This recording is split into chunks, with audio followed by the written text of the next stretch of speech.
Oh, hello, hello, hello. Thank you so much for joining me. Sit back, relax. We will begin in just a couple of minutes.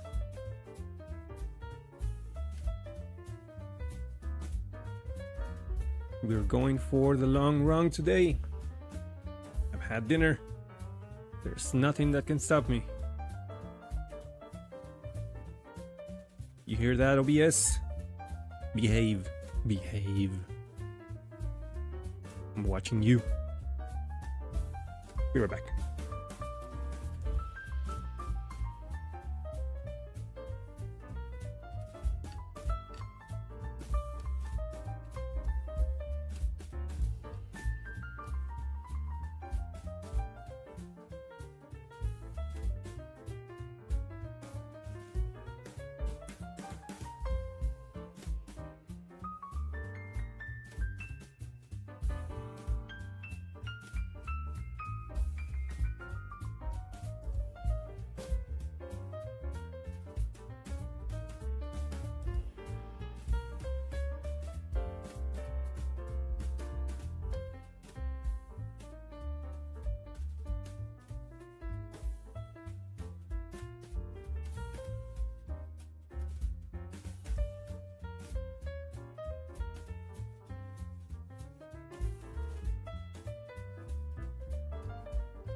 All right, let's get going.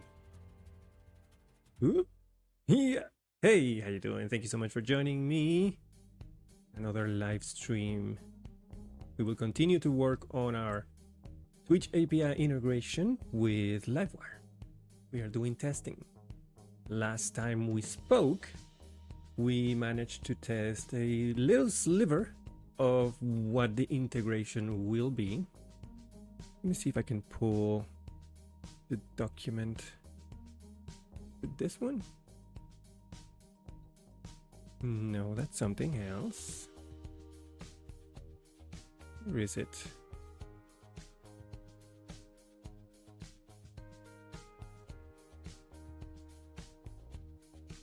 Did I lose it? Images, music, PDF. Is it this? No. How about you? No. You? Yes.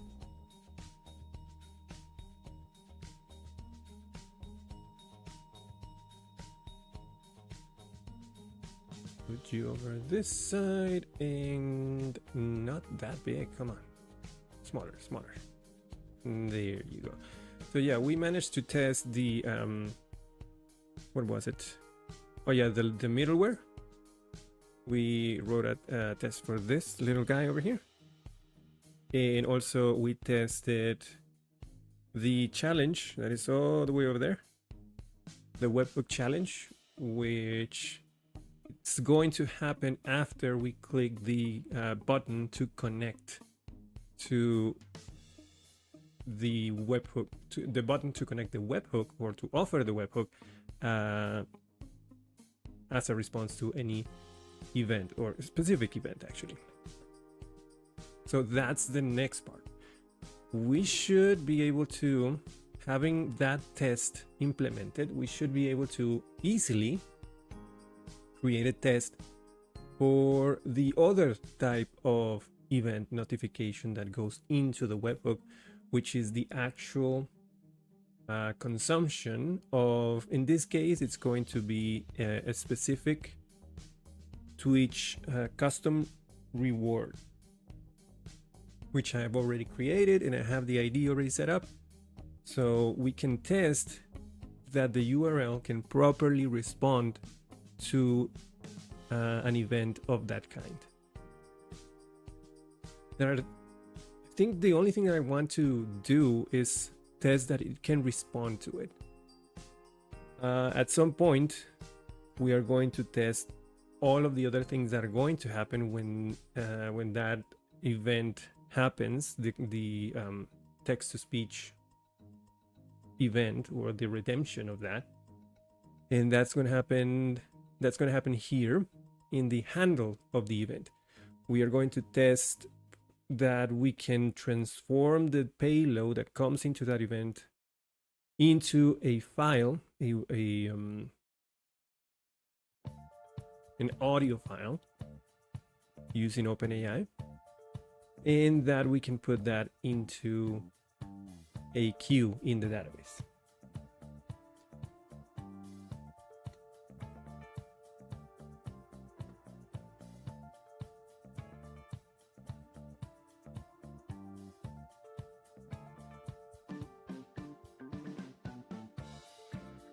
So let's start with this part here. Let's go over to, and this is from work. I don't need this. Can we open PTS panel, please? Here we go. Make it bigger. It's all this crap. One new .env file detected. Import into Postman to reuse your. Why?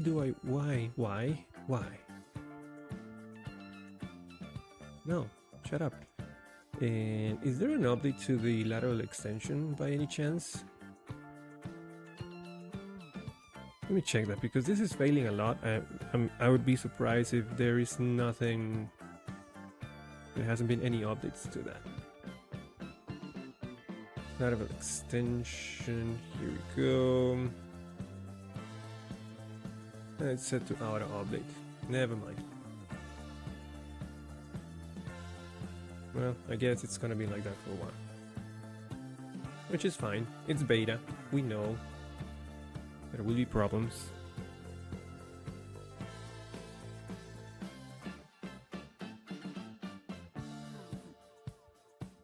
Okay, so we have one test that handles the webhook callback verification request, which is this one here. And we have, can I make it smaller, please? There we go. And we have another test that returns a bad response when the message type is missing, which is basically this one, but there is no message type.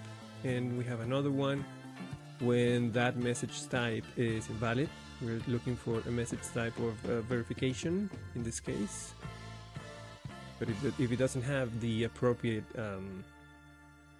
header present in the request, we just don't accept it. Is that lateral plugin open source? Yes, it is. I think it is. Honestly, I don't know.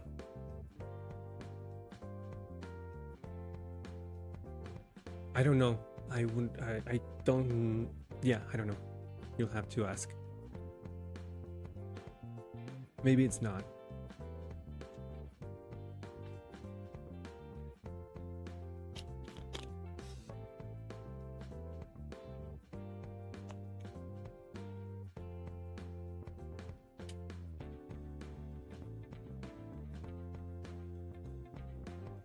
How you doing, Poke?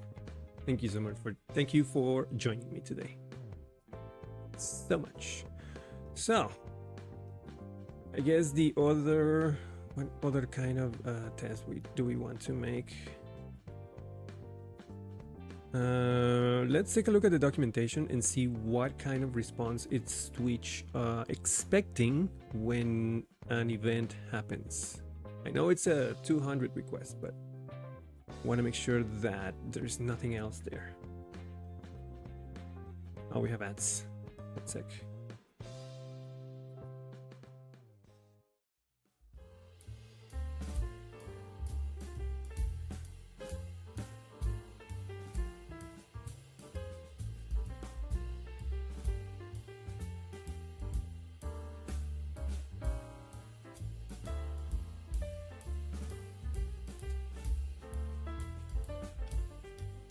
Hey Eduardo, how you doing, man? It is? Oh, cool. Yeah, I wasn't sure. In my head, there is no reason why it shouldn't be. It's free. It's for the community. So usually that kind of thing is open source. I just wasn't 100% sure, but now I am.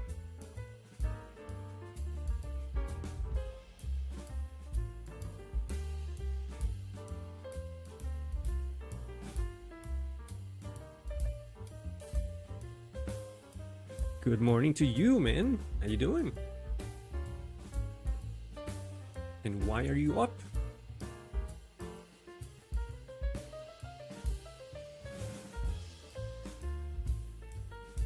All right, we're back.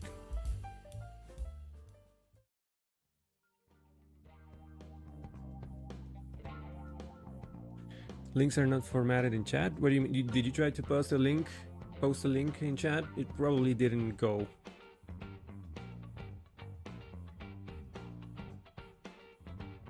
I don't think chat is going to allow you to post links.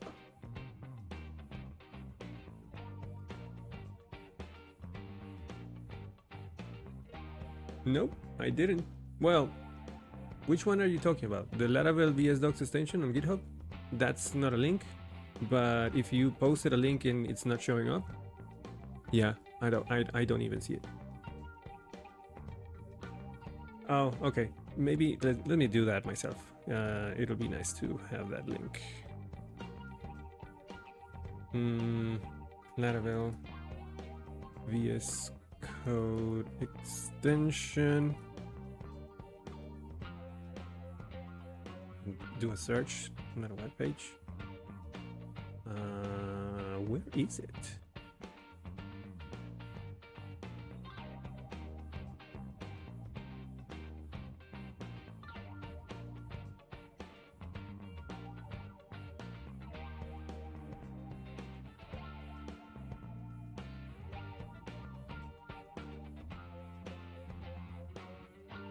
There it is. All right. Let's post this in chat.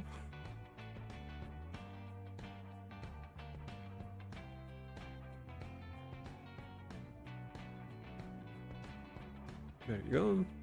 And on Twitch as well. There you go.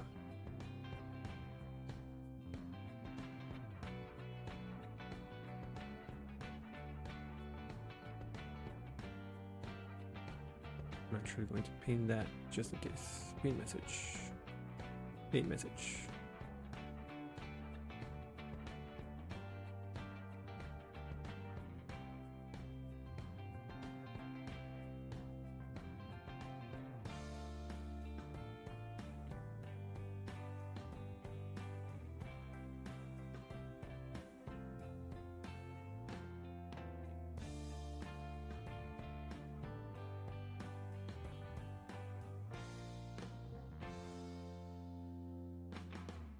So it'll be in event sub, handling webhook events. Contains the events data, processing an event. Here we go. So when an event that you subscribe to occurs, Twitch sends your event handler a notification message that contains the event's data. Notification messages set the Twitch event. Okay, yeah, to notification. This we need to look for this header. Make sure that it's this in order to handle it properly. Now the type field in the body of the request identifies the type of event, and the event field contains the event's data. So type, channel follow. In our case, it's going to be channel points reward or something like that. And then the event, this is the data that we need.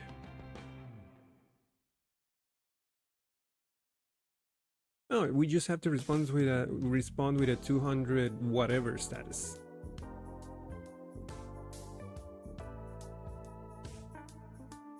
What is a 204? Remember, if processing the event takes longer than a second or two, more than enough. Consider writing the event to temporary storage and process the notification after.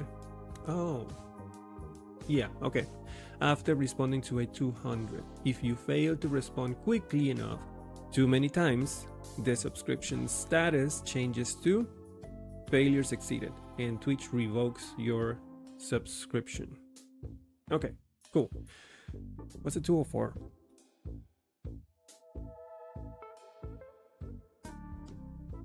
Is it like processed or something?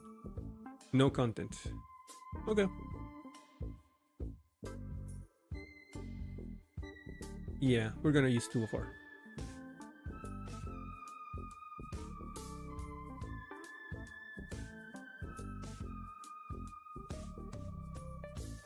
Should be an easy test then. Let's see. Which one can I copy? Returns a bad request. Returns a bad response. It's not for NeoVim? Oh no. There is no. This is just for VS Code. Yes. I think you can get away with just LSPs in NeoVim. I think. I'm not sure. But yeah, you're right. There should be. Hopefully someone takes the LSP part and makes it into NeoVim. Surprised no one has done it. Has no one done it?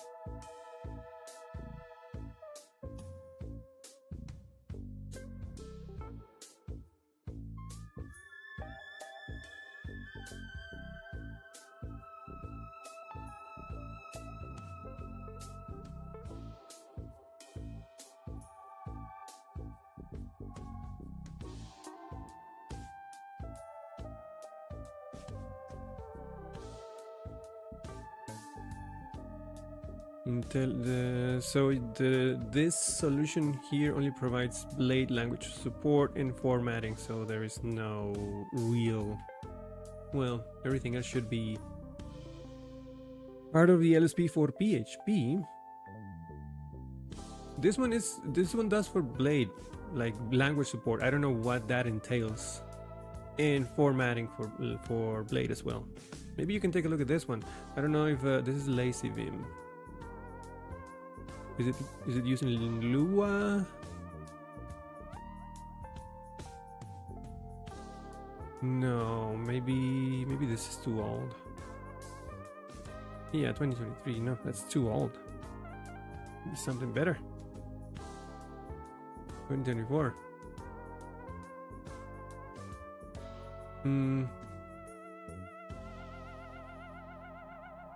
Blade syntax, injections, highlights, folds, HTML injection. Hind formatting.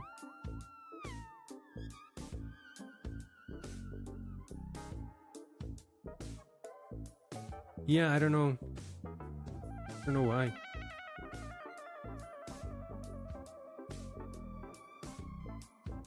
What's the difference between LazyVim? Well, I don't even know.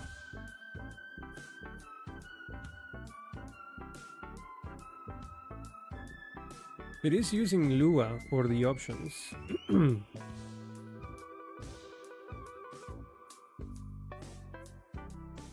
Here, maybe you can take this article and make something of it.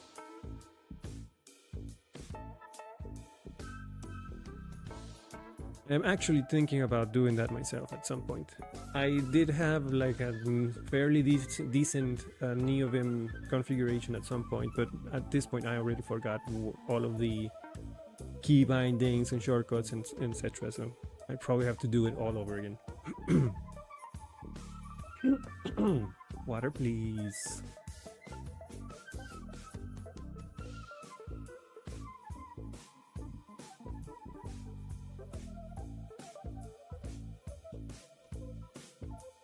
Stay there.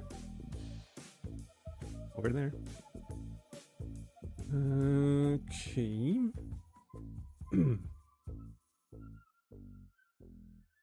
I think we can just use this, the first test, which is responding with a 200. I have a single file setup for NeoVim, Laravel dev, minimal setup, really? Well, that's interesting. I think I had that too. Like I said, it's in my machine somewhere. And actually, if I open my terminal and just do nvim, like I made that.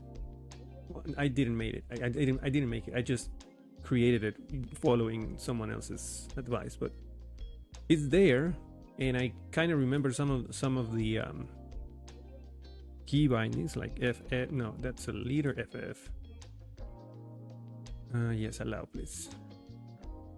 Oh my god, yes.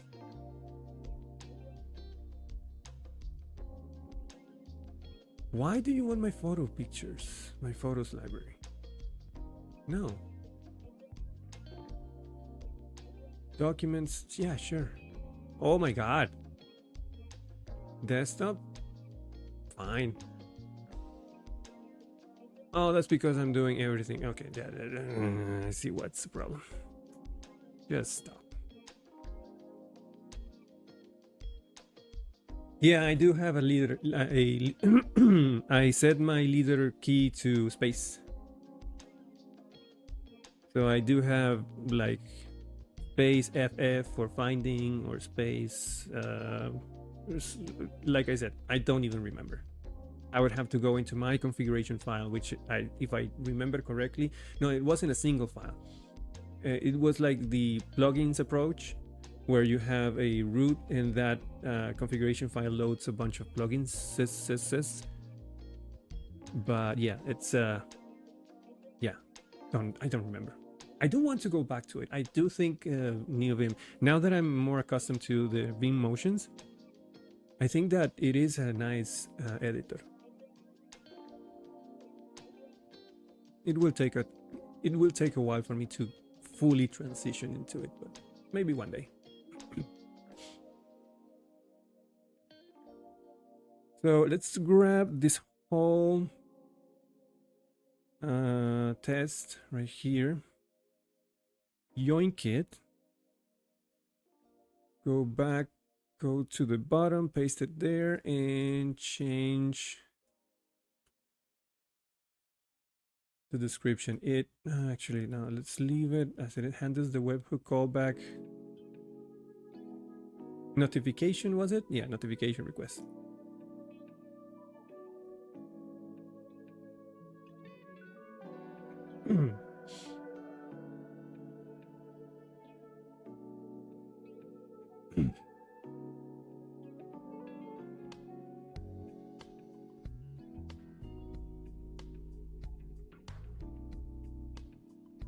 Let's add a few more things to that JSON payload. I know I'm going to need it. I want to look for this type.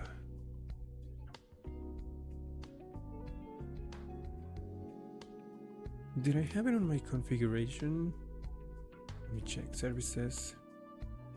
Yeah, here it is. Subscription type. Channel points, custom reward redemption dot add. So I am going to need a test that checks for that value in the payload, and also another one to make sure that there is data coming in the request.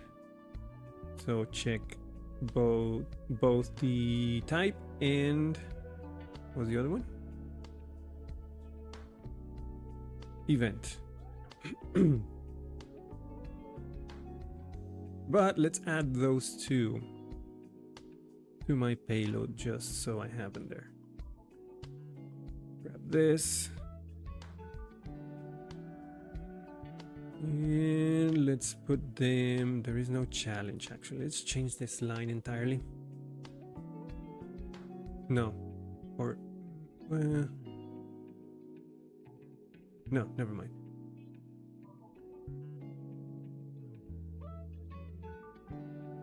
Let me do this. I'm gonna take this whole thing, copy it, and then change this line, paste it here, And everything broke, obviously.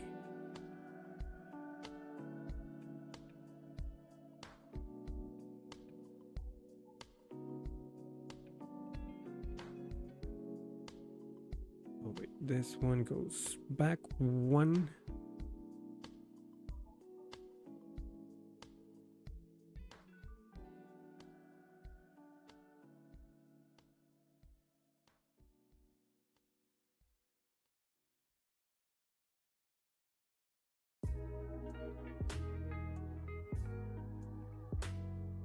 And then there is transport right there.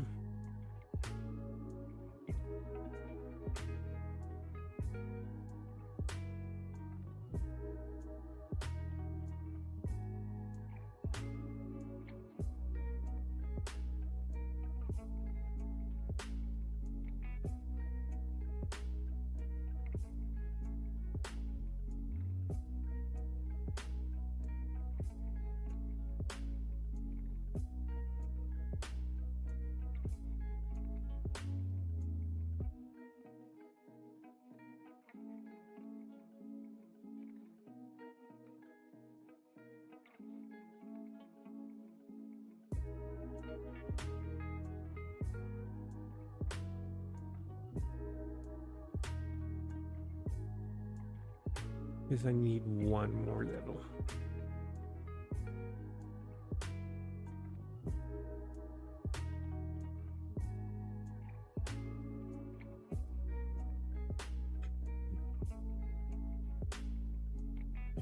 Yes, she does. Jess Archer does have a guide on Latticast, although I should warn you, it's a bit out of date by now.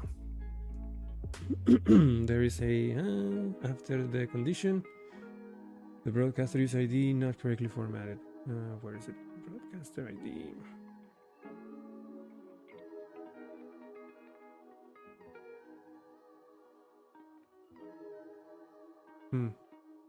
Yeah, that's right. There you go.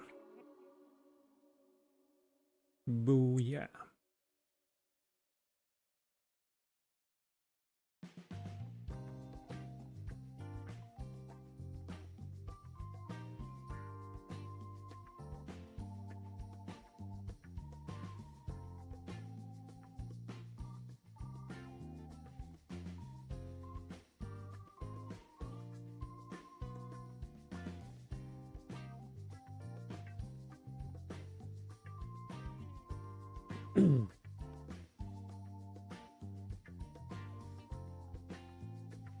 Well, to be fair, it's a very large database of knowledge, but it's knowledge that is constantly evolving.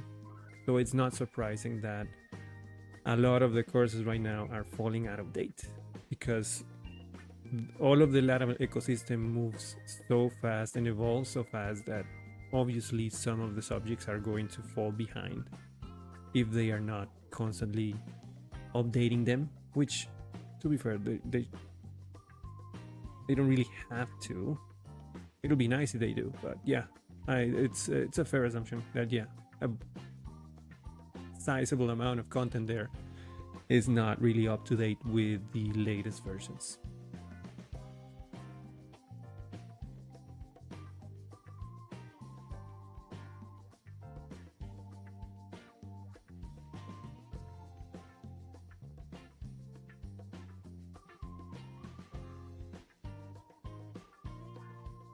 Let's take away some of the things that I don't need. For example, status, don't really need that. The type, I'm going to change this. Can I can't. Huh.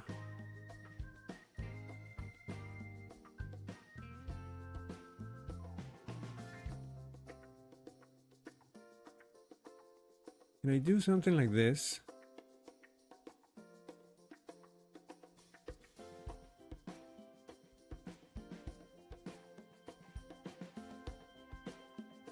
I can't, can I?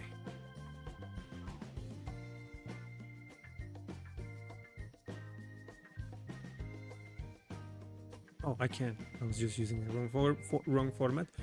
So config, That's going to be literal, isn't it? It's not really going to it's not going to change the config value to the value in the configuration.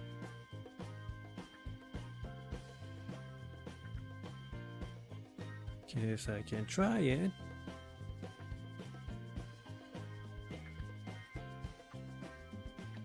Yeah, me neither. I want to try it. Never done it before.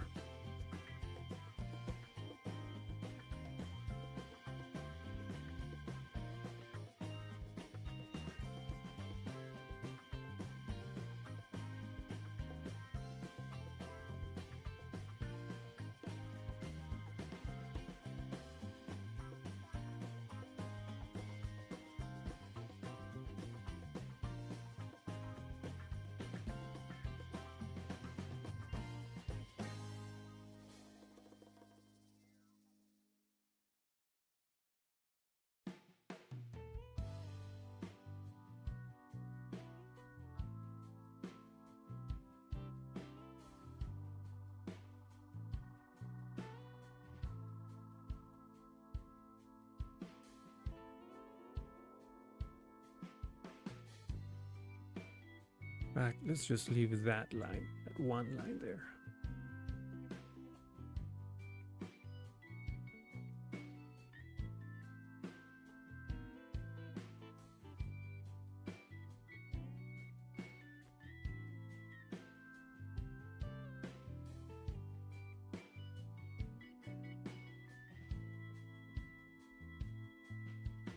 Always with the version, come on.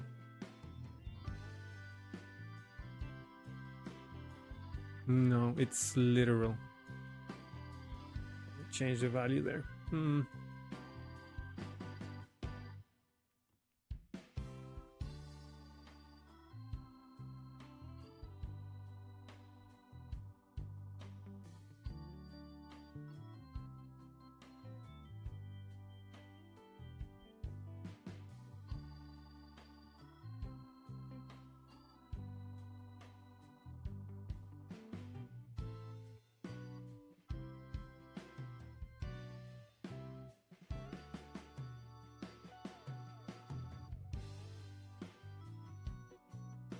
I guess I have to put it in a variable first.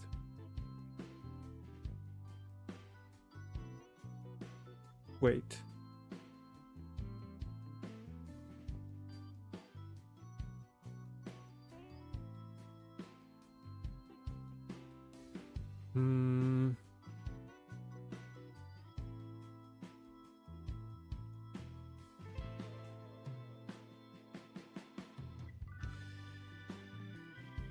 Let's try it.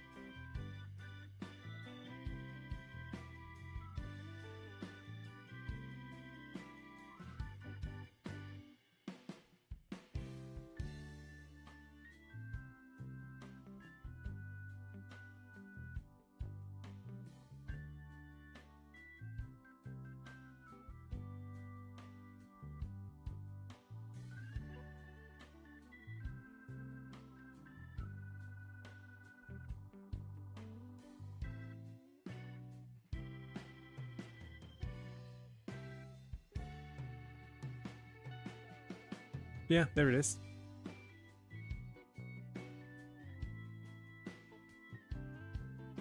Good. I just have to put it in a variable. It doesn't identify a method call within the open and closing brackets, but a variable, it does. Go back to here.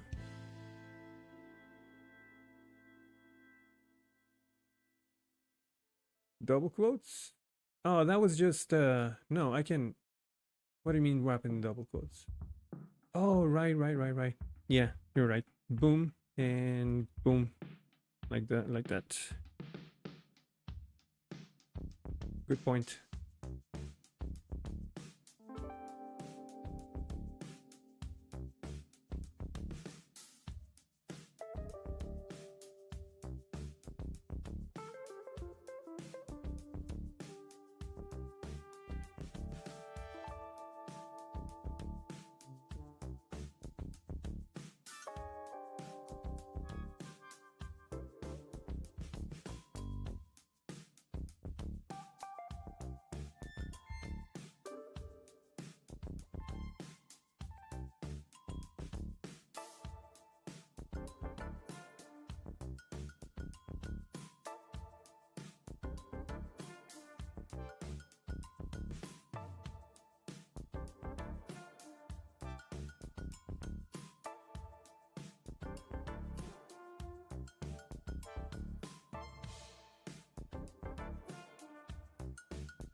Hey Steve Films, how you doing? I'm doing good, thank you so much. Thank you so much for joining me as well.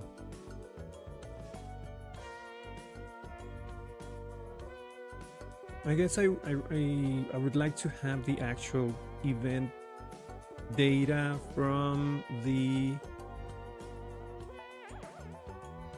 type, the subscription type that I'm looking for. I guess we can go to subscription types here and look for, where is it? Points, customer reward add, customer reward update, remove, channel points, customer reward redemption, add. Okay.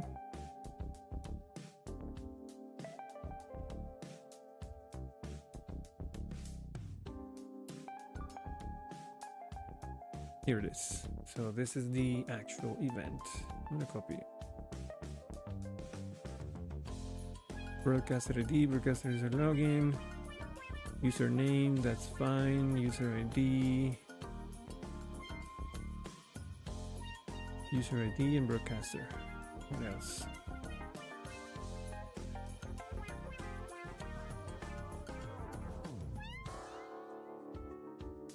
I guess I just need that. I'm really not checking the format of the event at this point. At some point I will, but not right now. I just need a payload.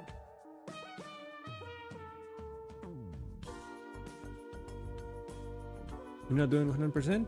Oh, I'm sorry to hear that, man. I hope everything is okay, at least.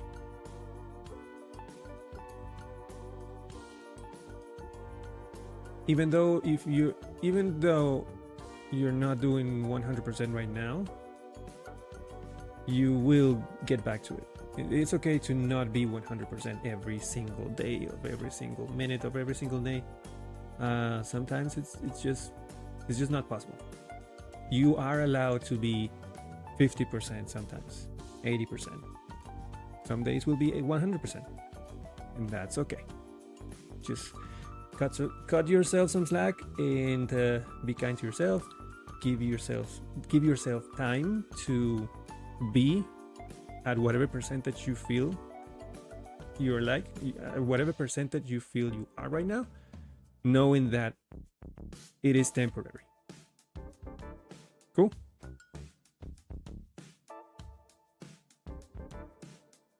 Oh, dude, that sucks. Yeah, nobody can be at 100% if you're sick. That sucks, man. I hope you feel better, son. We have ads.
Right, ads are over.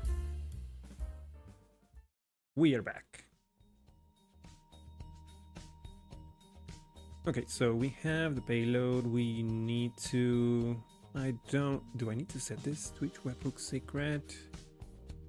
Yes, because I need a value for the challenge that always comes into the request or the headers. And if I want my test to not fail when I introduce the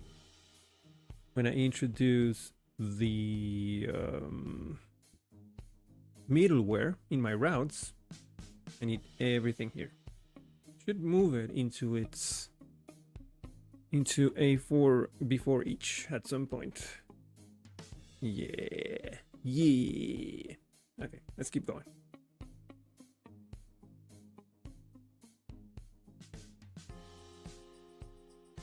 Oh, I needed yeah, that's a type. I need another thing.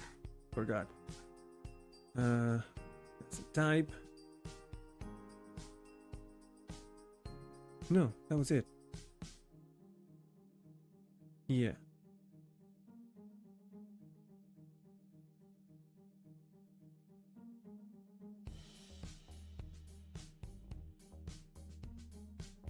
Yeah, okay. So in this case, when we have that kind of payload, we should expect a 204 in return. And nothing else.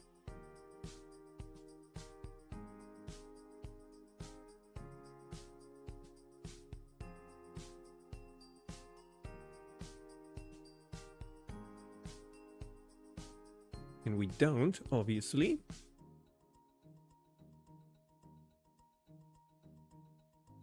Wait, what happened? Argument 2, data.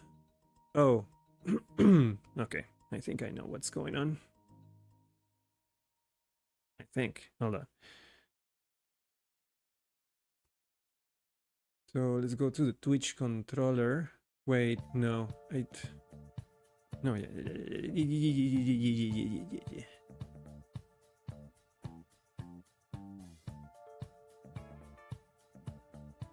No, wait. What's going on here? Challenge, get challenge. What are you talking about? Twitch controller line 101. 101. Jeez. Well, that's a test.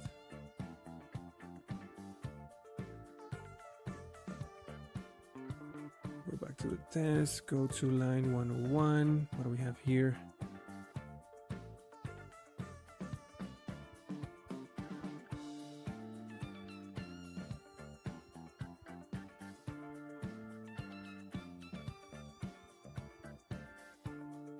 Are you not doing the array conversion? Why not?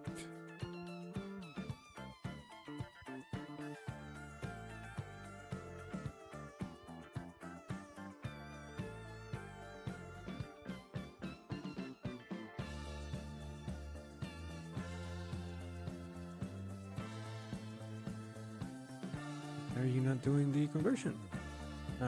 Because it doesn't like here doc.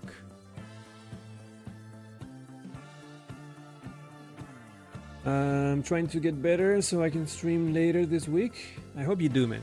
I really hope you do. Being sick sucks. Sucks ass completely. So yeah, take time. Don't put too much pressure on yourself. Your health is better than the stream. The stream can wait as long as it... the stream can wait for as long as it needs. Focus on your health. My project is going well. As at this point, I'm just focusing on testing every single piece of it. You know, here and there, some hiccups, but nothing too bad. We're making progress. That's the good thing.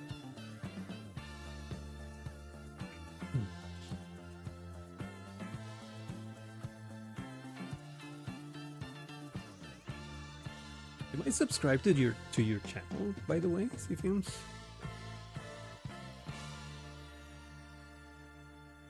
I want to check because I don't remember.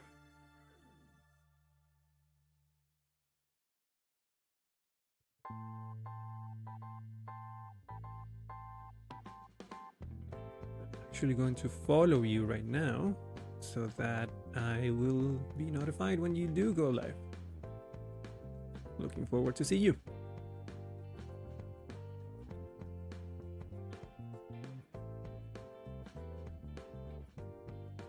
Yeah, apparently the JSON decode method does not like here doc at all.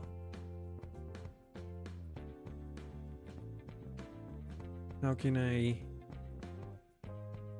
go around this? Hold on, let me see.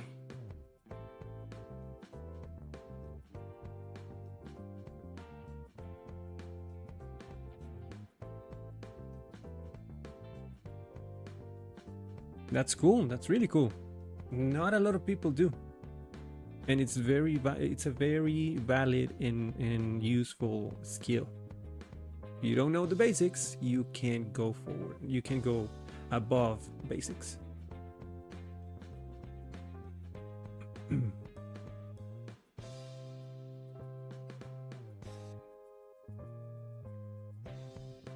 The backslashes are acting as PHP escape sequences.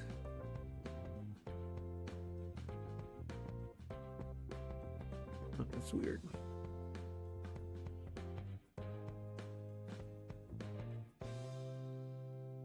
You think? How can I don't know how to fix that though.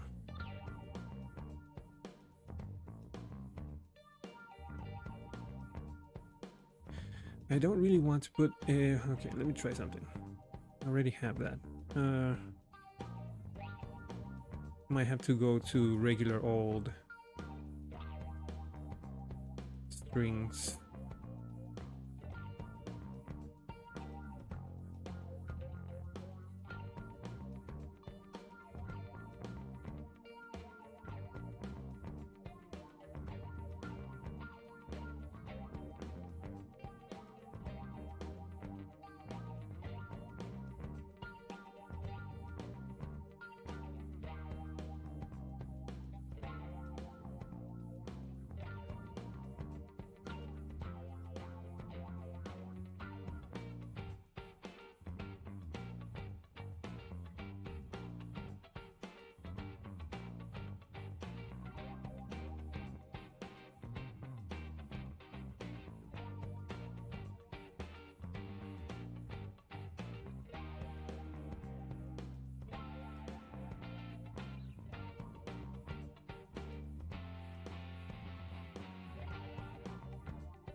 I'm actually running on 8. Oh, that's right. That's fine.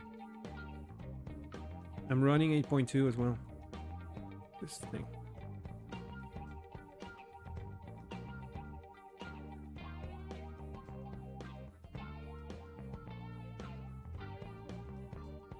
This is annoying, but might have to do it this way. No. What do you mean, no?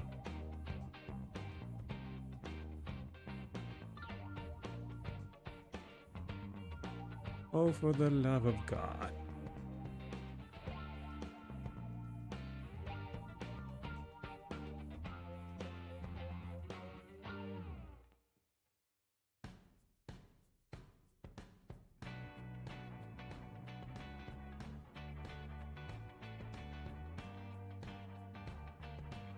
You know what I have to do? I just don't have to use JSON string and just save myself the pain of decoding it. Just use a freaking array.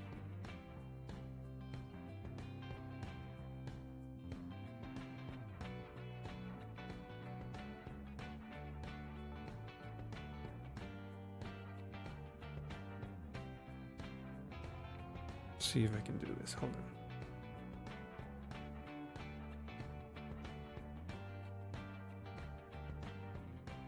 What if I do this, then replace open curly brackets with square brackets, then do that one, that one, that one. Yeah.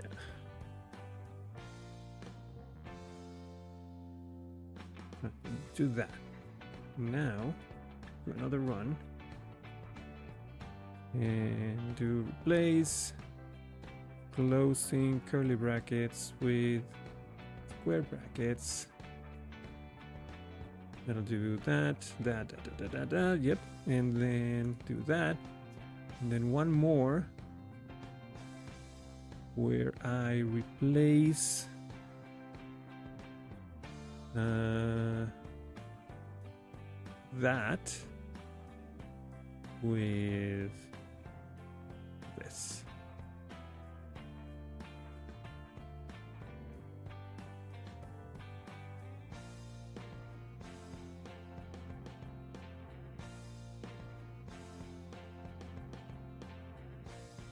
I just asked Gemini,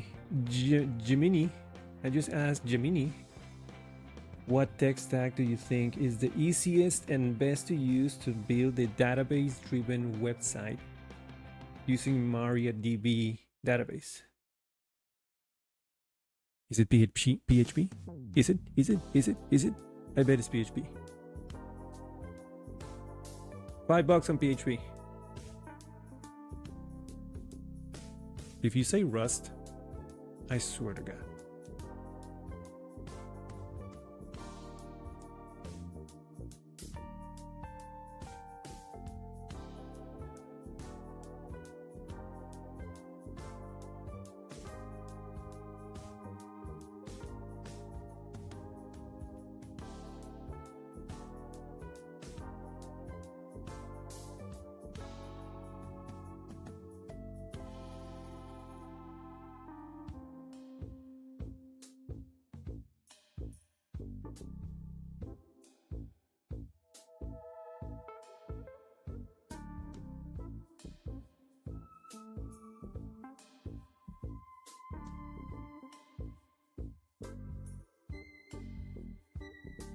Yeah, but it's still, I mean, even if I wrap in double quotes and it's a string, JSON encode would not work.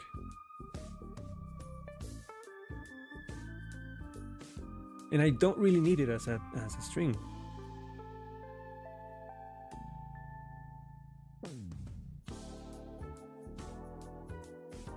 Like this.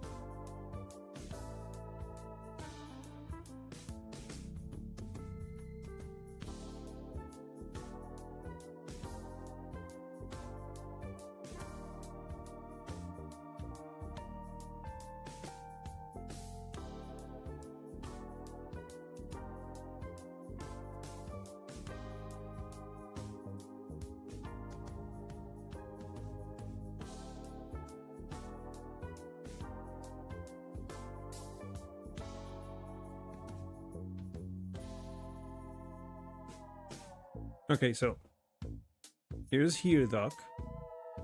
Config value is wrapped in double quotes.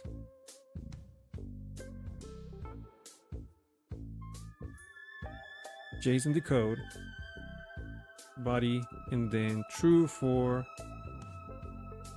associative array. No.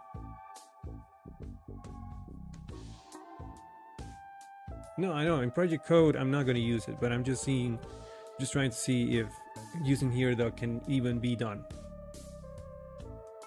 I will do that right now.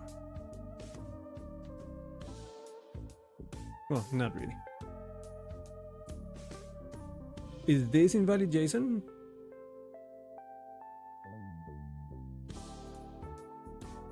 Additional comma at the time? Okay, that makes sense. Still no. There's a comma here. There you go. Okay, now it works. Good. It can be done.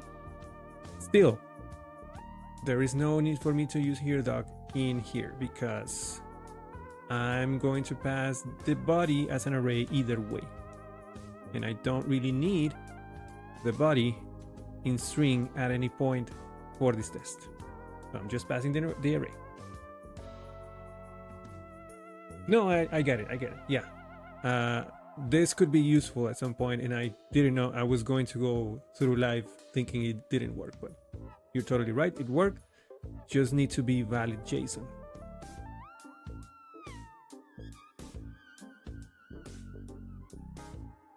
Oh, and this doesn't need to be an array. They suggested JavaScript frameworks, React, Vue, and Angular. Okay, just choose one. Weird for a database. Backend, they suggested Node or Python. Node, ugh. Django or Python with Flask. Sure, anything, any of those would work. I wouldn't do it on any of those, but they would work.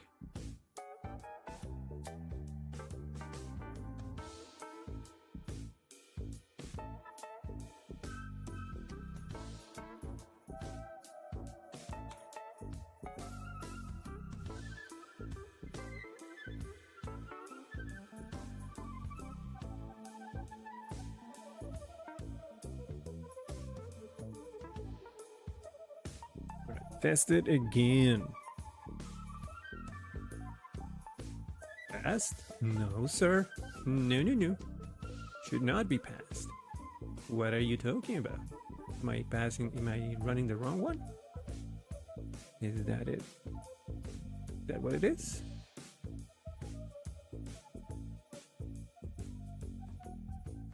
Yeah, I was running the wrong one.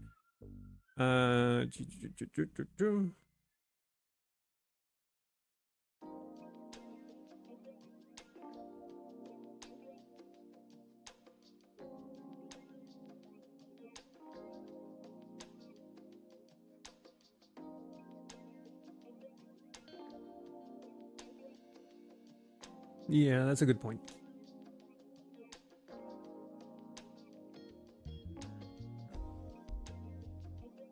Twitch controller test. Array to string conversion. What are you talking about?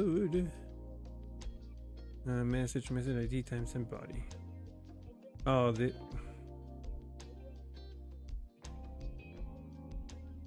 oh, now. Yeah, got it.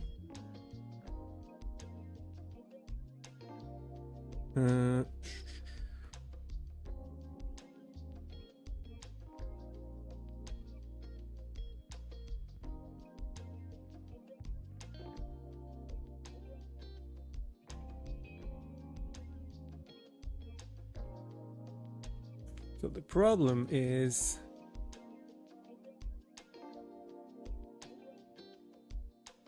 is that in the middleware part? Yeah, it's in the middleware. Is it in the middleware? Why is the middleware here?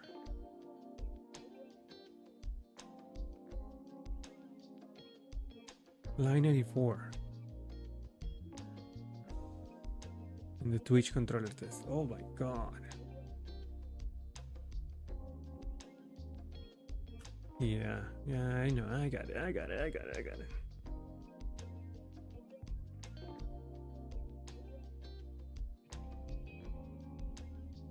You know what? Screw it.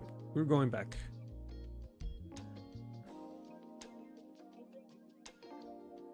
Because this line here requires the body as a string, so I do need it as a string. So let's go back to what it was. Go back to here, doc. Oh, went too far. And now let's make sure that the JSON is valid.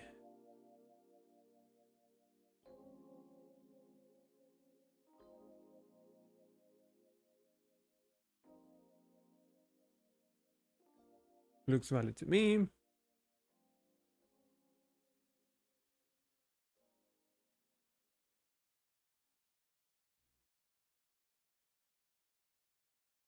Wrapping double quotes, got it.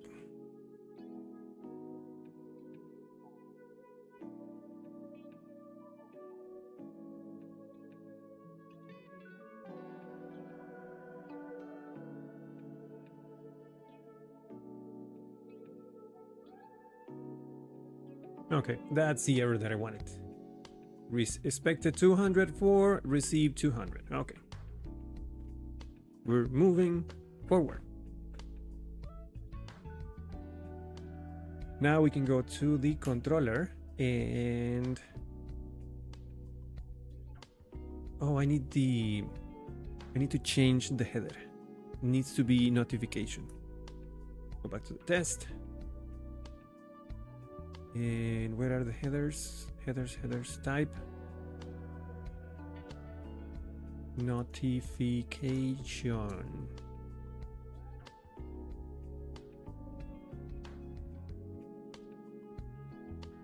I love that emote. It's so funny. Okay, so now that that's done, let's go back to the controller, and we are going to handle that in here. That's cool too.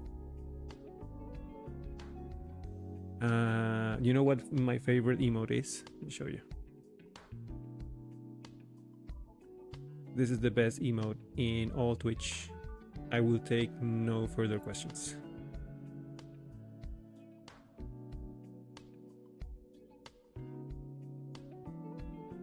That's right. I'm not gonna do that one though. Would be too much. So in this case, I'm just going to return right away. Response. No. 204. That's it. That's the whole test. Run it again. I expect this to pass now. And it does.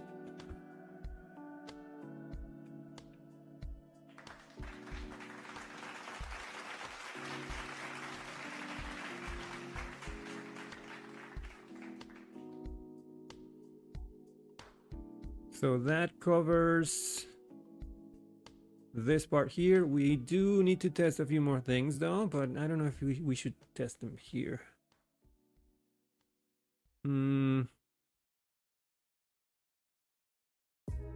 We should test, first of all,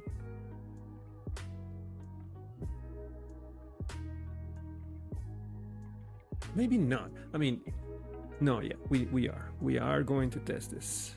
We are going to test the case where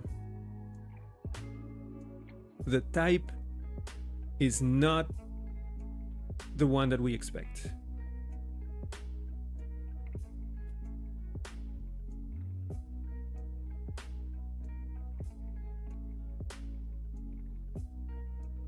So this type has to be a specific value, and if it's anything else, we are going to reject it. Oh, don't do it here. Leave that alone. Let's make another test. 24 maybe, down. A little more. Yoink.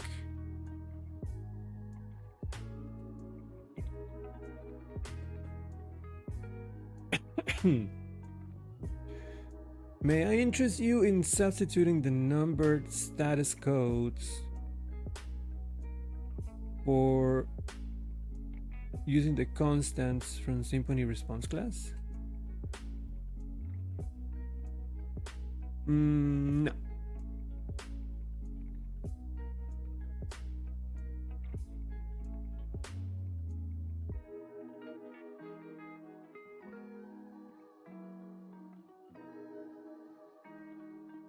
What are those, by the way?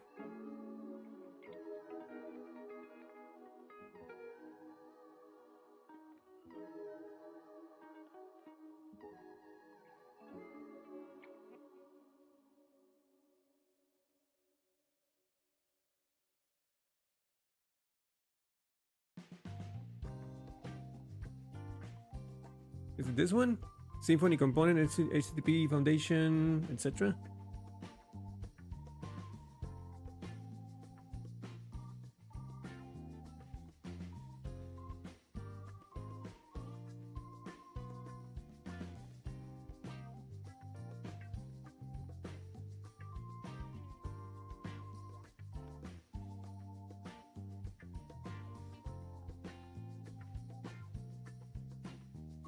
Only because you helped me a lot, okay?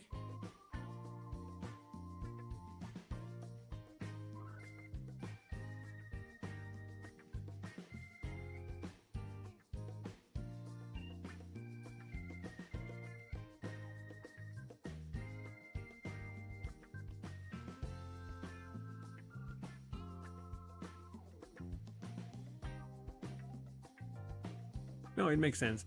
It does make the code a lot more readable, and it does avoid any confusions by asking, what was 204 again? Yeah, I think it's good. When I ask AI, what tech stack do you think is the easiest and best to use to build database-driven website using MariaDB? Database make easiest the most important thing in pick a tech stack. Was that a separate question or what? Oh, well, I mean, if you're interested in knowing what is the AI's opinion based on the probability of the next word to be used in a sentence, fine. But HTML, you see, that's just buzzwords.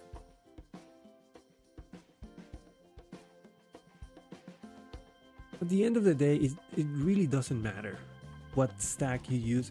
Use the stack that you like. It doesn't have to be PHP, it doesn't have to be Laravel. You can go with any stack that you're comfortable with and that the stack that you are most proficient in. And that's it. That's all you need to do.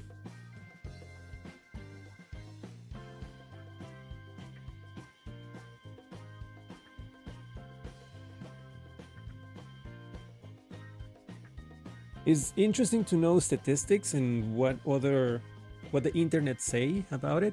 And let's be clear, that is the internet up until the cutoff date of that AI, which I don't even know what it is. Oh, we have ads.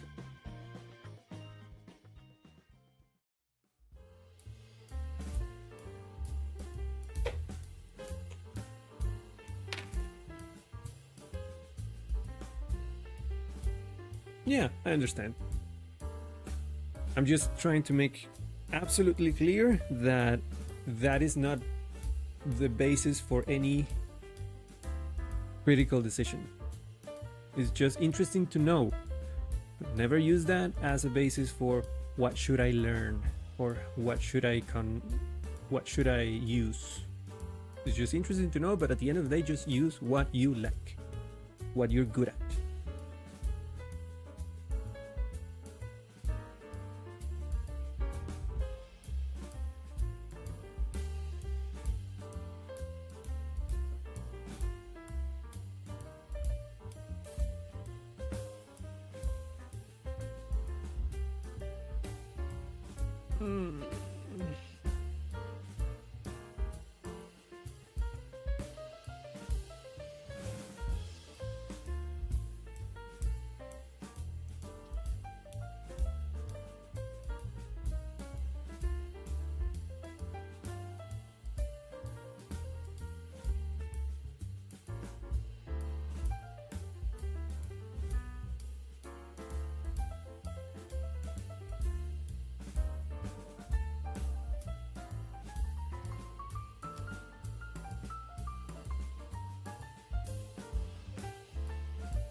And we're back.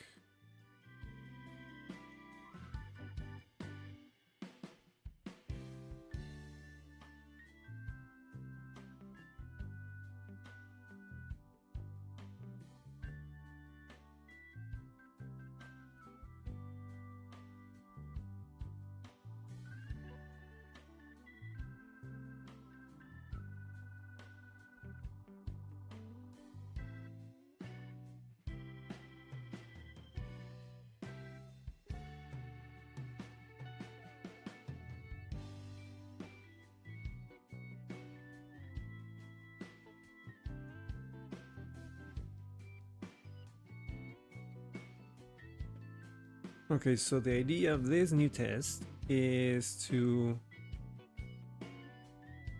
handle or return a bad response when we are missing or when we have a wrong value for the type.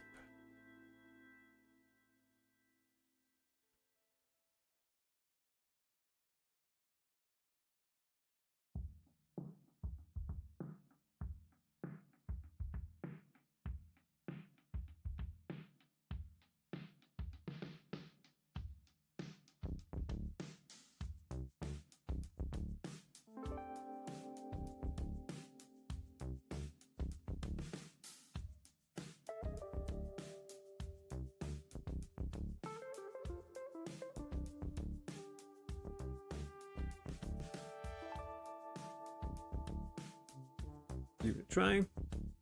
All right. It gave us a 204 when in return we wanted 400. Let's fix that. Let's go to the controller, and in here we're going to do an extra check. For that we need to get the body of the response.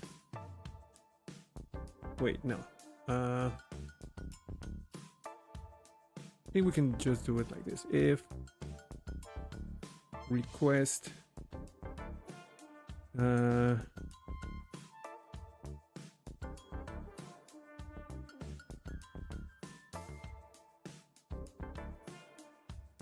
subscription type.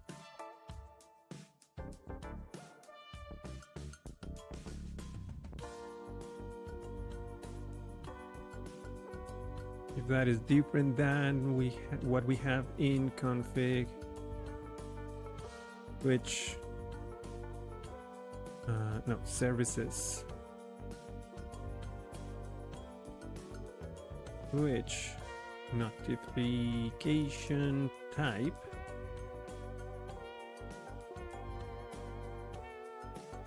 are you there? Then we're going to return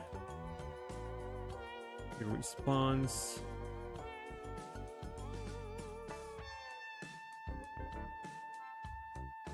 We do the other one. Oh, invalid notification type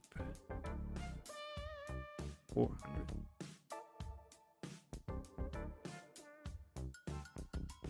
I think it does.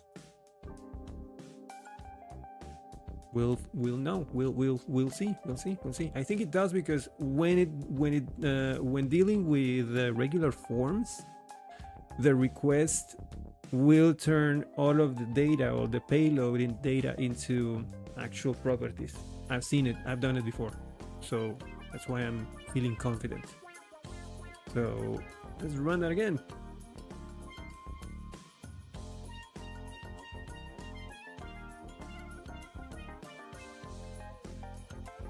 $500. Okay, I was wrong. It's an array.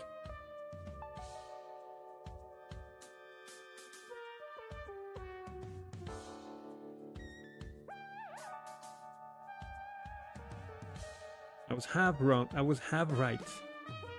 I would rather look at that. Look at it that way.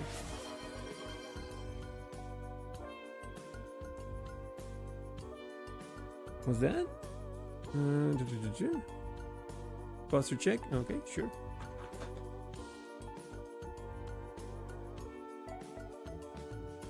Thank you.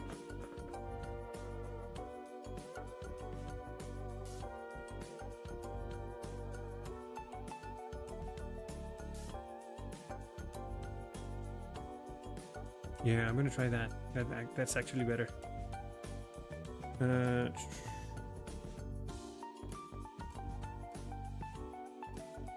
You know what? What I'm seeing, I wanted to do a match in this instead of a switch. I'll probably change it. Request get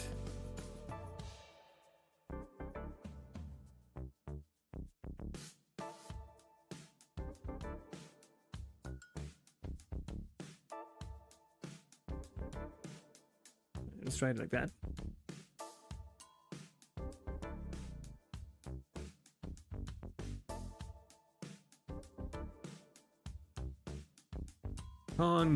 Conif, of course. Who doesn't know about the conif function?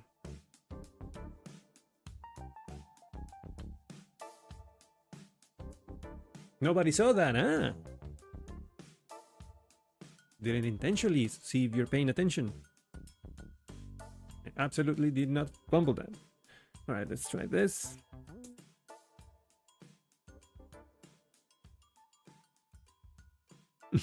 Of course you're not. So failed to. It gave me a 400. Why?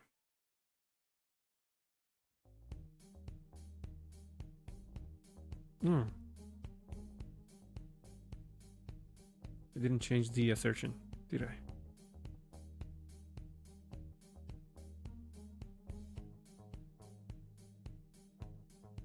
No, I did.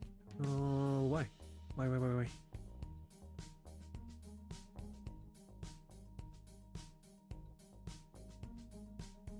Receive a 204.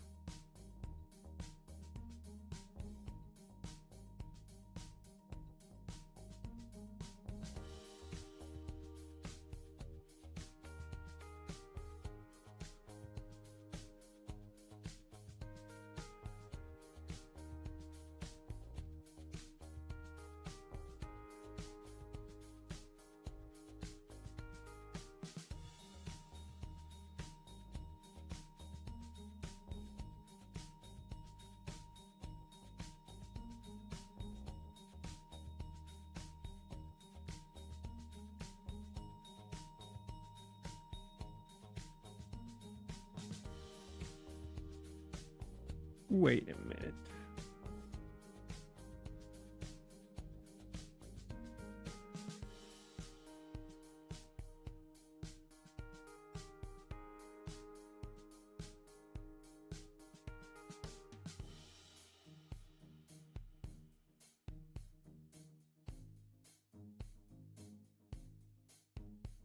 Yeah, but why is null different than whatever this is? This should have a value, unless it doesn't.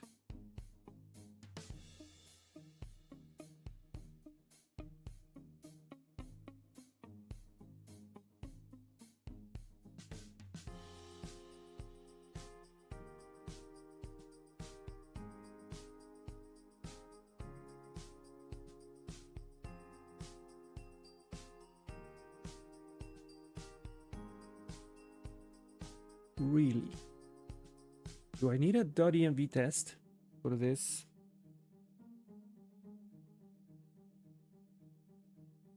Typo in config?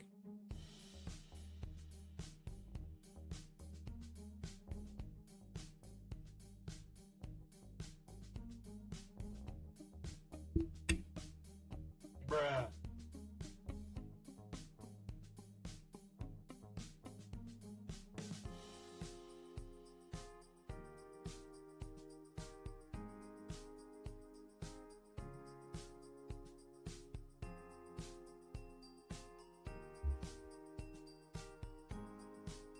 Oh, what a joy to be me. Still didn't work.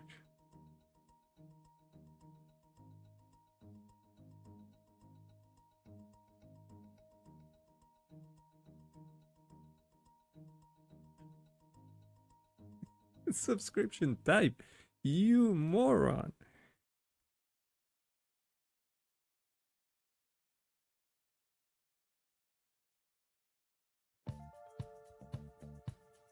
Oh, Jesus Christ.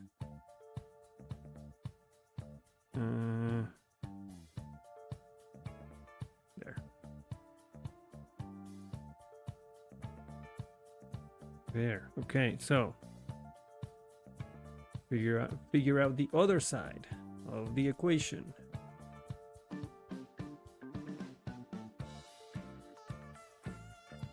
The subscription type, that's probably not it.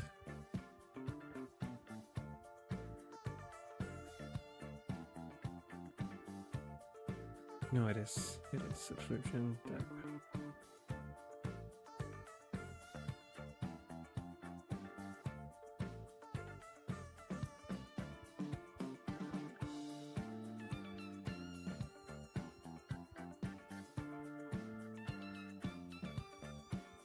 There you go. So yeah, subscription, it's been returned as an array. So yeah, I just have to treat it as an array.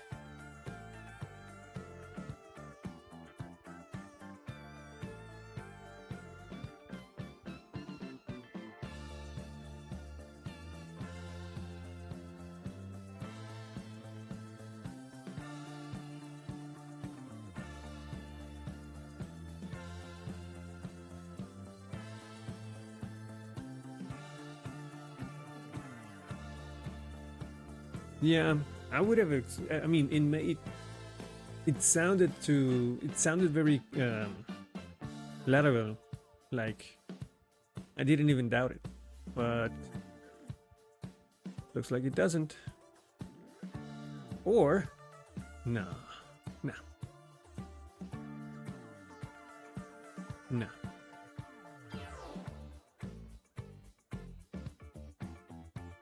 I bet you can bet your ass this works actually.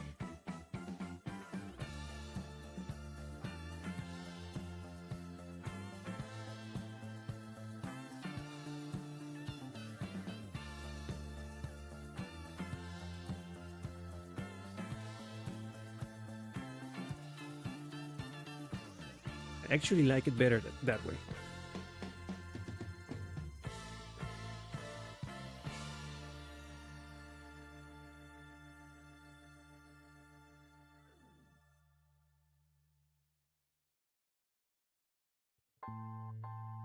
All right, we are.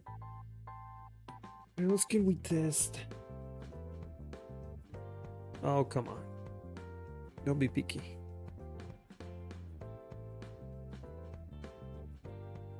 What else can we test? What else can we test?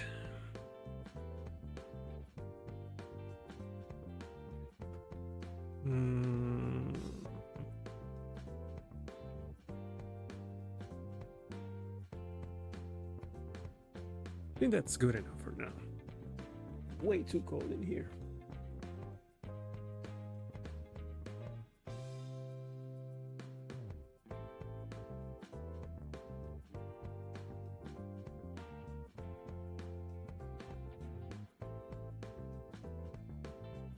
It's not a form. I'm not going to validate. I'm making this even. I'm just making that validation in case I get some other kind of notification that somehow goes through the validation on the middleware. That's it.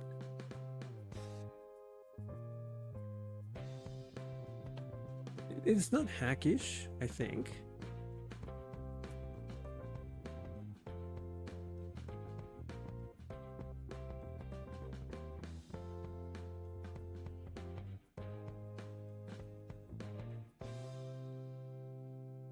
Okay, good enough. Good enough for me. Am I left-handed? No, I'm right-handed. You might be looking at the. So this is my right. This is my right hand.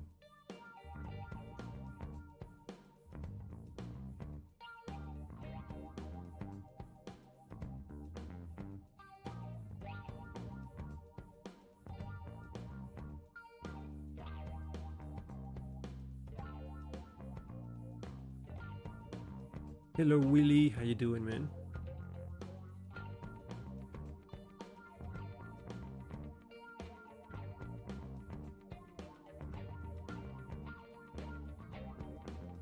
No.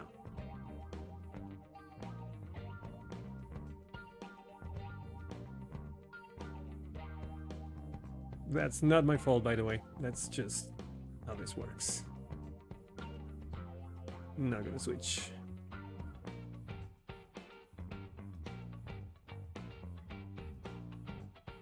I mean, if I were to switch...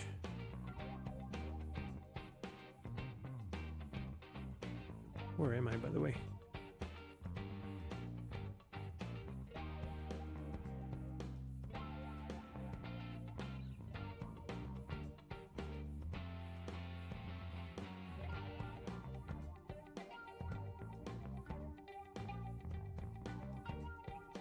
Can't even switch.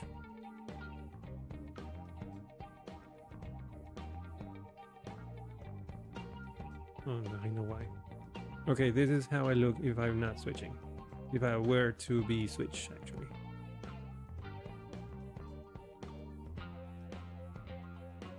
See, I'm looking at nothing. My screen is right there. Ah, this is horrible. Go back.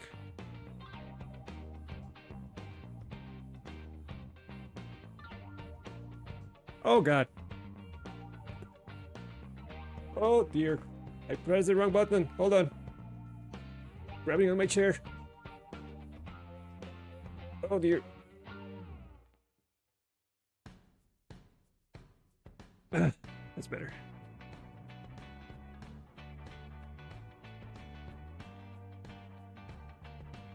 Better.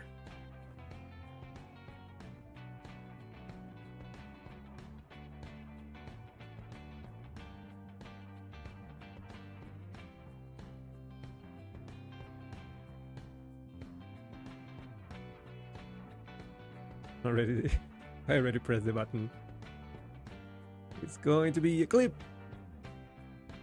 All right, so I think what I want to do now is I want to test. Put this on this side. I think I'd rather test the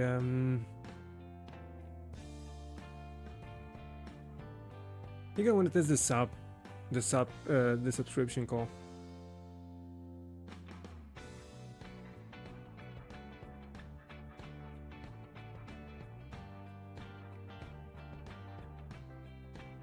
Well, Willie, I already switched. You saw it.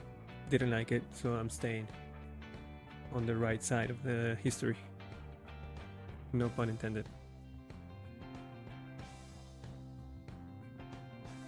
Yeah, let's test this interaction here. This should happen when I click a button in a Livewire component. I have to make a webhook sub call to Twitch and pass the secret in my the webhook URL.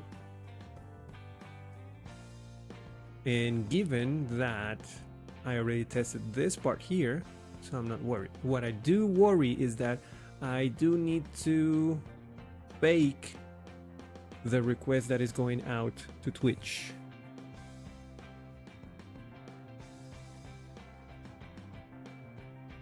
Let's find out if I can fake. I'm pretty sure I can. I can fake an HTTP request.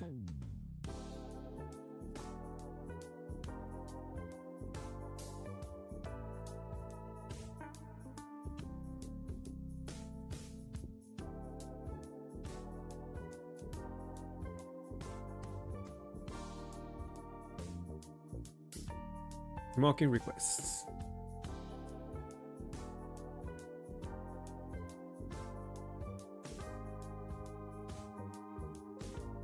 Oh, you mean the switch? Oh, okay.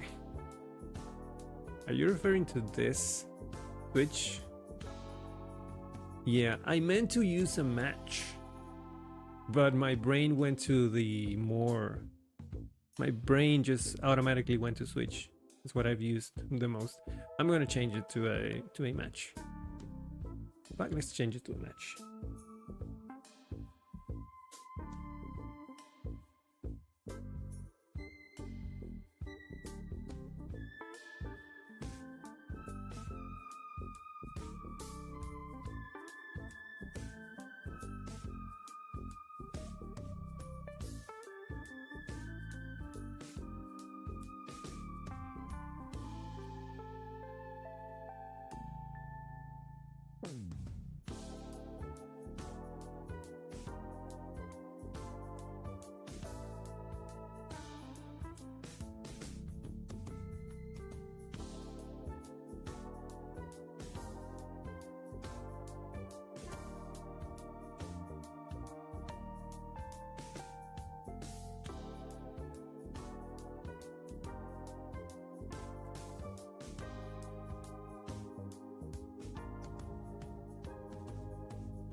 Not a fan. What if I have to handle more things? What then?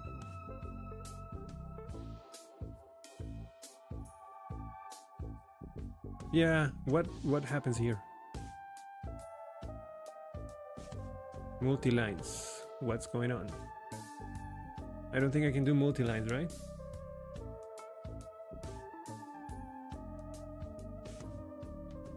Dang it. Which it is.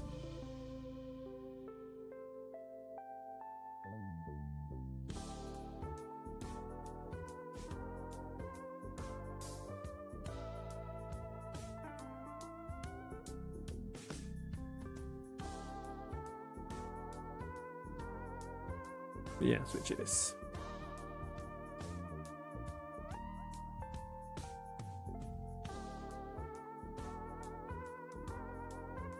Nice typing. Oh, thank you. I do my best.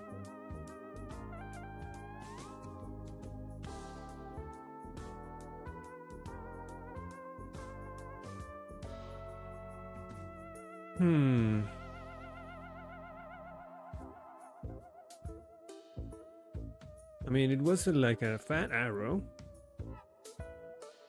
Okay, now I'm wondering.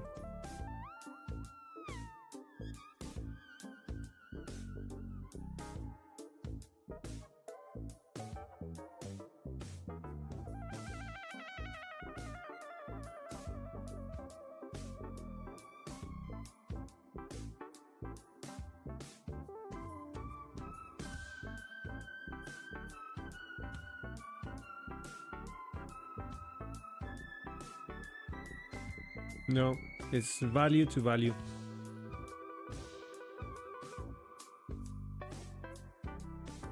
Well, we could use functions.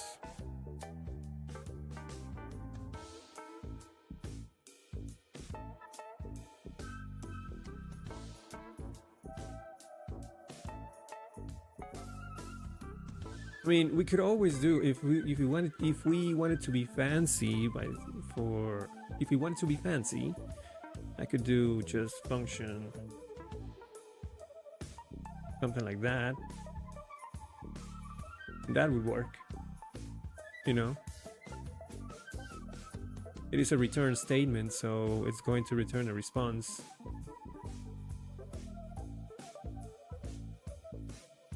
But match is more like, it's more like assigning a value to something else based on a decision. So it doesn't really make sense in this case. Well, it kind of does. No, it kind of does.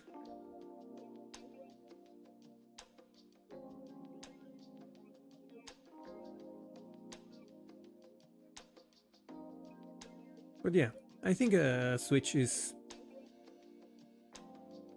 fine. I can read it.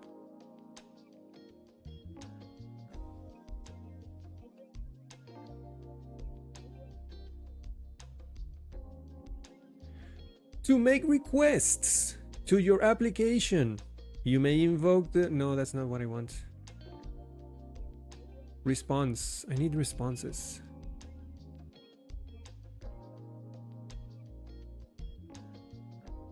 No, wait. It's a request. Oh, there it is. These methods do not actually use a real HTTP request to your application. Instead, the entire network request is simulated internally. But can I use the HTTP client? I need to use the HTTP client. Where's the HTTP client? HTTP client, please, dig in deeper. HTTP client, there we go. Testing, yes. What am I trying to do? So this call right here, this webhook sub, it's, there you go, Willie had it.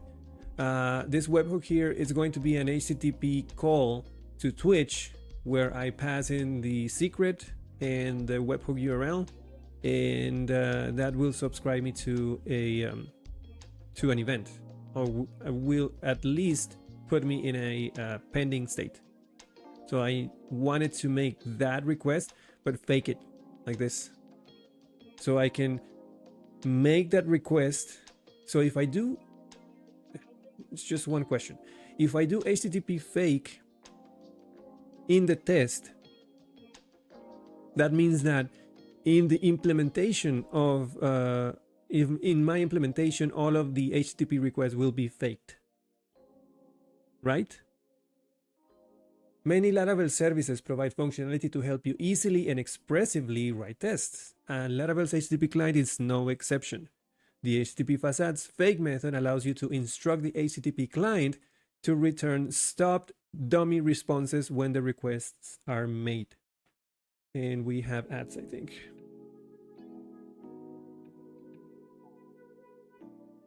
Pause.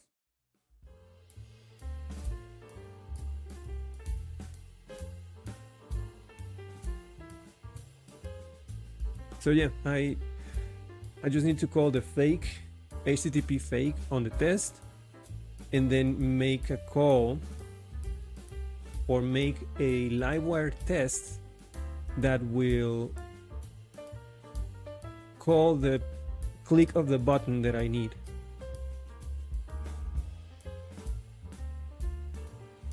Bordo, what are you saying, dude? Why the language? Stop cursing, man.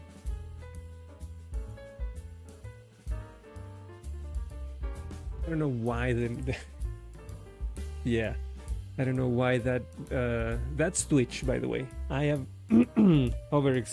overprotective. Yeah, by the way, I set everything to the lowest in the moderation, and yet still thinks is something bad.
All right, we're back. And breaks over. Yeah, not only I can instruct the HTTP client to return a fake response or to fake the request, I bet I can also fake the response. Hey Nad, how you doing? I did dabble in OpenAI with the previous project using OpenAI's text-to-speech. That's pretty much all I've done with it. This project will use that same implementation to take the message from the reward redemption and turn it into a text-to-speech audio file.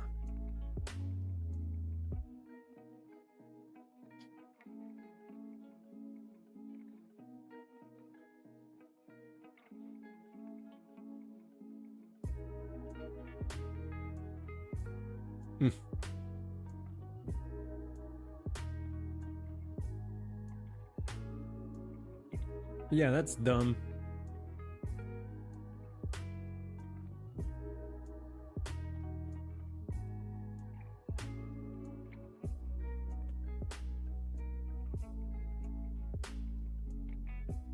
So in this case, what I can do, let's go to the documentation and see what kind of responses I get when I make a subscription. Event sub, overview, handling webhook, no, event sub, overview, there you go. Managing subscriptions, subscribing to events, create event subscription endpoint.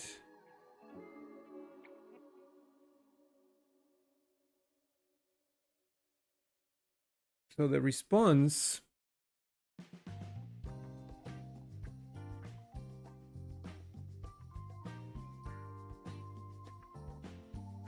what we can use from the response is the status, I guess.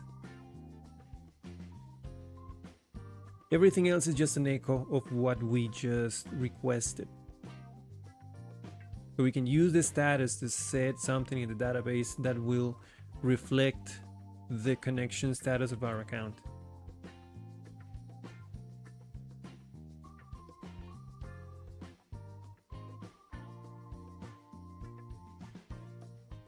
Yeah, that's it. So we can fake the response, just use the status on it. And that's pretty much it.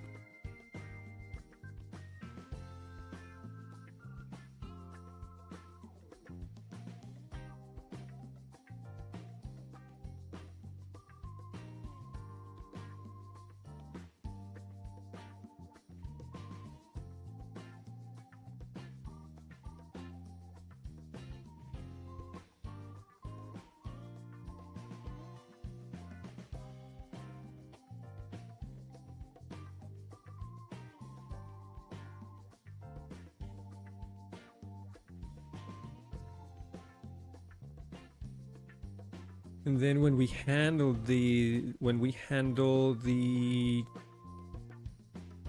webhook challenge, we use the status, which by the response, I think it was enabled when Twitch is making the challenge. So then we can update that same field in the database.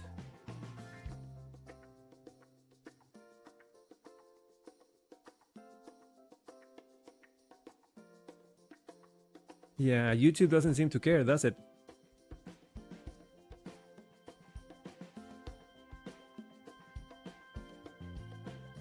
To be honest, I don't think Twitch will ban that one.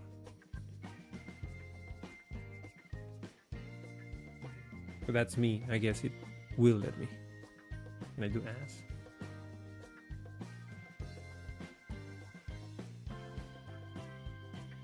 I guess I have permissions.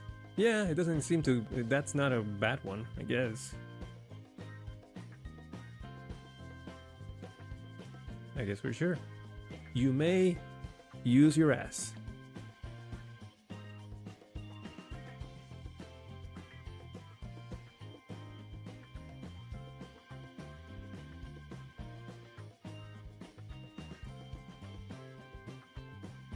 Alright, we're not going to do any updates to the database just yet.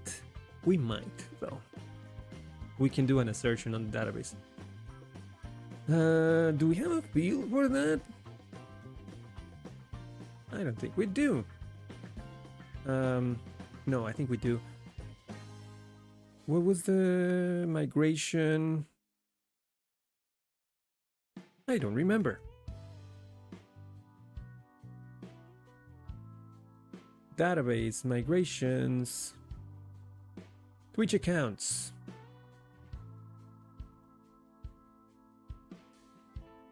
We need a status.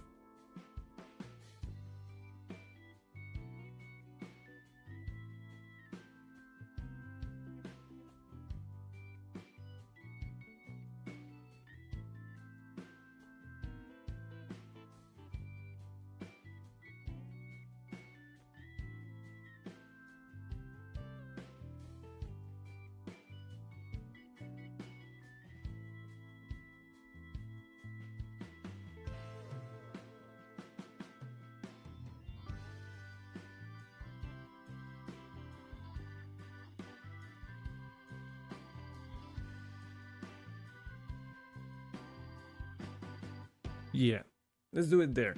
I mean, when that button is pressed, by the way, we haven't gone into that. You haven't seen it. I think you have, but anyway.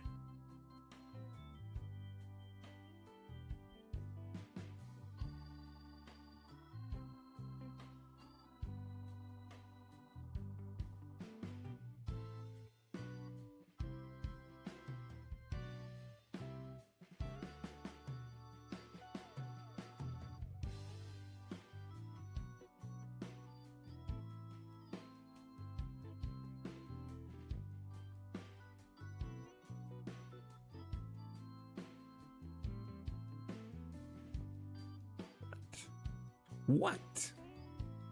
Did I wipe the database at some point? Probably did.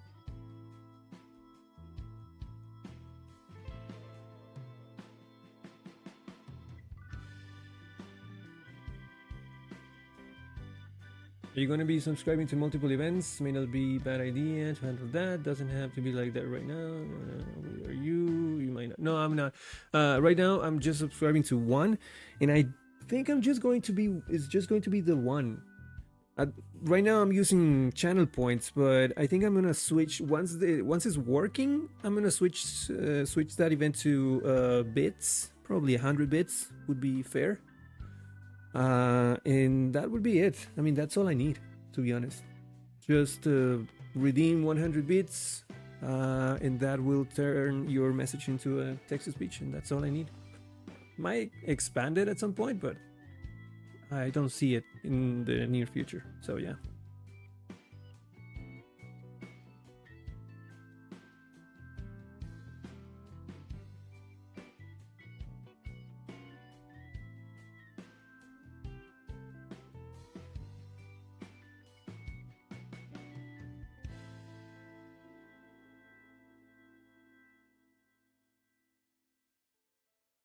Yeah.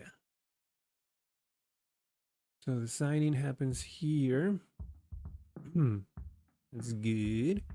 And then the connection happens in profile. Subscribe. Okay, so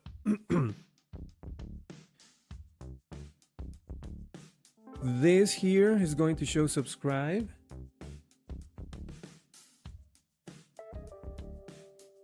Yeah, enjoy it while it lasts. It's going to be a better quality voice. Right now, the one that you can redeem with channel points is kind of basic. So yeah. Or I can keep the basic one. So this stays? I can keep that one and just charge 100 bits for the OpenAI experience. And I don't know why I did this. I mean, that could be another option.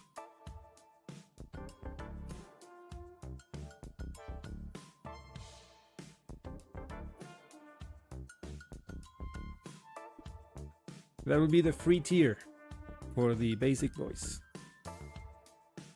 Love a free tier.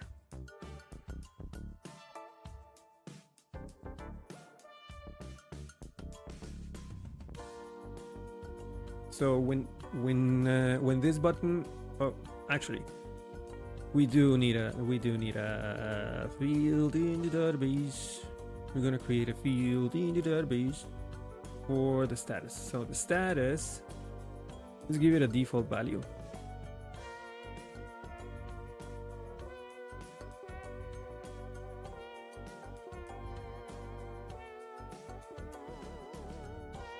What am I doing? There, default, not connected. It could be an enum. Probably will. I just need a value that I can compare. So it's if the account was just signed in.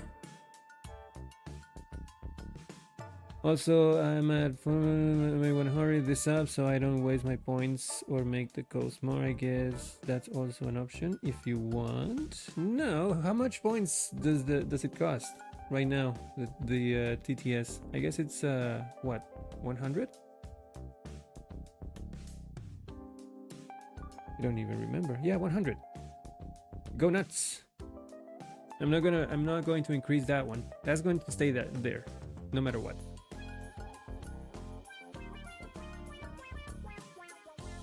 Oh, that's for testing. You're not supposed to use that one. Don't even waste your points on that one. That's for testing. That's for me to test, and it's for you to not use it.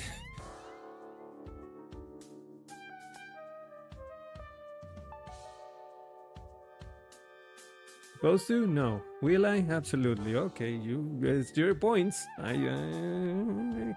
not your mother. You can use your points whatever you want, but you're gonna waste them.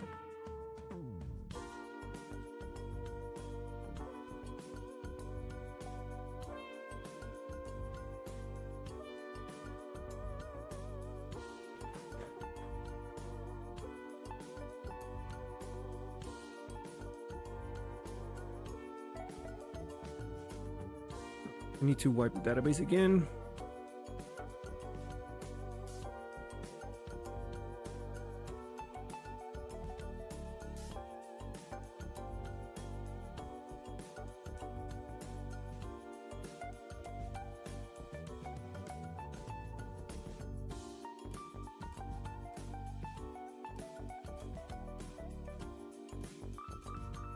Do I have to make it 100,000 points for you to just leave it alone? It's for testing, dude. Don't make me. Just use the other one. It's there, it works, and it's cheap.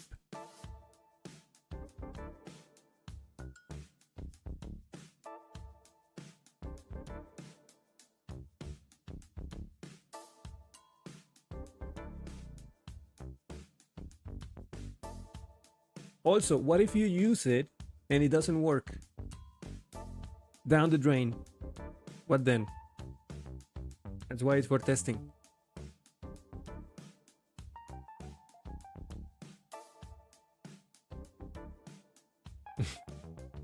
No, man, you're good.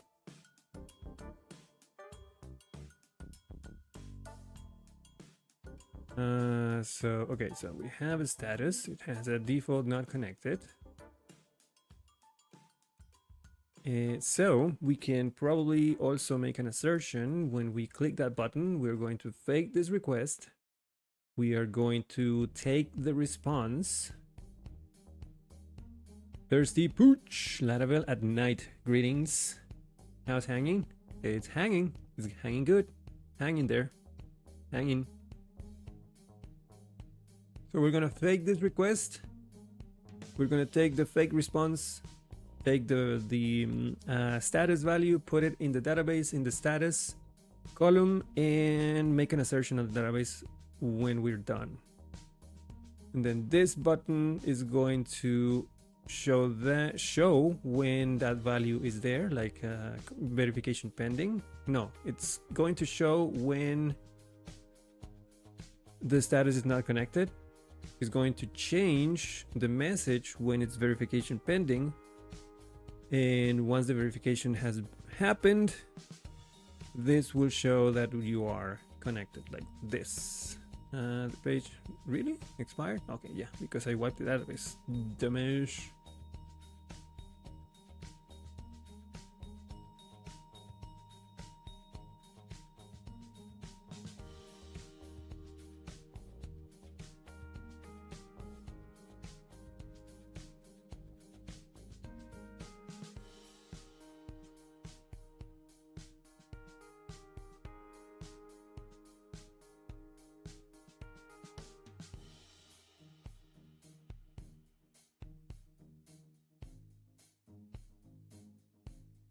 So if I click it right now, oh, I need to okay, that's good.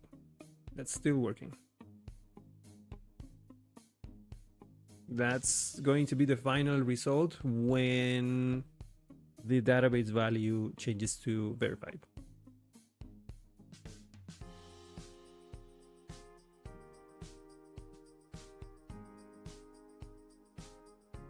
All right, let's try and test that.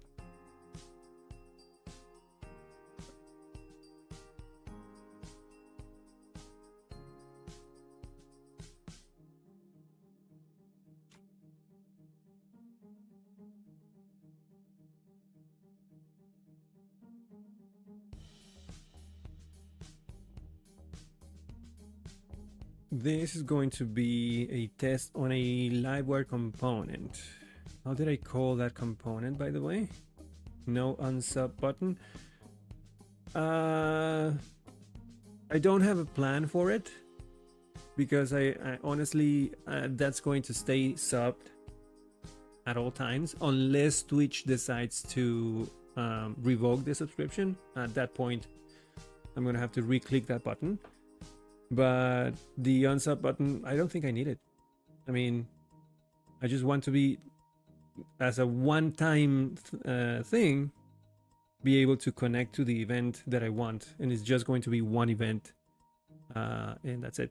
So yeah, I don't see a need for an unsub, to be honest.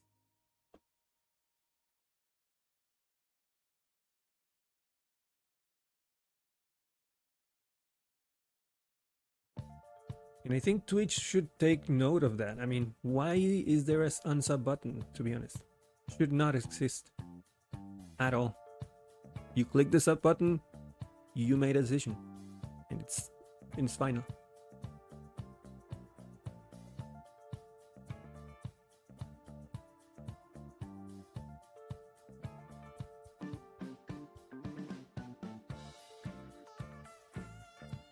What was the component name?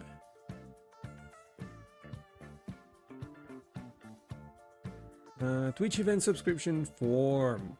It's a component, so I'm going to be testing that component.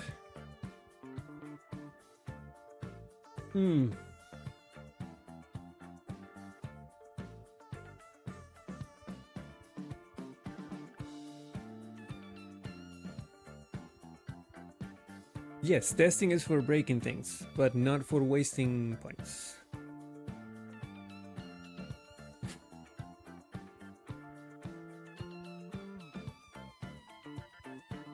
I will test it though. I will test it thoroughly in live with because channel points for me are unlimited.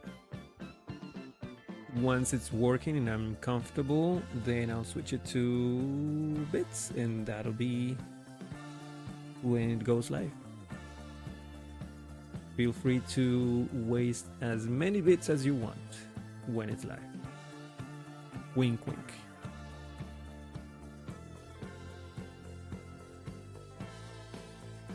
Okay.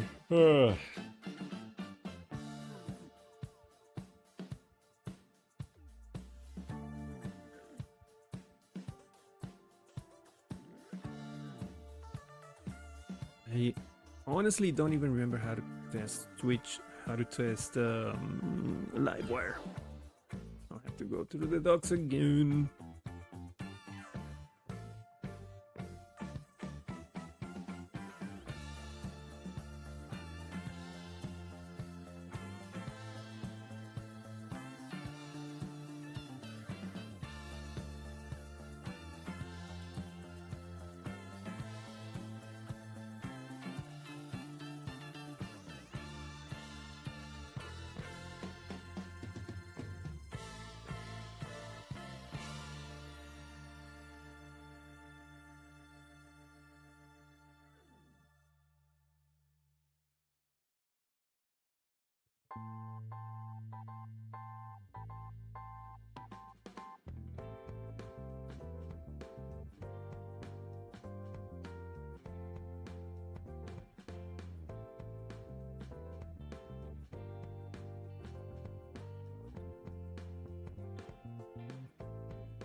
All right, we have a test class.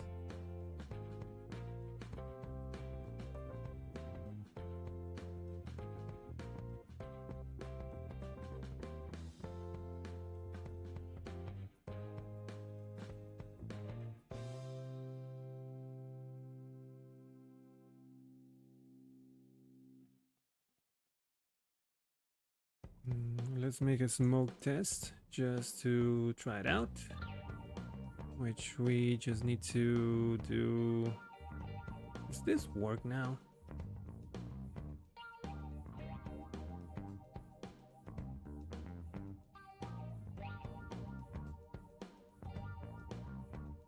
It does. Good.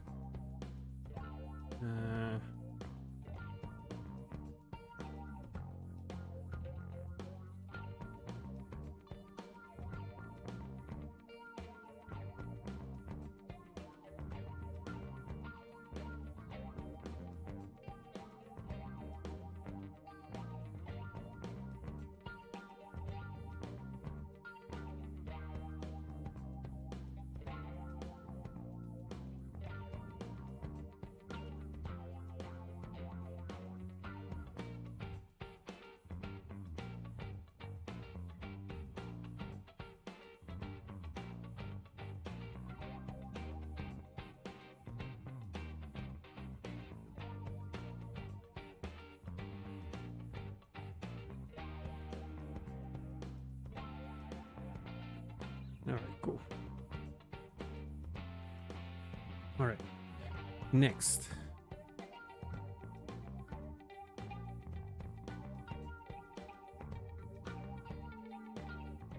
I want to make sure that I can see the button when the status is not subscribed.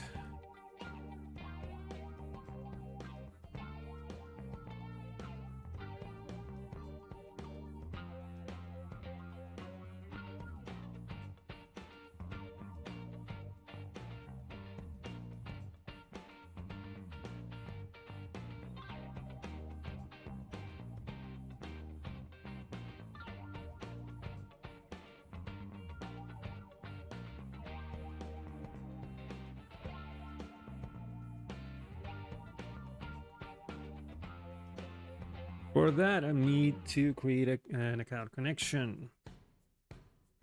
Do I have a factory for it?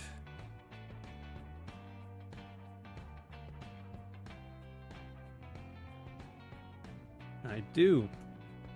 Work on this real quick.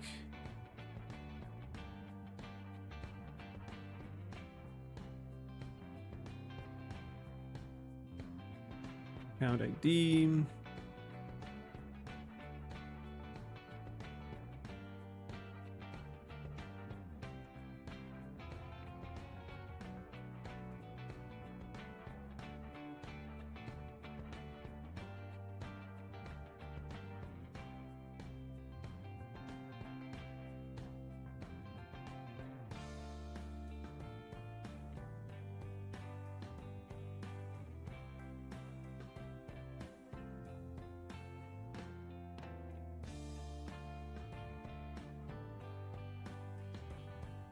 What am I doing?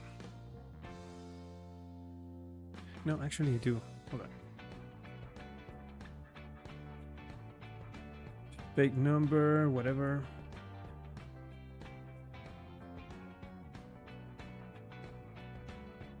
Nickname.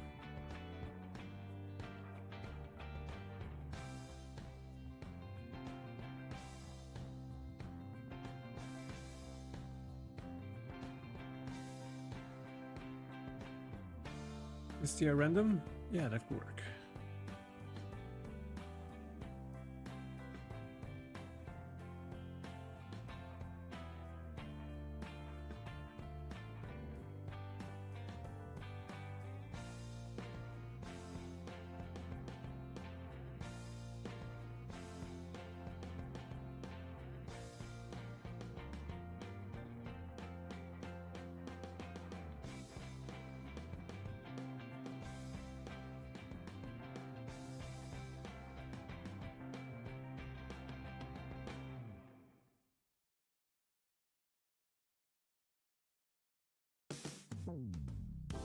Name.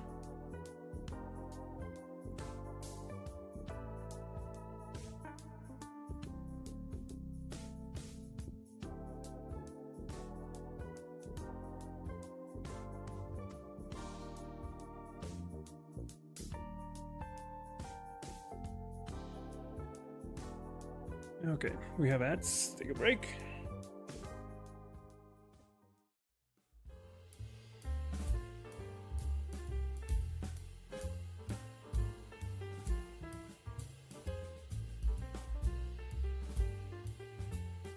Yeah, I've seen the ID. I mean, actually, in the documentation, if you take a look at the account ID, it's actually a string, so it makes sense to use string random in this case. Doesn't really matter though, but it's fine.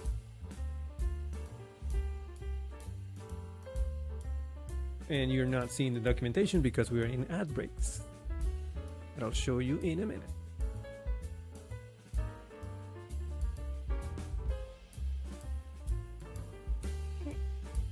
Oh.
Yeah, it's just for testing.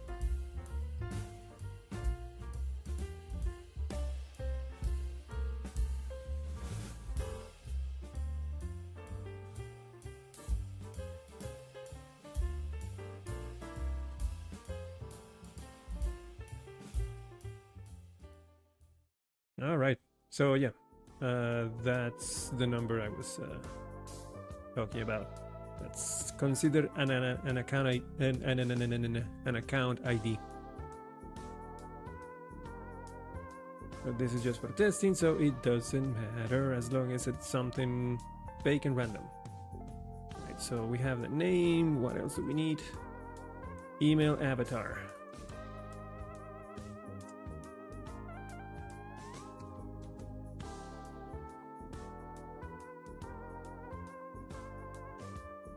UUID? Yeah, you're right. Well, we could use a UUID. Nah.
All right, that's the factory. Now we need to go back to the test.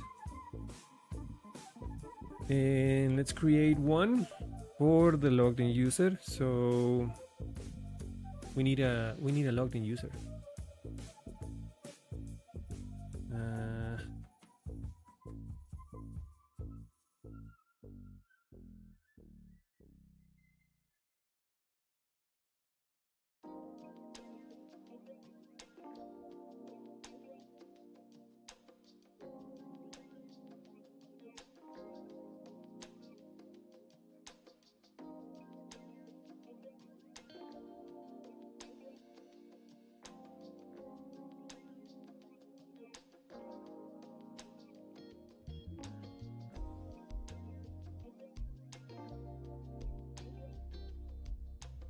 And then we need a Twitch account.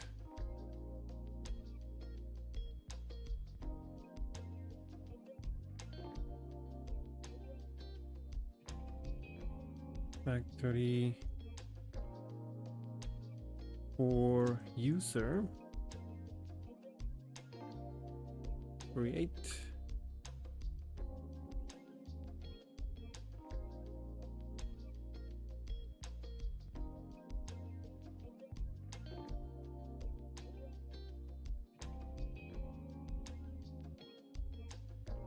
All right, we need to make sure that the HTTP client is a fake one. And the response is going to look something like.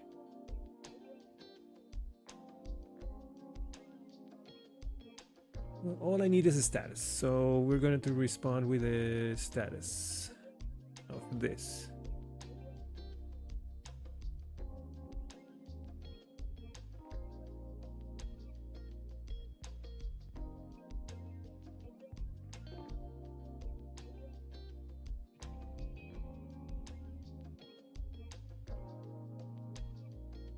And we need headers, I guess.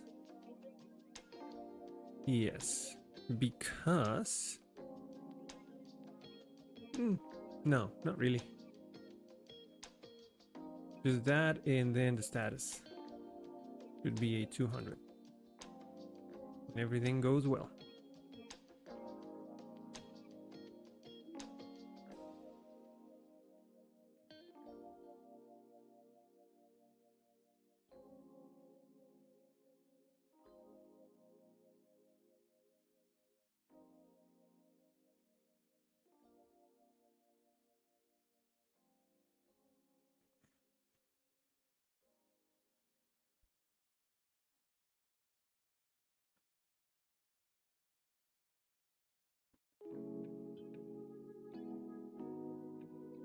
Actually, why am I making this right now? I just need a Twitch account. Can you directly chain onto fake? I think you are supposed to have a new HTTP. I think you can.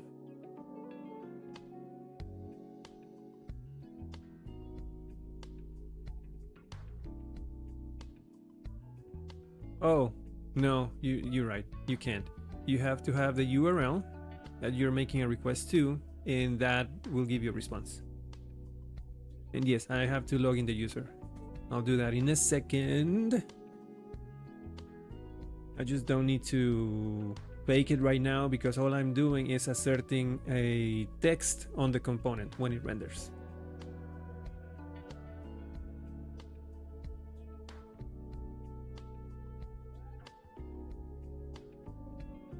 So Livewire acting as user, test Twitch event subscription form. There you go. Class assert the text. I'm looking for connect, I think.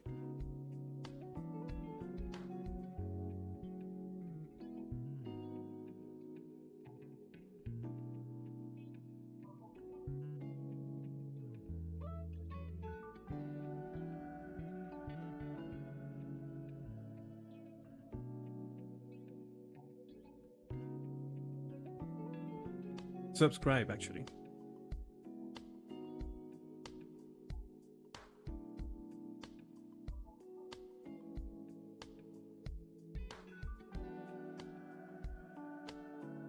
Is it case sensitive? Probably.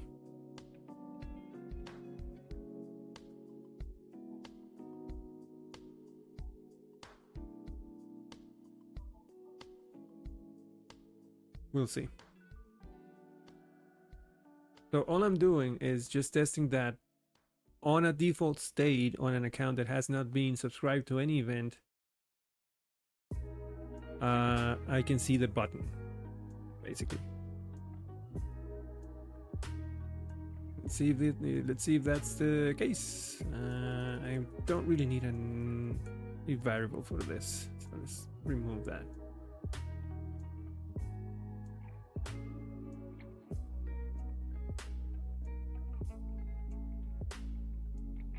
Right? Of course, it wouldn't be a stream with me if I didn't miss an import. At least one.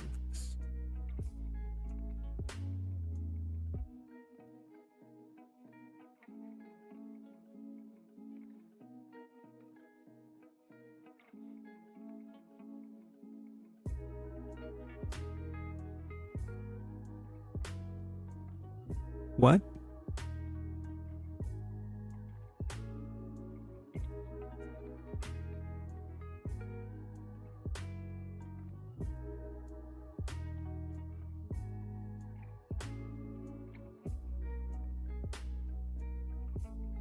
Oh, the file. Sheesh.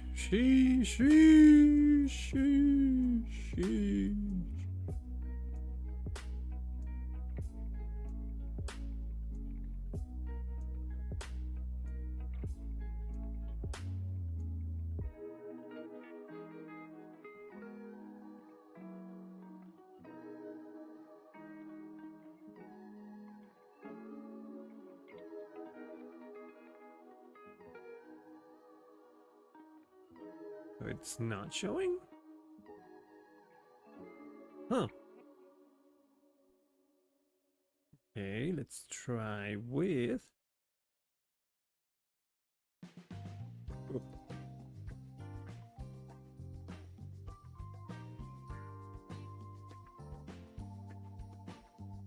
Try with that.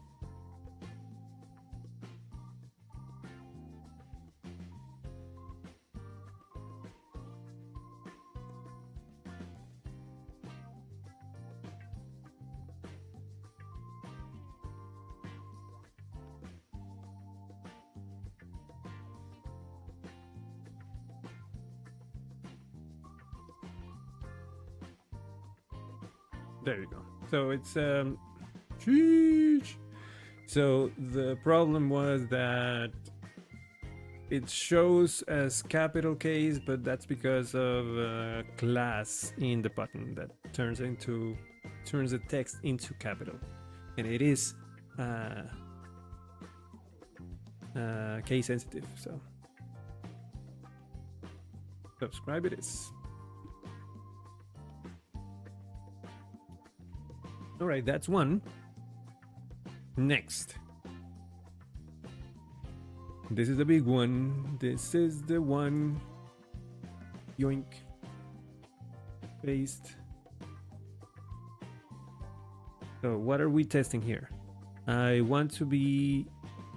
Okay, two things. I'm going to make the request to Twitch. Twitch is going to respond.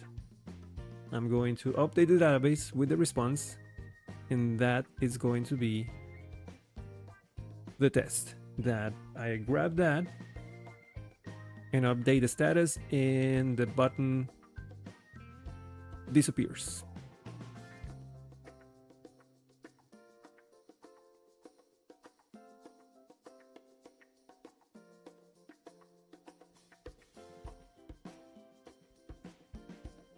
Seems like a brittle test prone to get false positives in the future. If you have subscribed in any of your descriptions. Oh.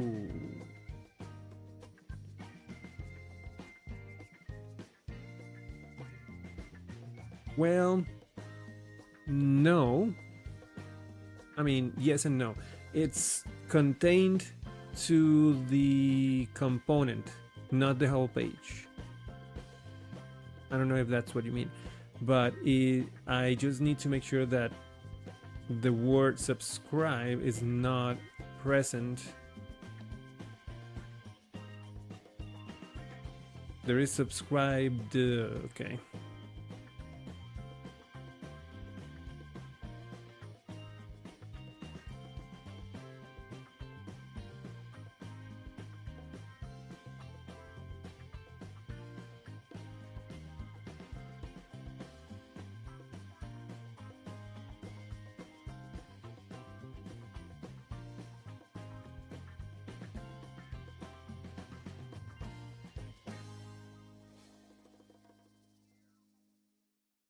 Hmm.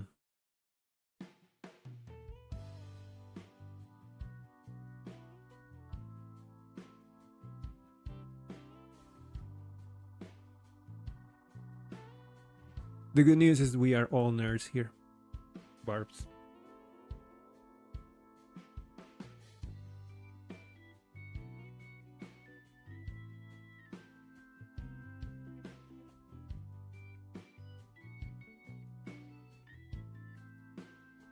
We're giga nerds. Okay, so I need to figure out how to test this without having to rely on the text then, because I do have the subscribe text. Subscribe text.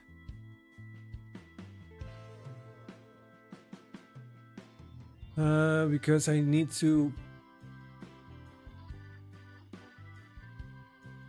The button is not a component, it's just HTML.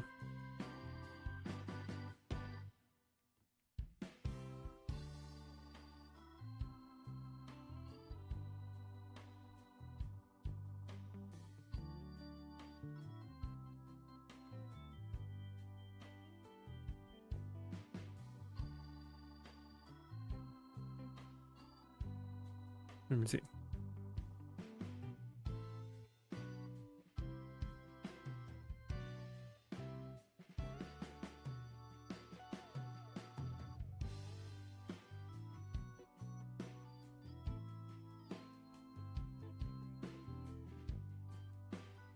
Yeah, that's what I was thinking.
Guess I can just use the this.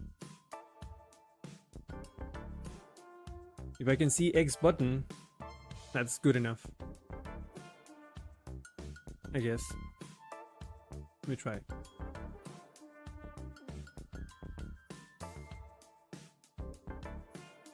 I won't see X button because it's a component. It's going to expand.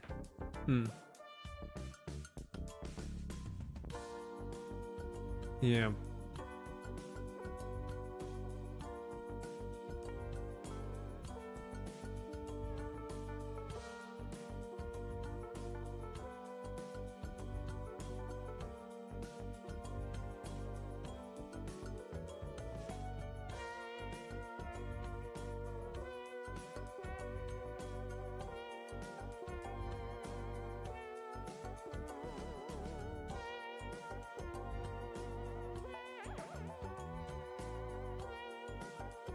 Let me try something.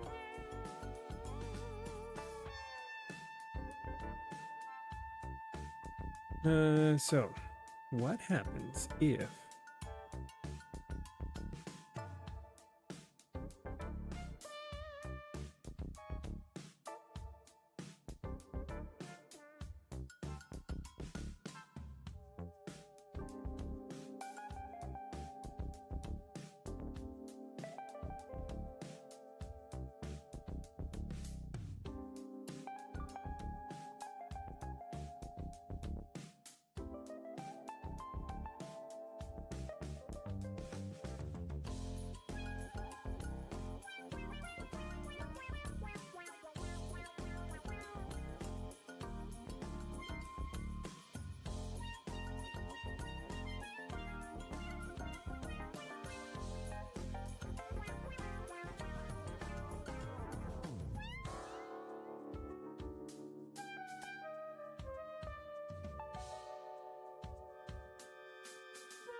Okay, so what if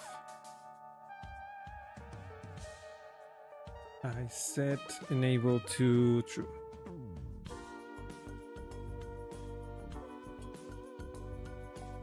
Come on.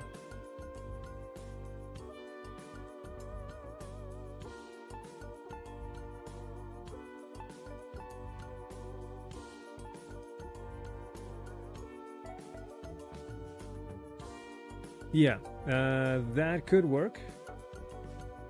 Wrong method? Yeah, I figured that out. That could work. Just expanding, rendering the HTML button. It seems kind of complicated, so I'm just going to try something here. See if it works.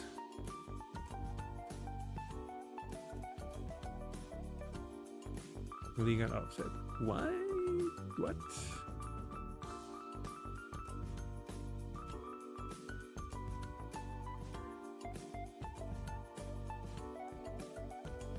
Oh, dumbass.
Hmm.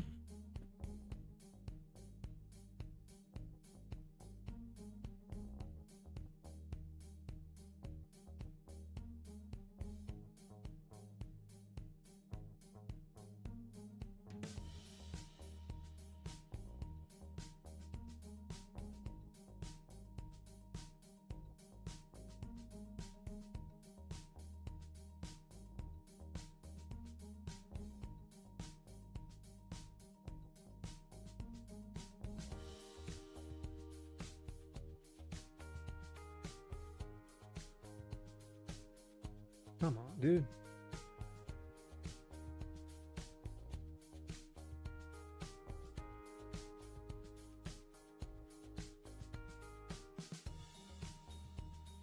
Yeah, I think that's true.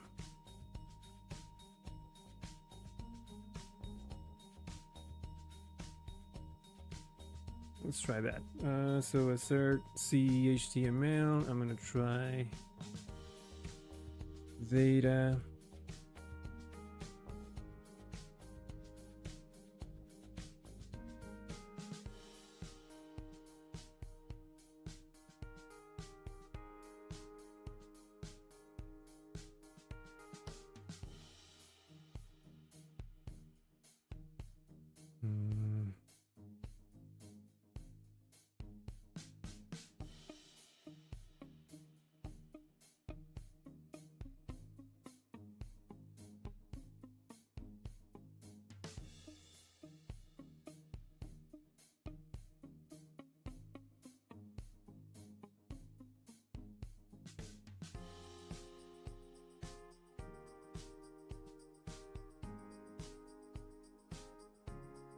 Okay. I have an error. Now I just have to fix that error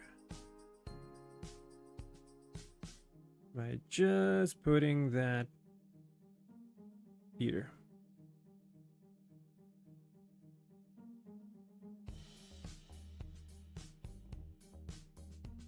Well, hold on.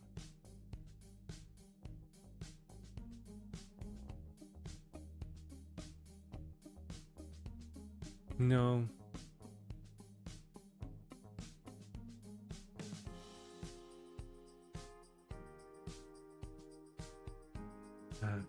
Hold on. Let me go real quick to the component because I really need that enable value to be true. It's because I put it as a protected. Boo!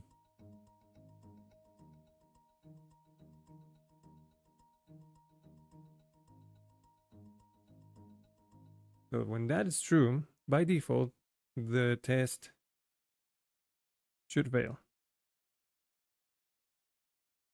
There we go. That makes me think that the test is valid.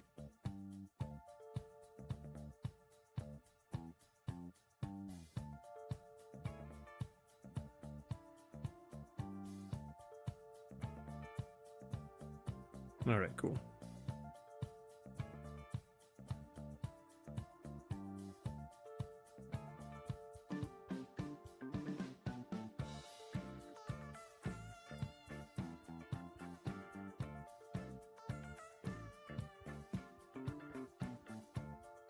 Noise.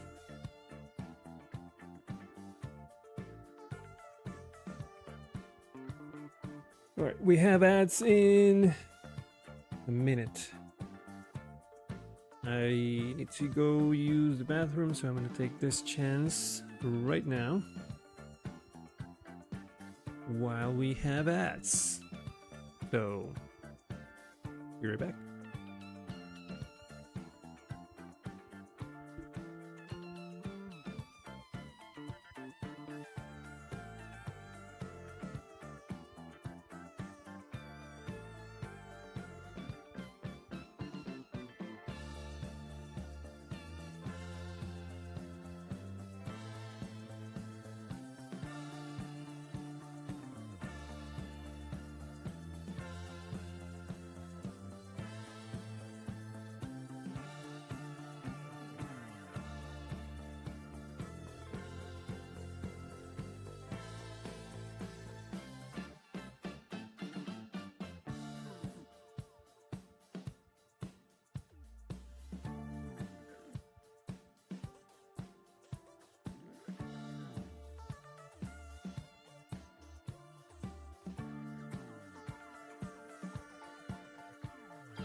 And I'm back.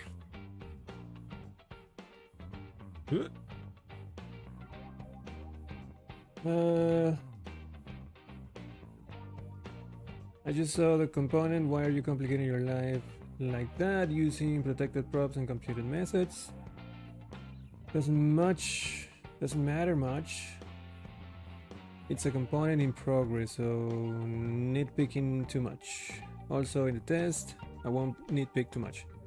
In the test you can do something like call enable Twitch subscription. This will call the method. And then that's going to be the next test, is to actually call that, click that button, or call the method that the button calls on click, and make sure that the things that I expect to happen will happen. Why am I complicating things? It's because when it comes to protected properties, that is just a test property which is there as a placeholder, so that's going to go away.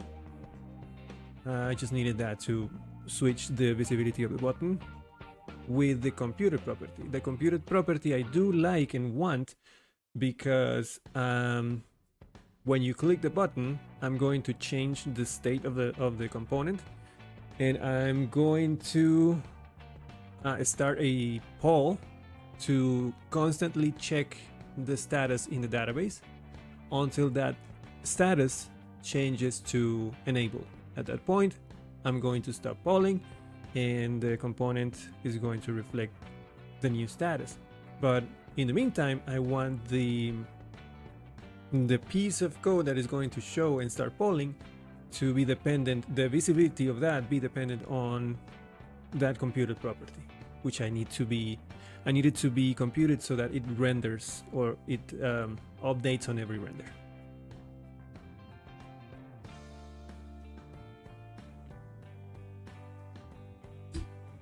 Ow.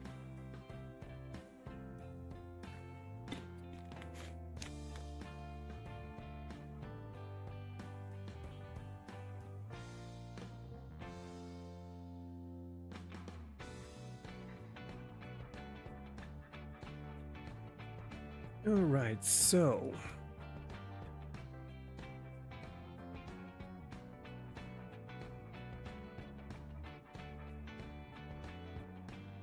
hides the connect button when the status is not connected. So for the testing, I think I'm gonna have to make that is enabled as a public property so that I can manipulate it.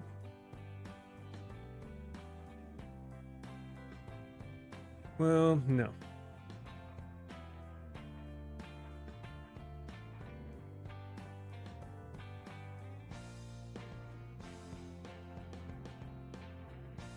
Can we name it is verification pending to be in line with enabled?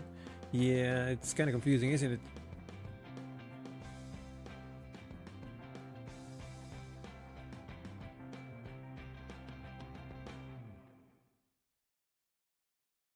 In fact, why am I not using verification pending?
I don't think there is a set. Is there a set? I think you can just pass the data like this. There is? Huh. Okay.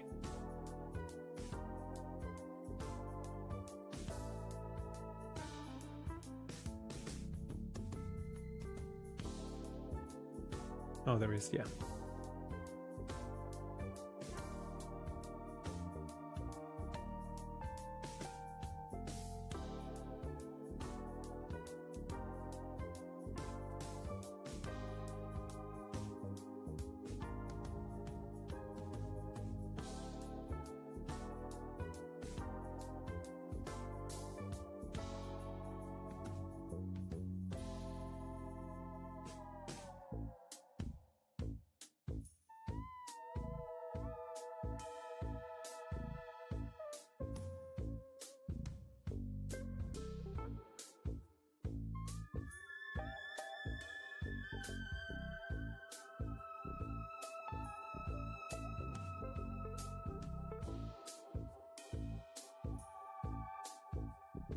It's going really good. Yep. Learning a lot, making progress, passing tests. It's going good.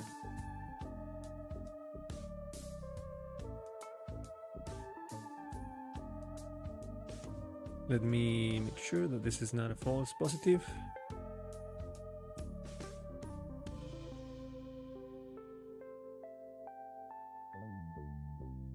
Yep, that's good, that's good, that's good.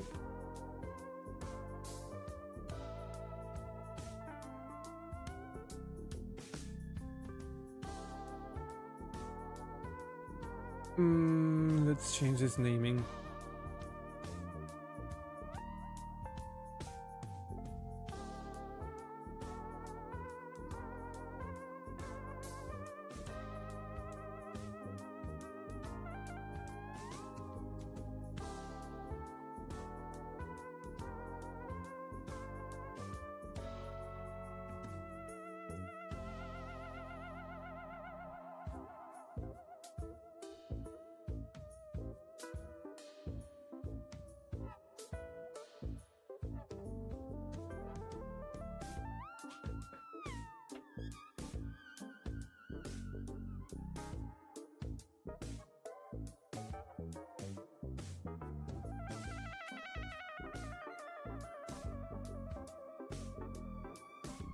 All right, so we are testing that try button or connect button. Would you like it to name it connect instead? I'm actually calling it connect. Yes.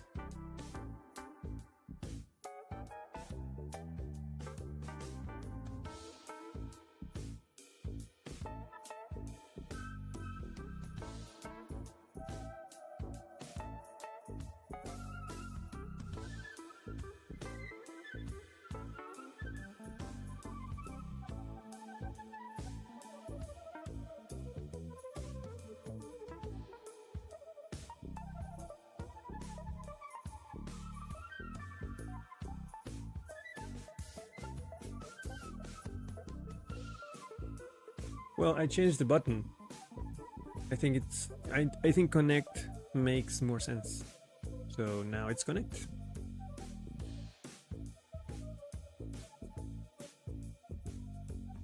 Enable? What? Oh, that's not what I was looking for.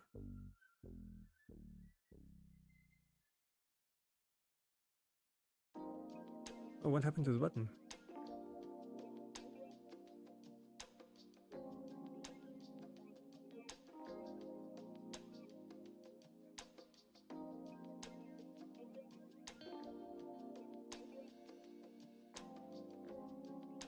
Ooh, problem. No, yeah, no problem.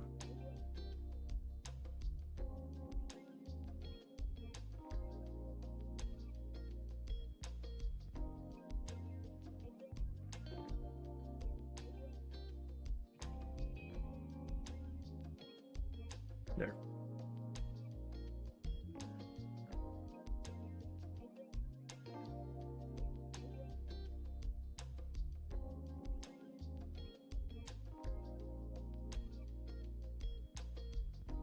Fine.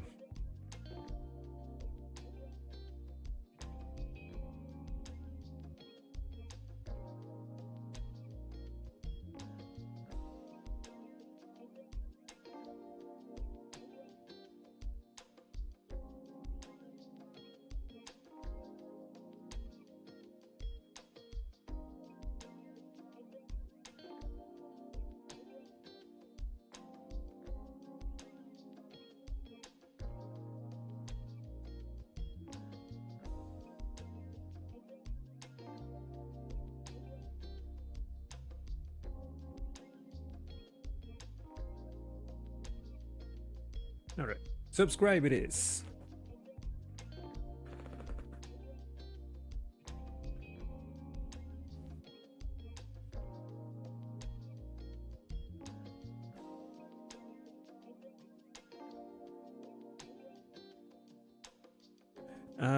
Well, I wouldn't say I learned something. Well, I just remember a bunch of stuff, like how to test Livewire components. I needed to refresh that in my mind. How to test the visibility of HTML elements.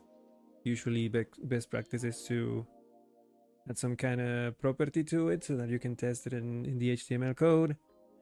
I learned that Evordo is kind of picky with everything, Willy as well, but I like them, so I will allow it.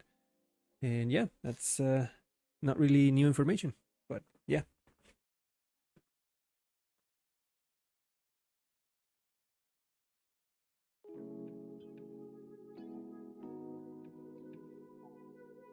Oh my god, really? It's not weird, it's completely centered. That is a button, and I didn't make that button, by the way. That's from Jetstream. So if you have a problem with that padding, take it up with Taylor, okay? Oh my god. See what I mean? See what I mean, C-Films? This is what I'm dealing with every day.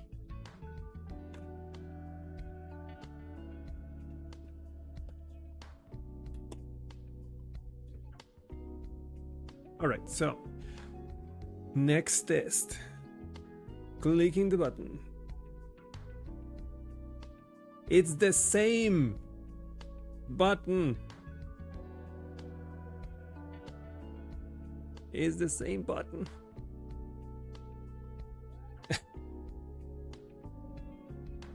It's the same button. So now we need to test the actual subscription, which happens on the enable Twitch event subscription. What am I going to test in this case? That this verification pending has to be from the database. Hi, Charming Videos from Iran. Thank you so much for joining me. Welcome.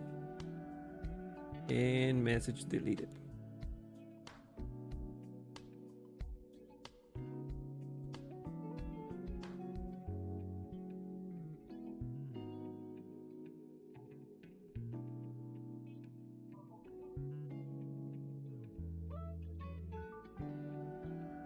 Space to the what? This? Do you mean this? The space here? That's this card has a padding. There is no margin. It's flat against the margin. What save? I didn't do this. That was there. Do you want this over here? You want the subscribe button on this side? Fine.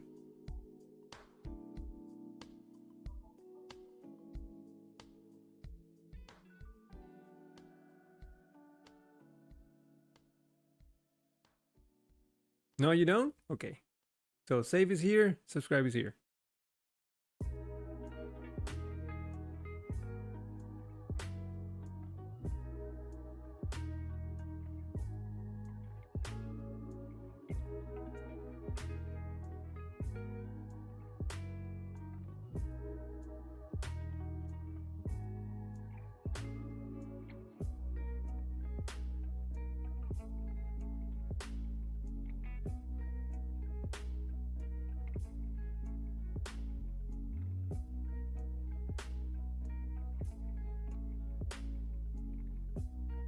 The only margin around the button is the one on top.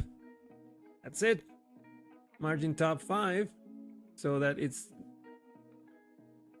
separated from the text. That's it. There is no margin around the button.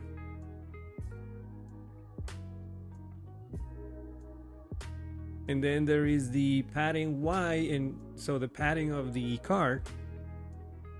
Rather the save button. Oh my goodness.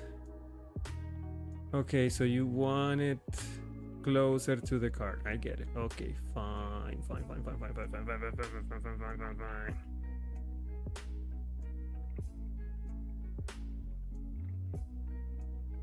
By the way, this has a... what the hell? Seems to have an actions section, apparently.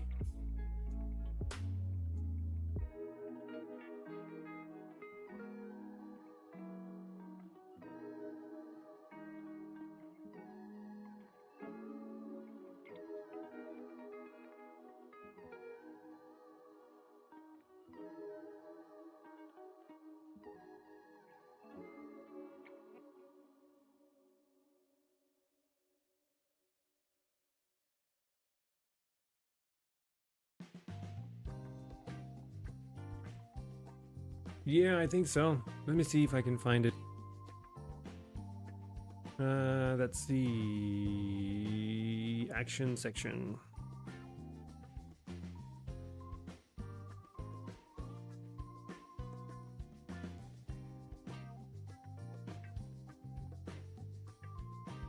It's not.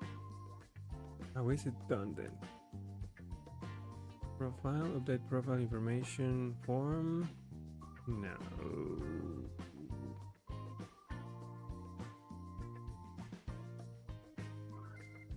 No, it is, yeah. Profile. Oh, no.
Oh, is the form? Oh, okay.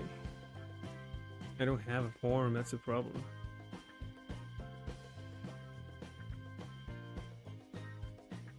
Let me see. Go back to that again.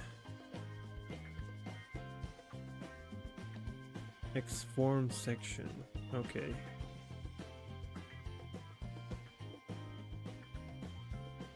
And that has a submit. Maybe I can do that. Do it that way then.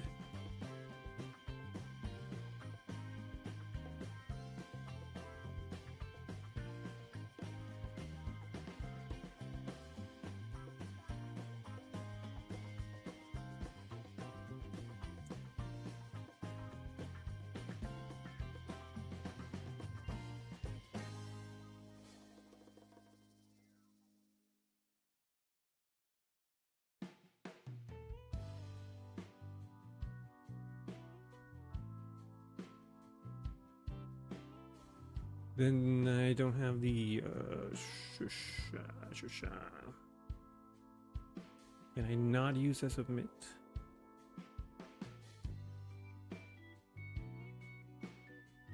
I need to. Alright, fine. I'll give away this.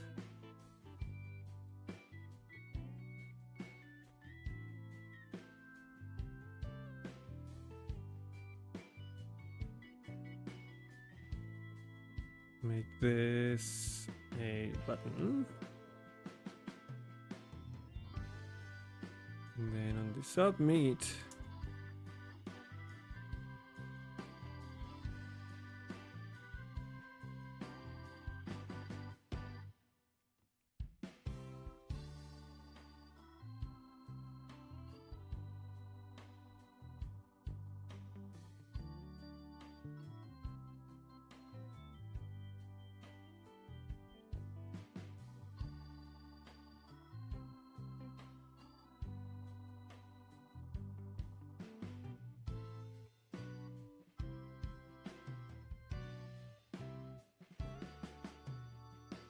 form. Okay.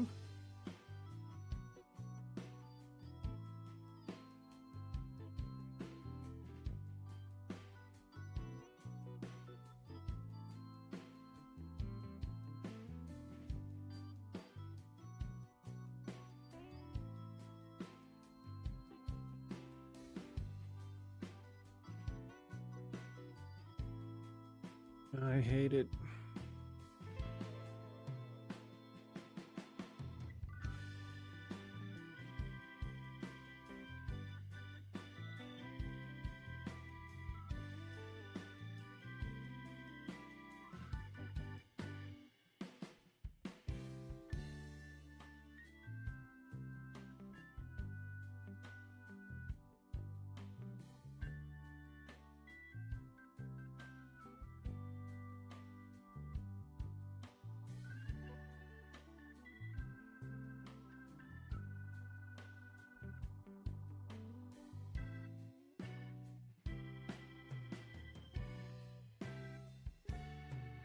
Yeah, at least the button is well placed. I'm sure nothing else needs to be done, right?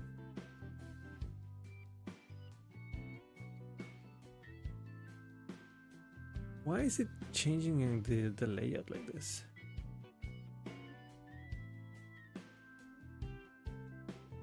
Oh, it's a freaking grid.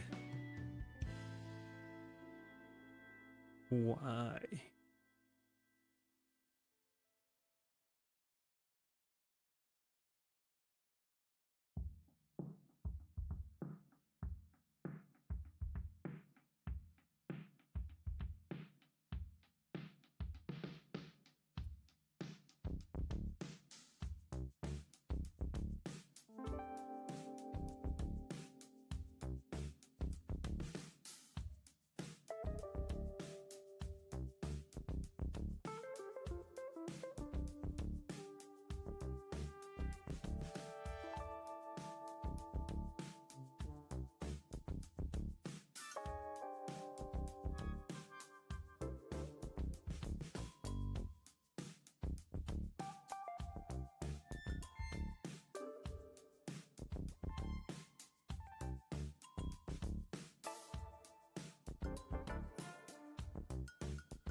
Yeah, I need this H3 to go all the way.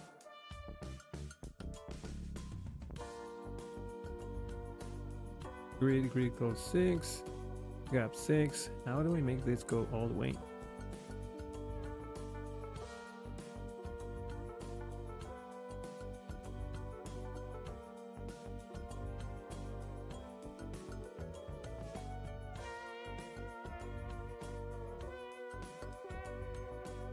Oh no, row, call. Did I do row? Yeah, I did row. Oh, call. Call span full.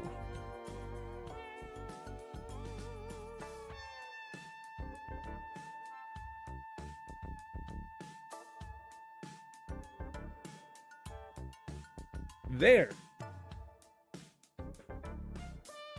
Happy now?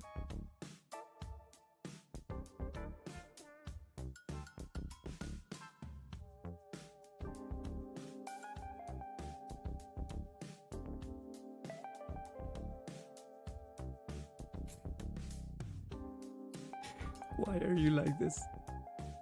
Jesus Christ.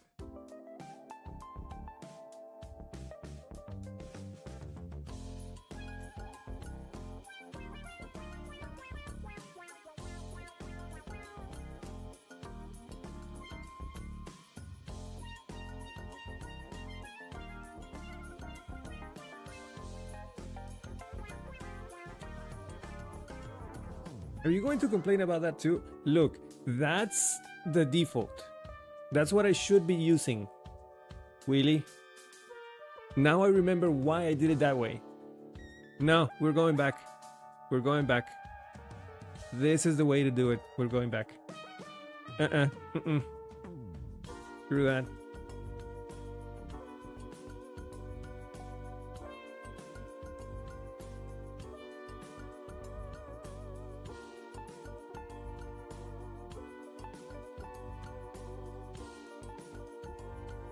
Not so much back.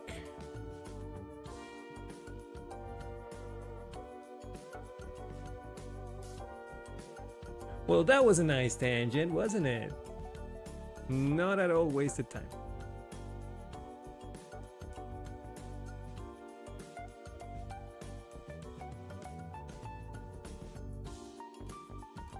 Yeah.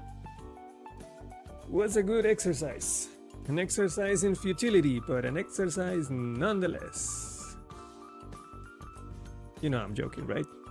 Appreciate that. Oh, that we had ads. Didn't even notice.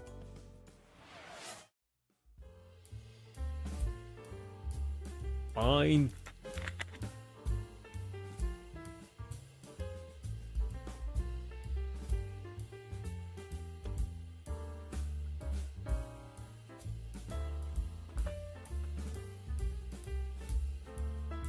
I think I'm good.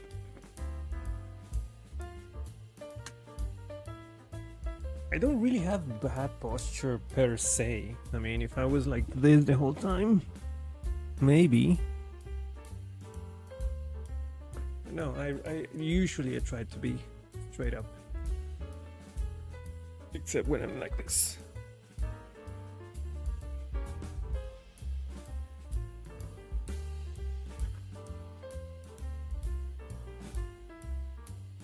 Yeah, sorry, Easy Films. I realized a little late into the ads, but yeah.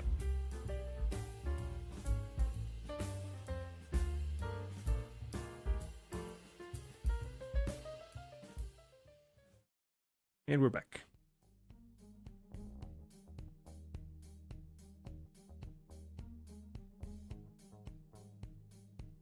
No, if you see me hunching, just claim it, because I wouldn't know it.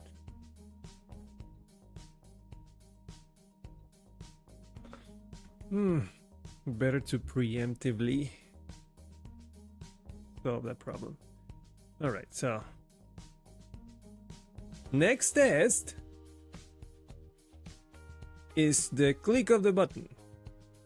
We need to make sure that when we click this, we make a fake call to Twitch using HTTP client. That call is going to give us back a JSON response.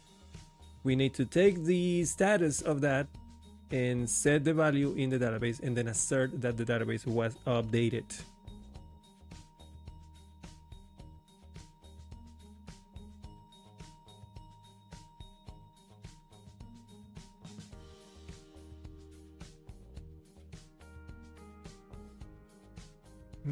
I guess we can use this one.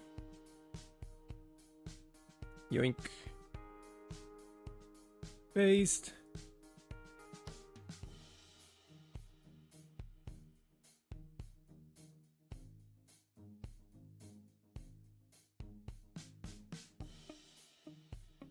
It updates the account status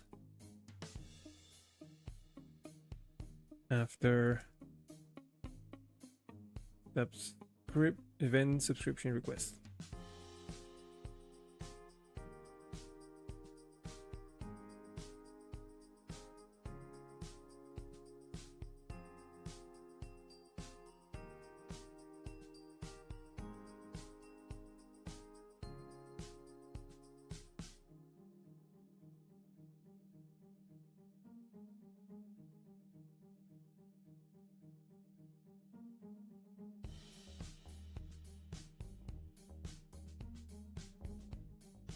Okay, so we create a user, create a Twitch account, which by default is going to be in not connected, was it?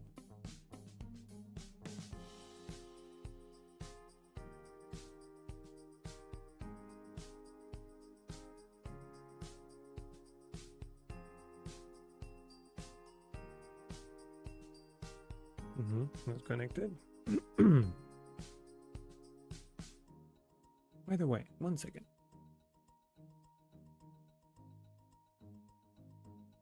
No, it's all right. Just wanted to make sure that this was snake case as well. Follow the same convention.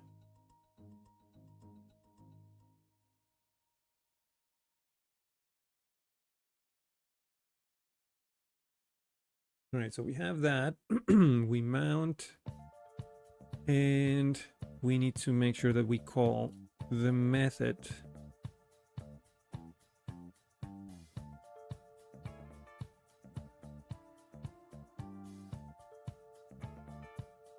The method name is enable. Oh, come on.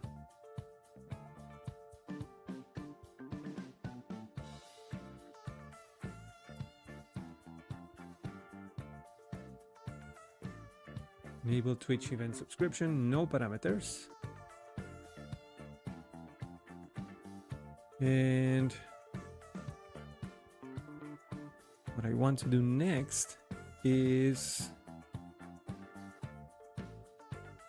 assert database has. Was that a method? Yeah, database has in the Twitch accounts.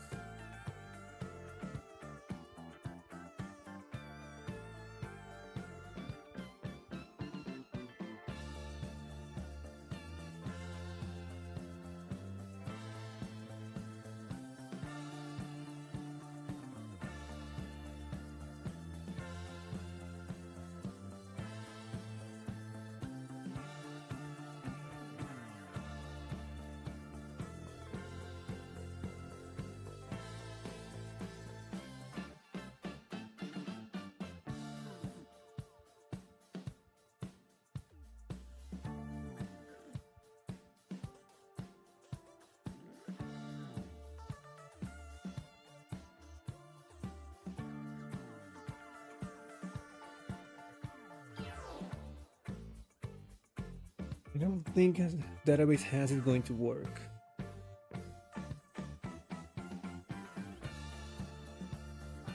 Unless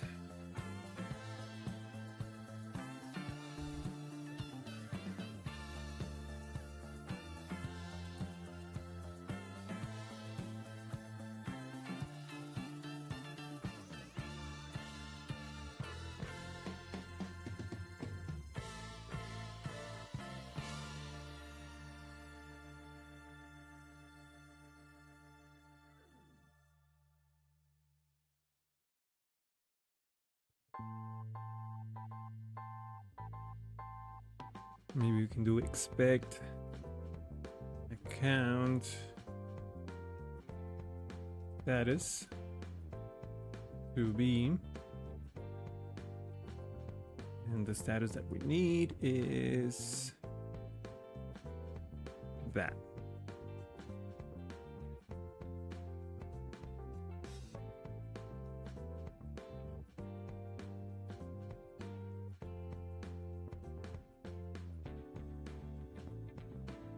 So, in other words, I'm creating an account using the factory for the user.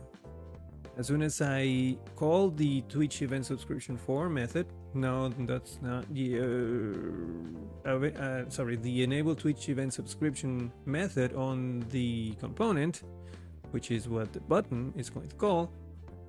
That is going to make the call to Twitch, get the status, put it in the database. I refresh my model so that I get data from database, and I check the status and make sure that it is exactly this. Good, good, good.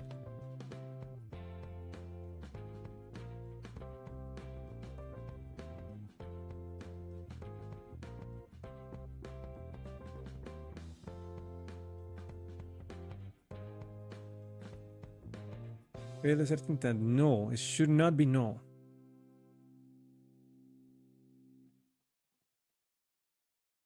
Oh, I know why. I know why it's no.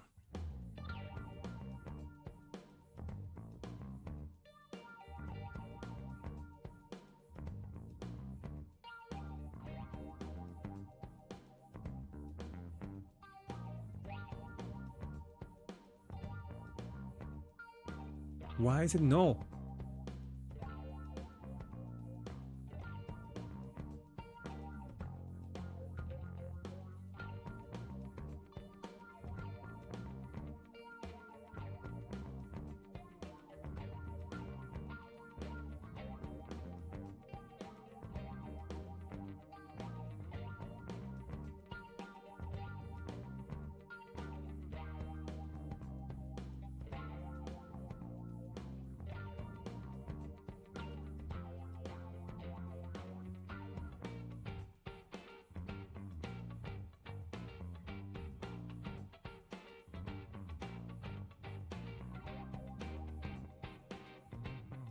Didn't remember wiping. Don't clip that. The database. Wiping the database.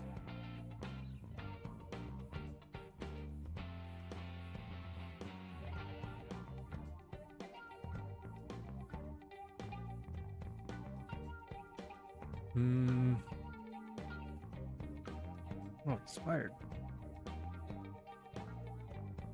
No, I do that every time I update the migrations.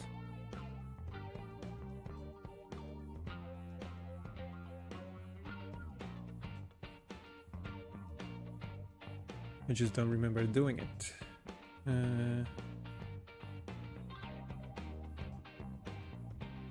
Wait.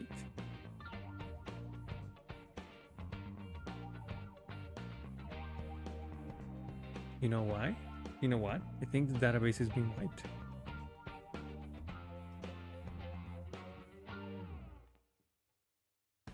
Yes. Yeah, I probably forgot a few settings. Now that you mention it.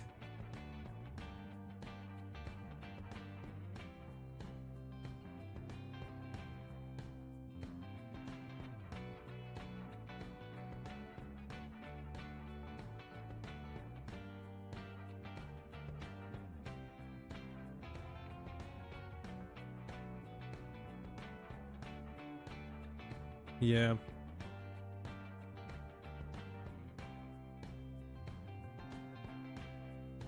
Yeah, it was refreshing the database, but it was refreshing the live database. Yeah, that was.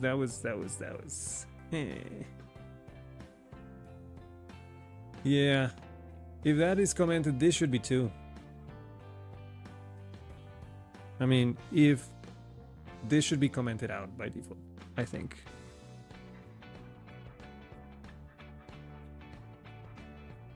I understand that one being commented out. Yeah, this one I understand. You don't always want to start with the in-memory database. But refreshing the database, that should also be commented out by default.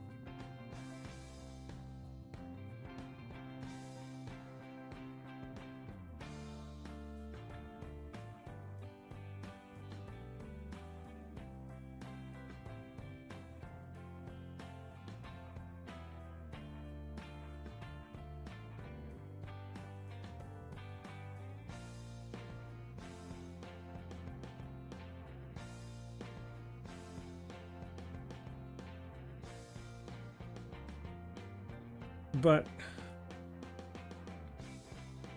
if not all apps use databases, then why is this enabled by default?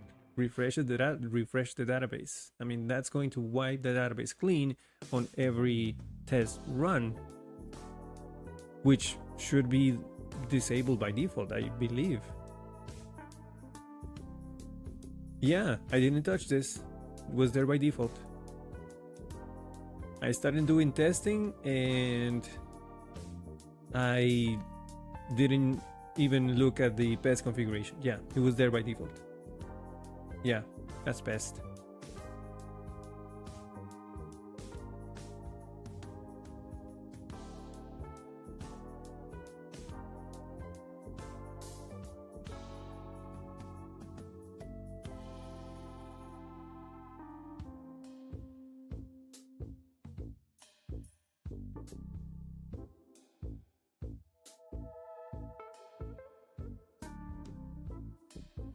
Still, why is this known?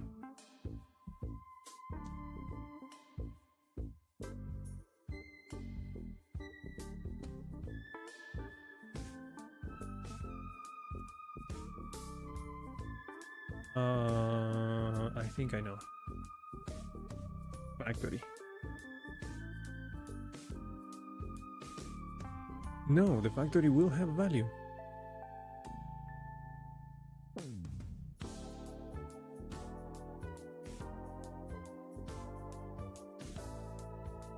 No, it doesn't. Gosh darn it.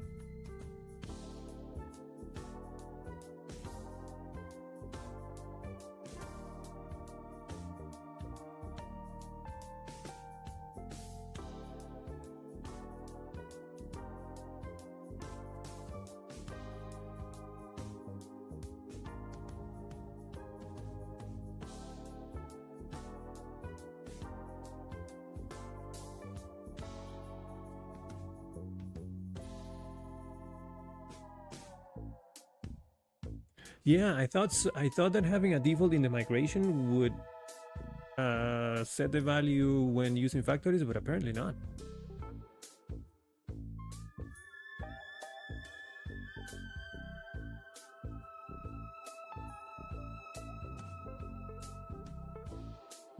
Should have? You think? I mean, let's look at this. What if I run it again now?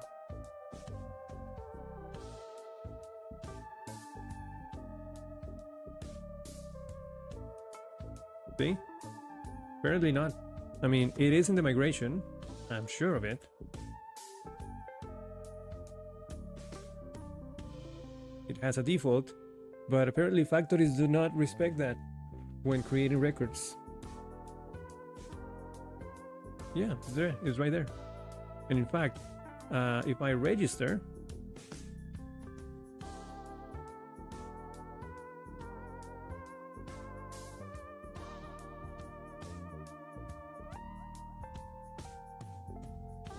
and sign in, that will create an account record. But if we check that,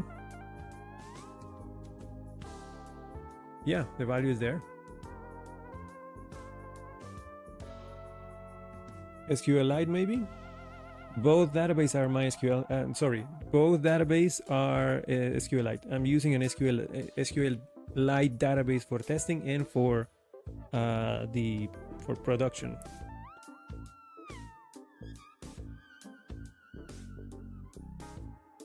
Refresh versus fresh. Maybe that is the problem. Let's see. Let's go to the test.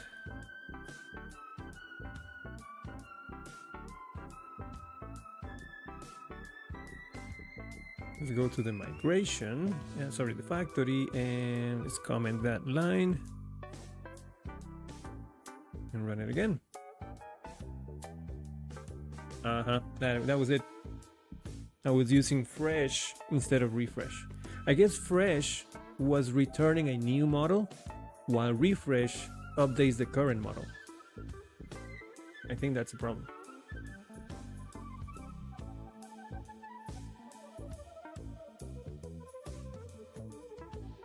The Livewire component doesn't... Yeah, I know.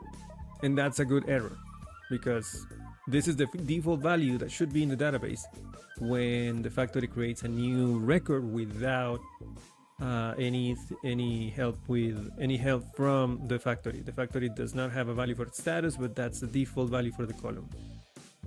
Problem is, yeah, I was using the wrong method to refresh the model. Refresh is what I should be using.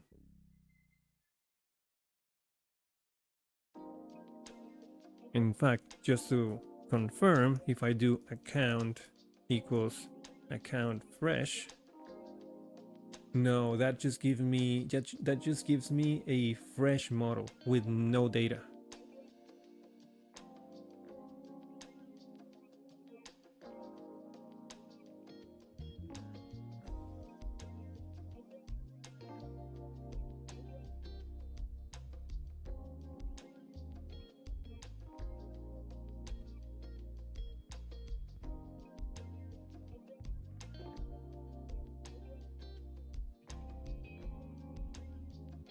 Refreshing models.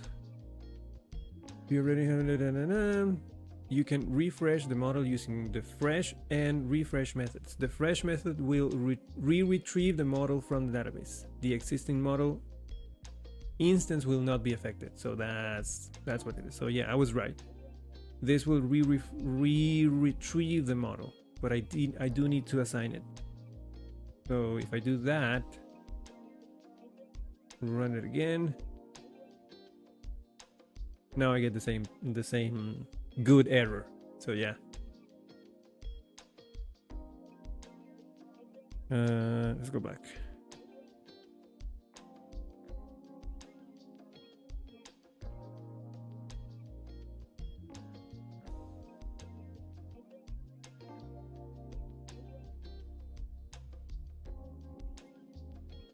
Just refresh should do the thing.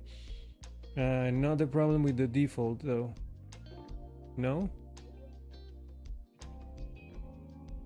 No, there is no problem with the default. The default in the database is working. The default from the migration is working. So if you create a record and the factory does not put a value in that column, it will have one by default. I was just not retrieving that value correctly from the database.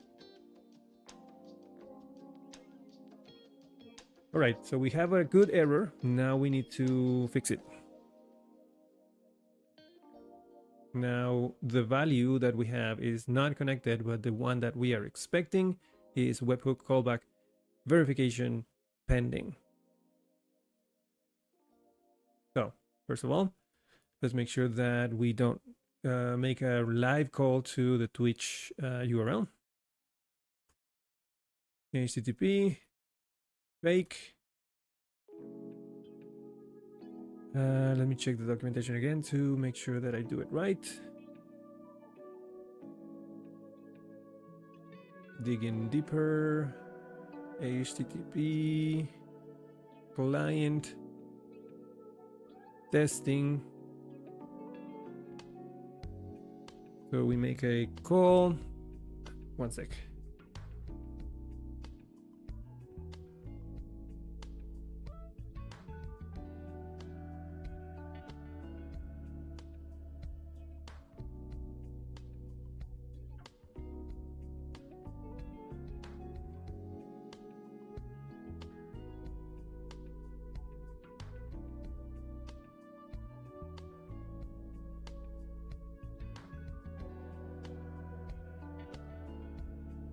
Ugh.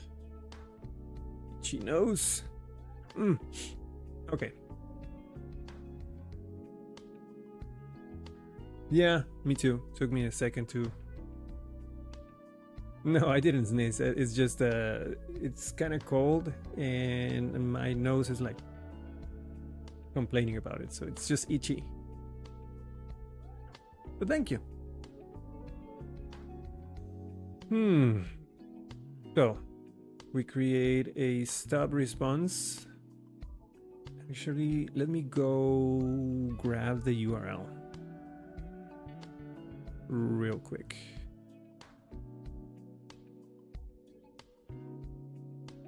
It is a post. It Need to remember that.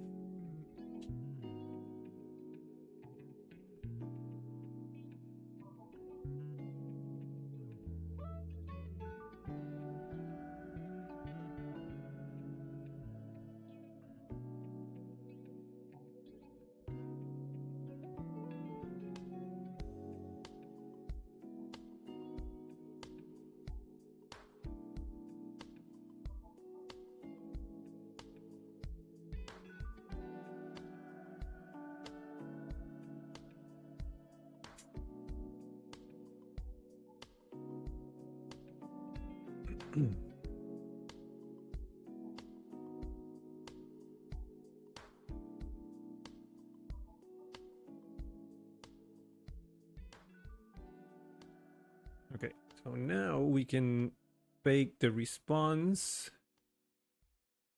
using HTTP response,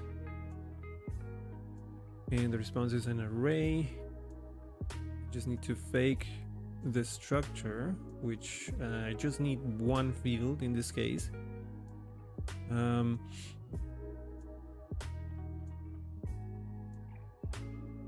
should I? No, never mind. This is going to be a JSON response. And what I need is data. Sorry. What I need is data and the status. So let's do this. Data.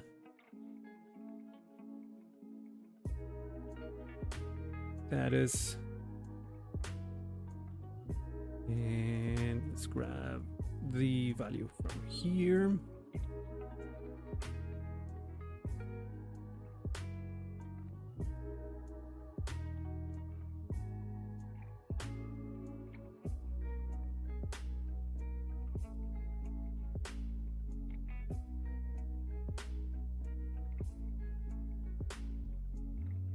Guess I don't need to do that really. Status is 200 either way.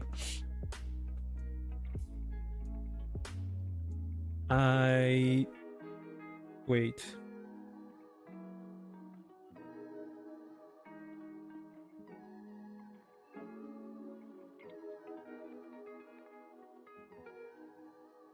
Was that again?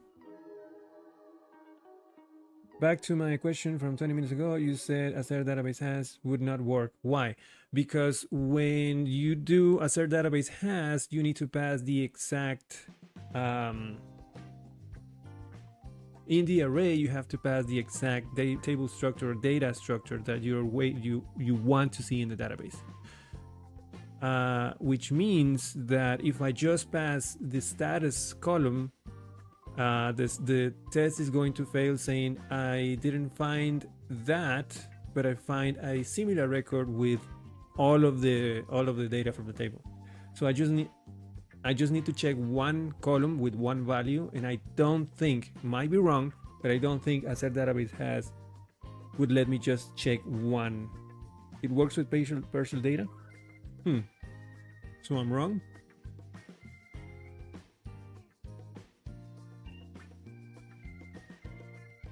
All right, let's try it. I thought it was not going to work with partial data, but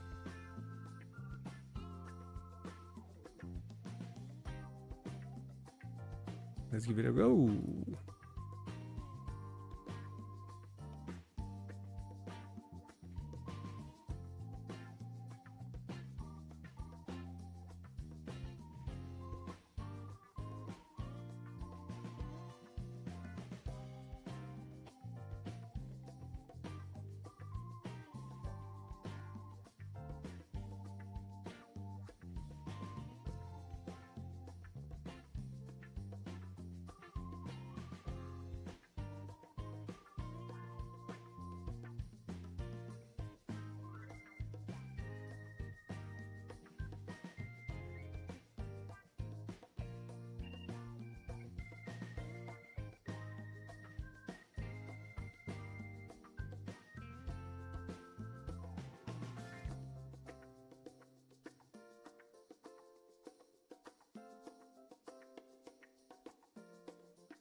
Oh, you're right.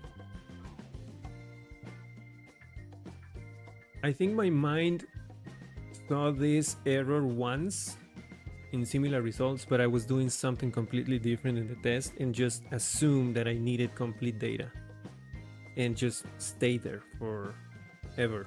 Okay, you're right. Completely right.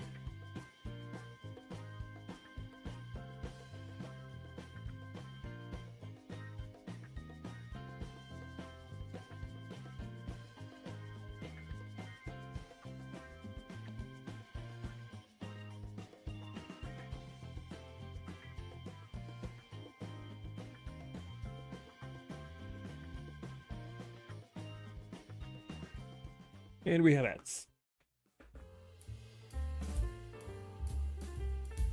Class name in the first argument. Okay. Class name of the model, I'm assuming, right?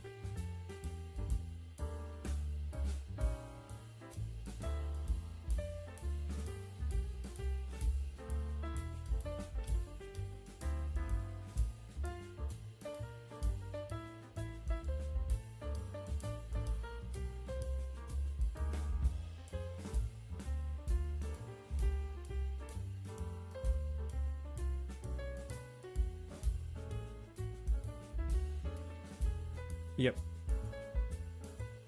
That worked too. Nicolás Alfonso Suárez Rodríguez de la Peña, how you doing, man?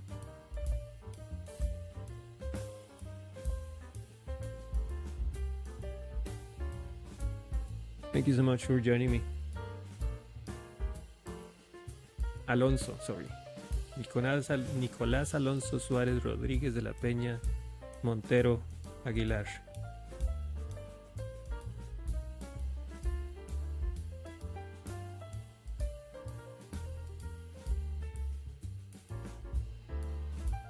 All right, ads are over.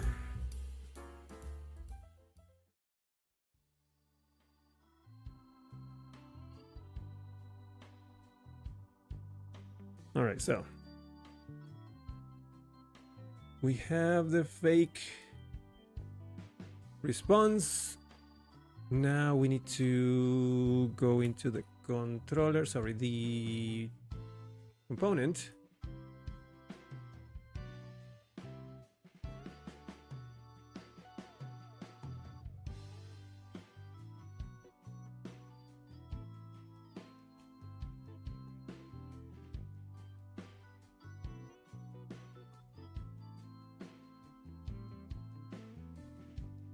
So we need to, okay.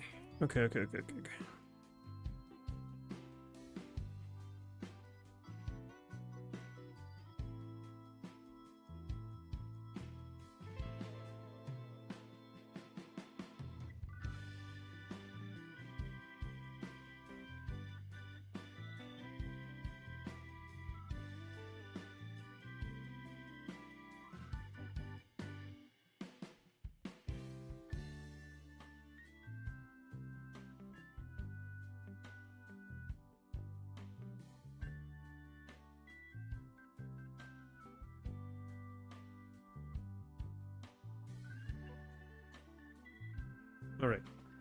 To make this call, we are going to need a couple of things. We need authorization. So if you use webhooks to receive events, the request must specify an app access token. The request will fail if you use our user access token. So we need to request a token. Over to, oh, so that's another request.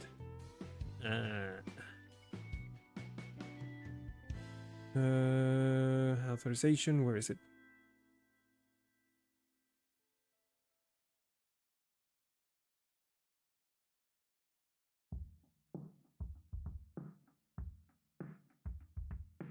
Authentication, app access token.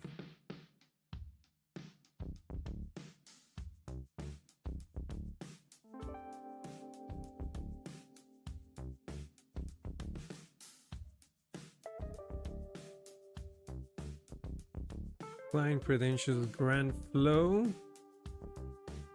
We need to make a request to this place, and we need to pass the client ID, the client secret, and the grant type. Okay. So let's hold off on this for a moment. We need to go back to the test and add one more URL.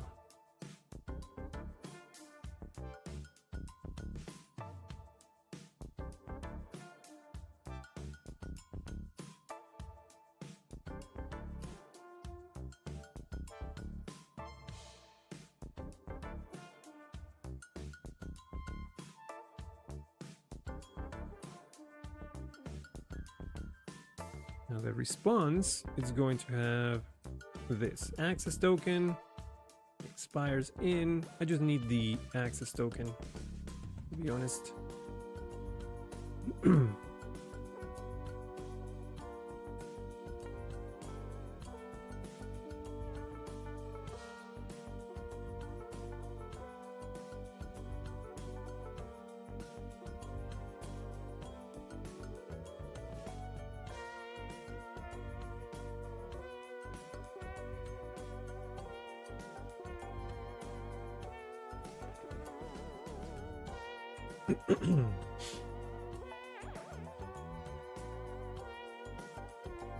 Okay, now let's go back to the component.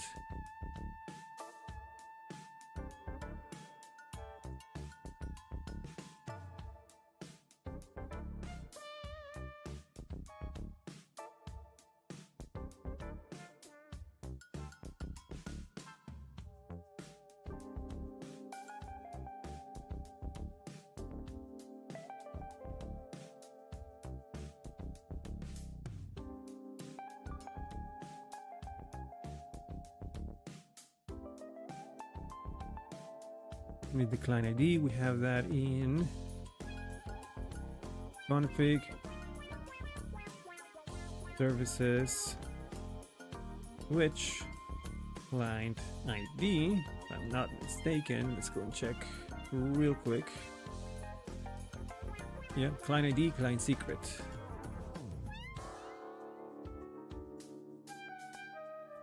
And the other one is client secret, actually.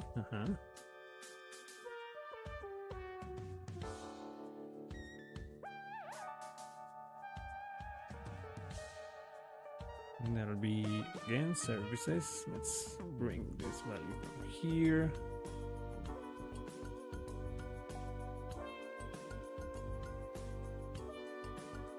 Client ID, client secret, and grant type.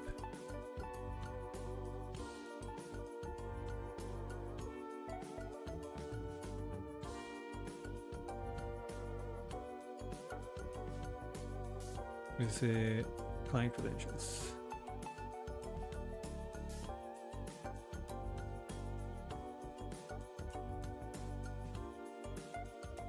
All right.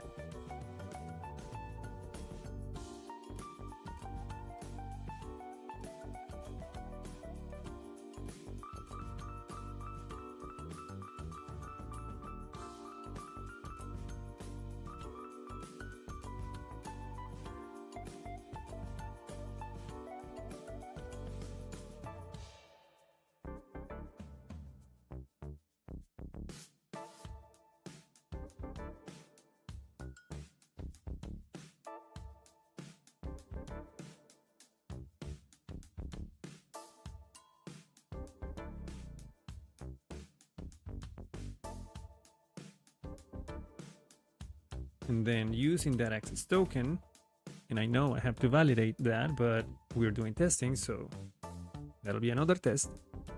Using that access token, I need to subscribe to the event.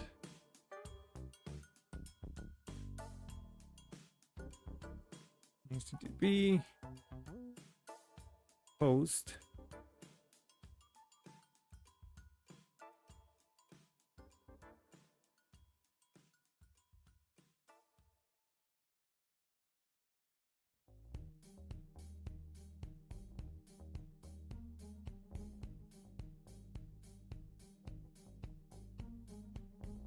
And the payload for this is going to be, let's go back a few steps.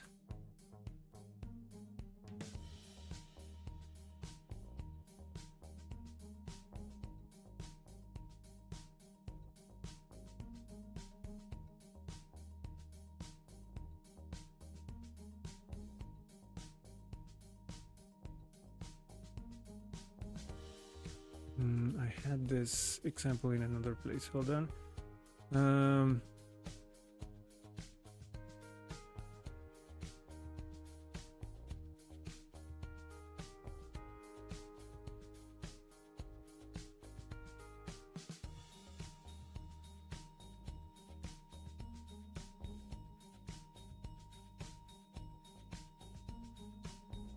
Event sub, handling webhook events. No, managing subscriptions. And then somewhere in here, subscription types.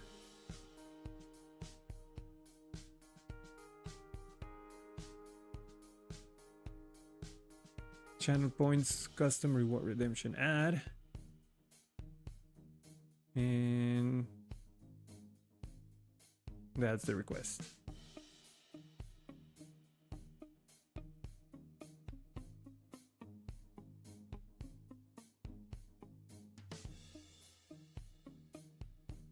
I'm gonna copy this real quick and put it somewhere, and then I go back to the other example for the full set of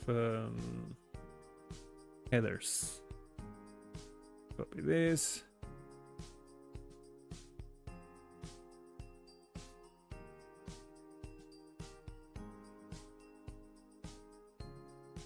Let's just leave it there.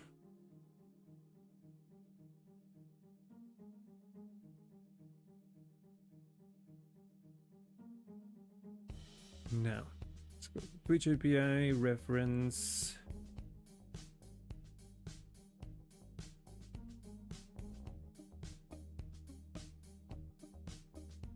Event stub, create event subscription.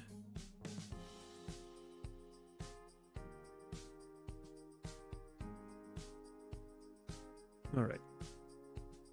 So we need to make a post to that URL. We need to pass the token. So that we can do with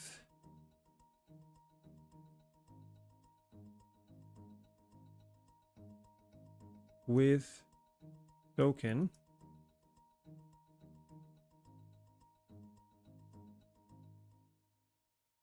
And just pass the access token there.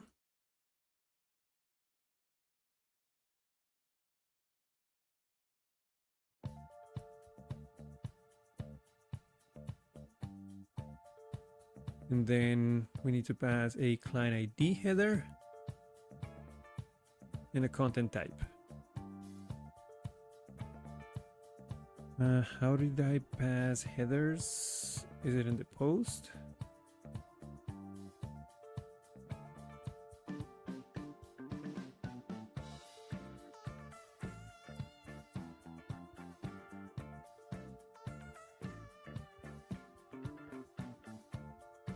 With headers.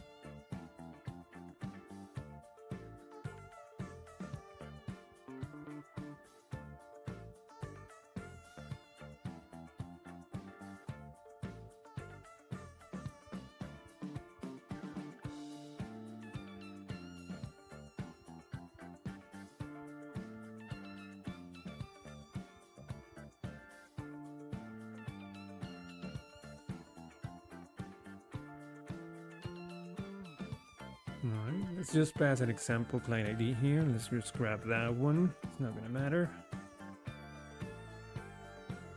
Or actually it will matter. This is the implementation. We need to pass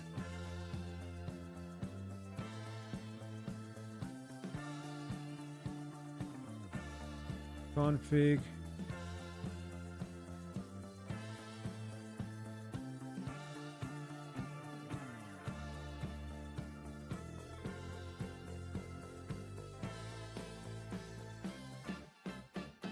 Oh, for fuck's sake. There. Jesus.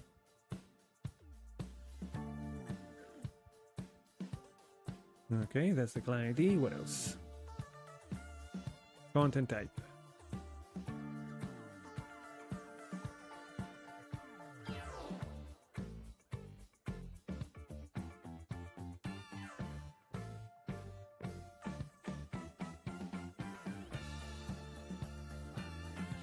Hmm.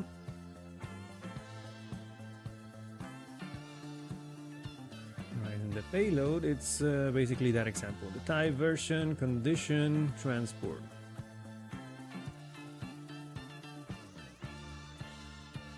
Type is going to be this, version 1, condition. I need the broadcaster ID, that's in the account on the Twitch accounts table.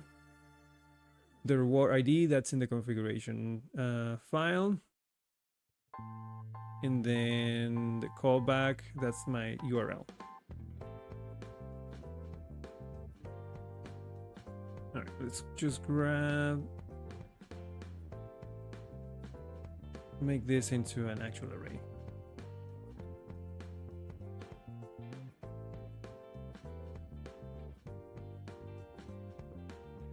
No need.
Okay, so to get that, I can probably just use auth user Twitch account ID.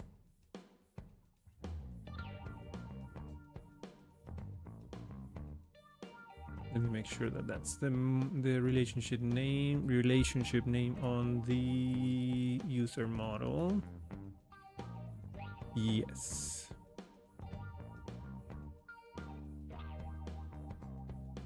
And then the reward ID.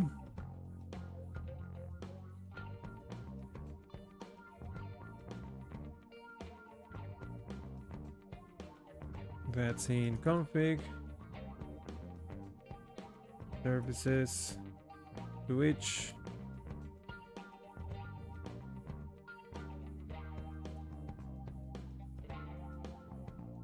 reward ID.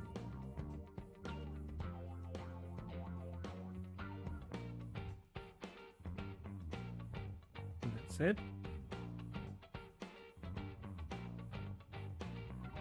And then transport.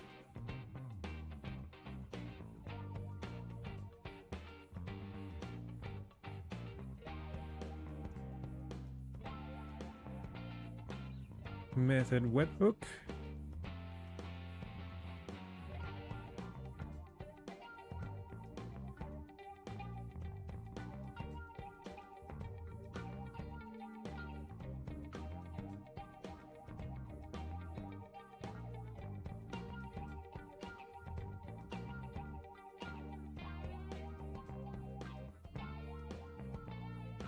Callback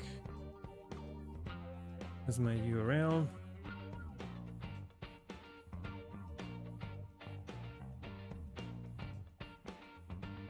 You can probably use app URL plus a known route.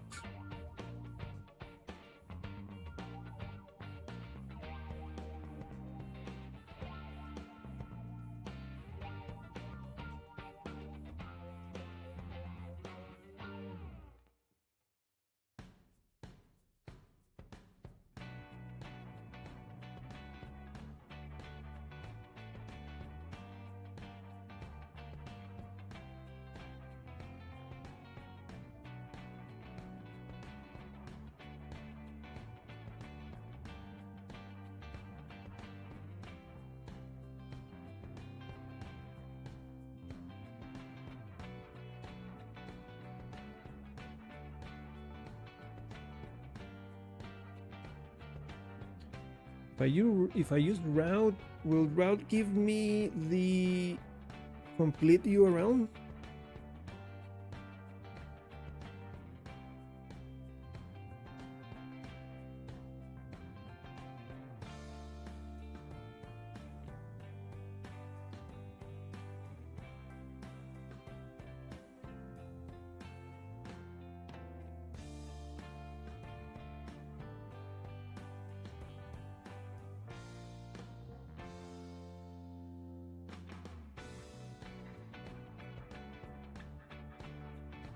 Yes, I'd rather use route instead, just in case I change that route later on.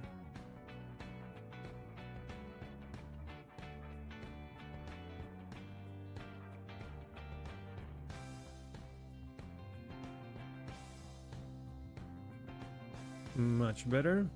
Okay, that's a callback. And we need to pass this secret. Do we have the secret stored somewhere? I don't think we do.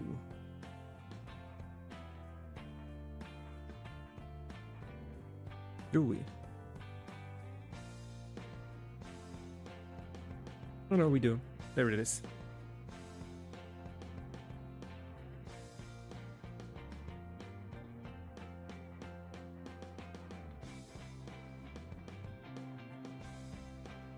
No, the second argument will allow me to query only the relative URL. Okay, good to know. Thank you.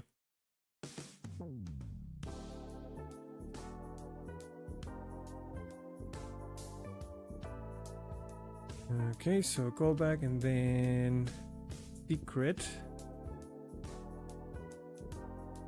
which is in config. Services, Twitch, webhook, whoop, secret. I think that's it. Please don't do that.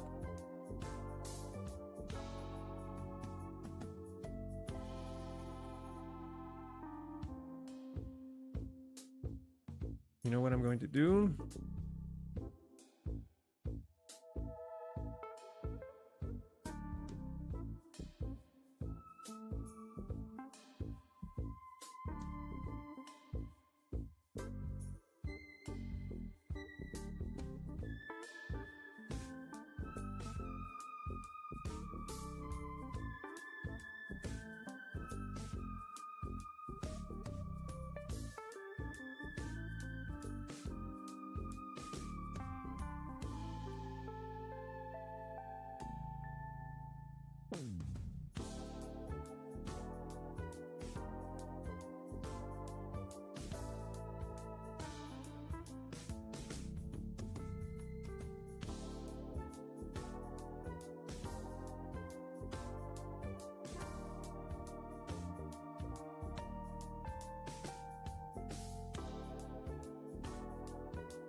Okay, so I think that's all the payload.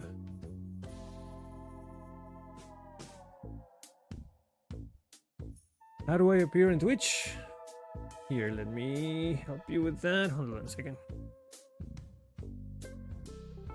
I hope I have a command for this. I don't.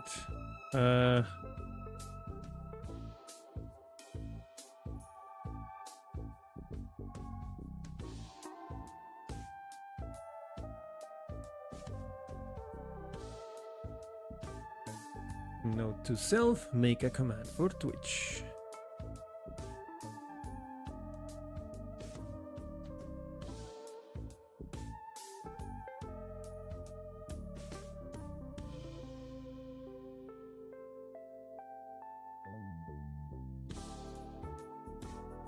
Alright, that's all. So that should give me a response, and that response has the status that I need. I'm already faking that.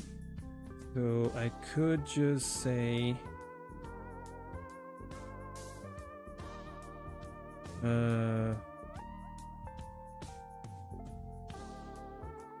out. User Twitch update status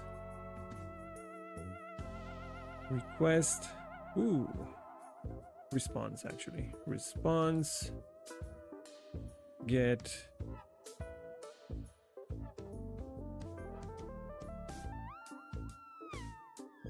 data status.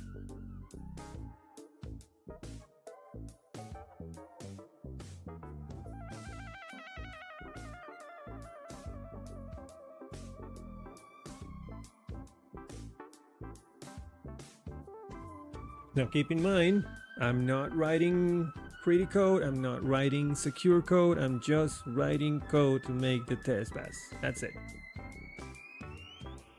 Once the test pass, I will go back and add all the pretty things to make it secure and everything else. Yeah, but for now I just need to see a green in that test. That's it.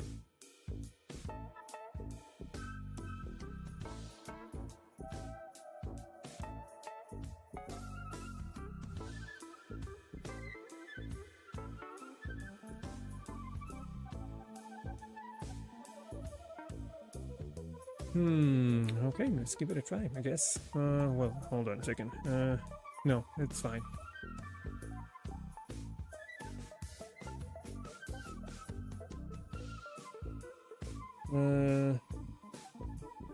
Not sure that works. I think you may need to call JSON or body after post.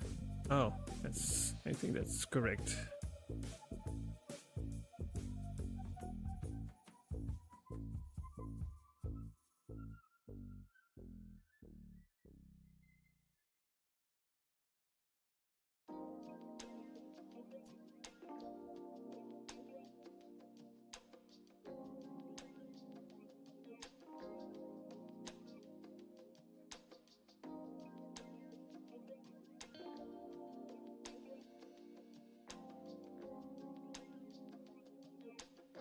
Yep, that's right. Should work like this.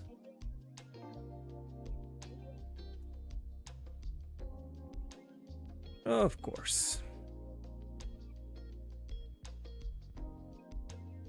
Nobody say anything about the ID. If you only had an ID that will... Yeah, I know.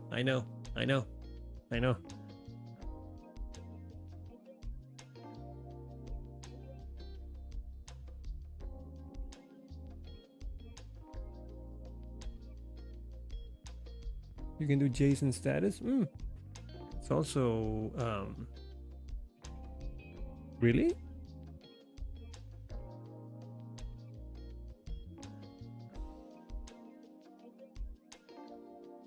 So I can target a specific field in the JSON.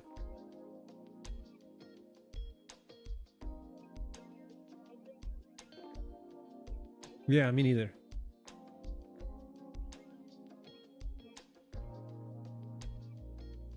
That's so weird. But what happens if that is actually 2 levels down?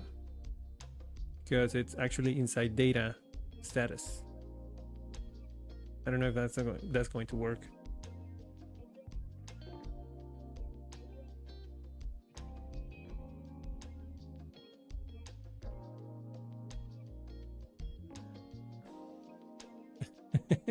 No, I got it. So status, oh my god. Data status. Like so.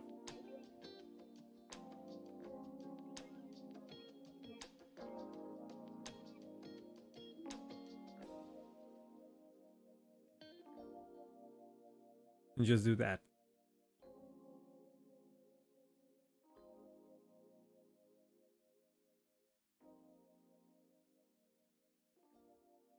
All right.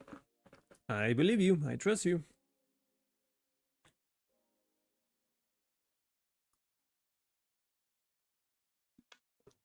We have ads.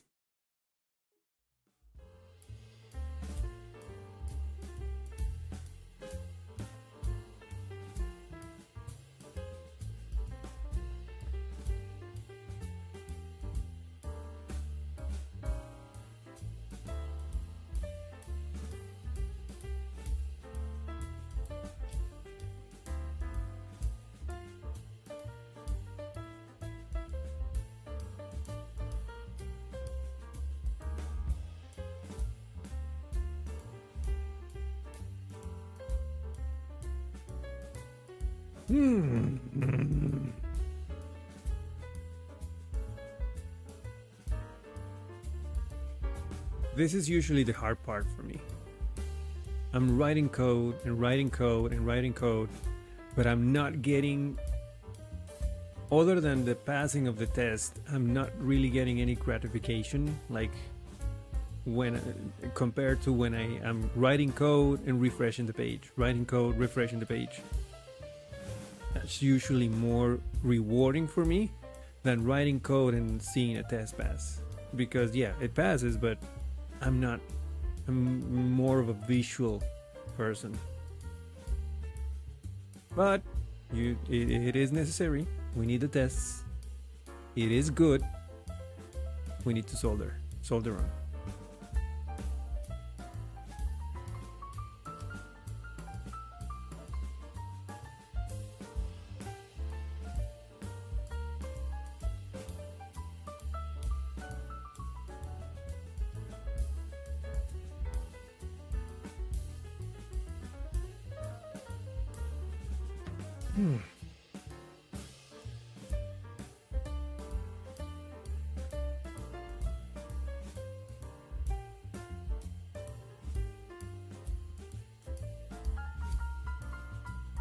Okay.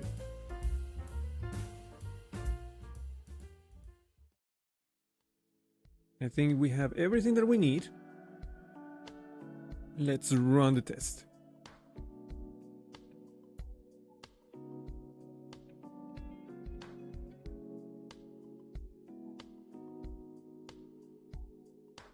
Response get does not exist. Where did I use response get? Here.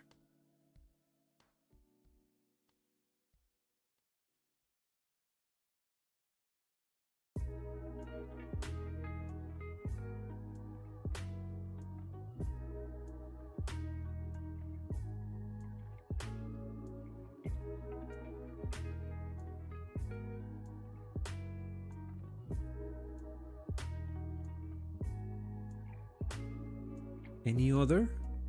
No? Okay, good. I should have learned by now, you know?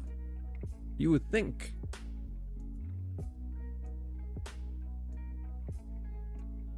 Undefined property has one account ID.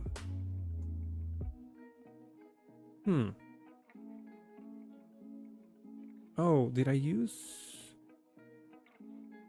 Yeah, I used the wrong method.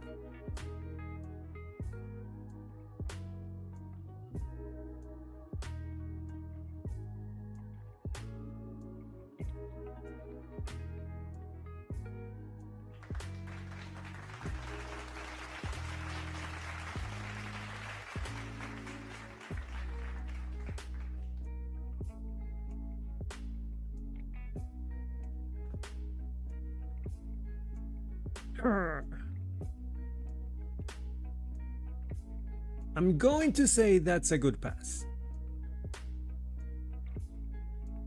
We're testing against the database. The database changed based on the response. So that's a good pass. I'm calling it. It is good.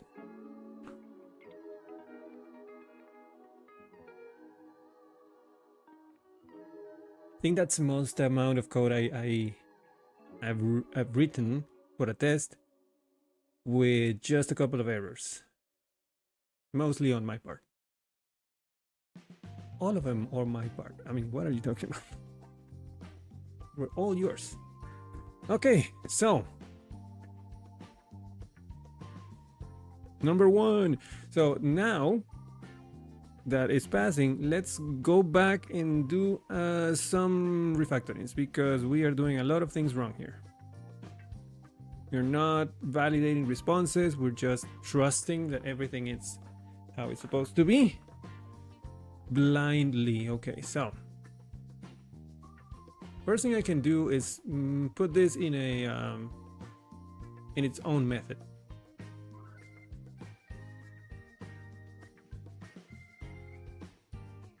How about we create a protected method here?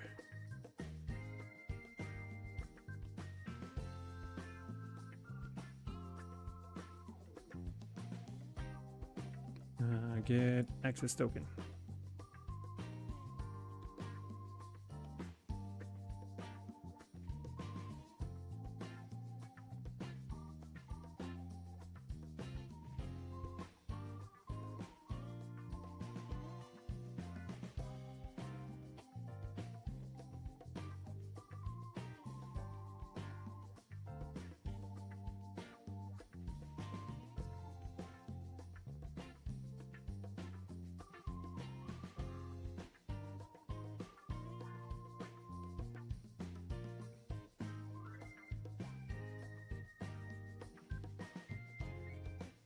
Now let's validate that response.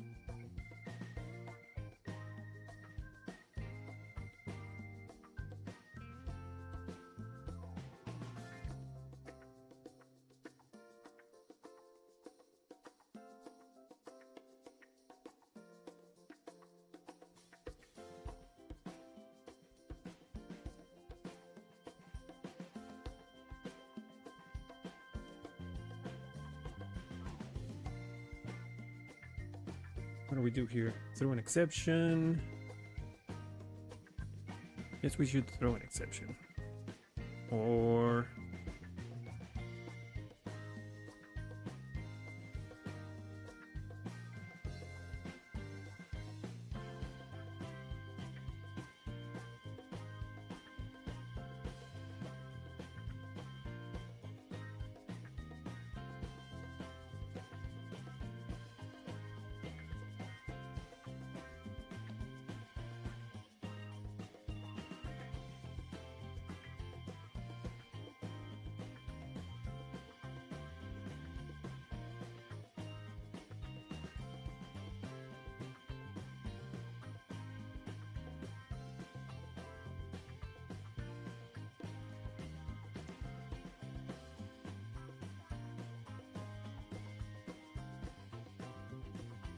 this may change in the future, but for now I just want something to be thrown on error. So we do that.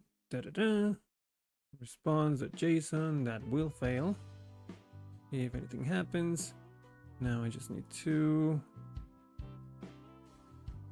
the access token equals this get access token.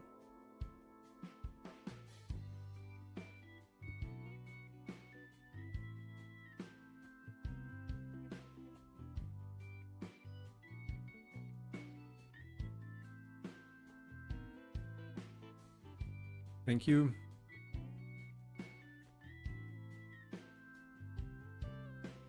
Where?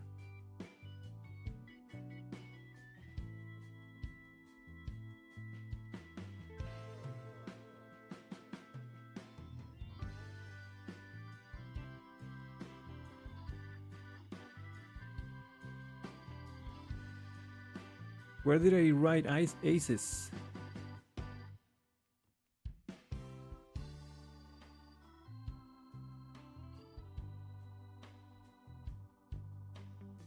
The exception? Oh, thank you.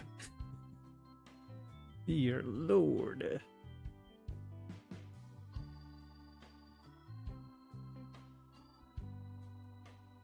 Thank you, thank you, thank you. All right. That's one. I would like to have this in a different method too, just to get rid of all of that array.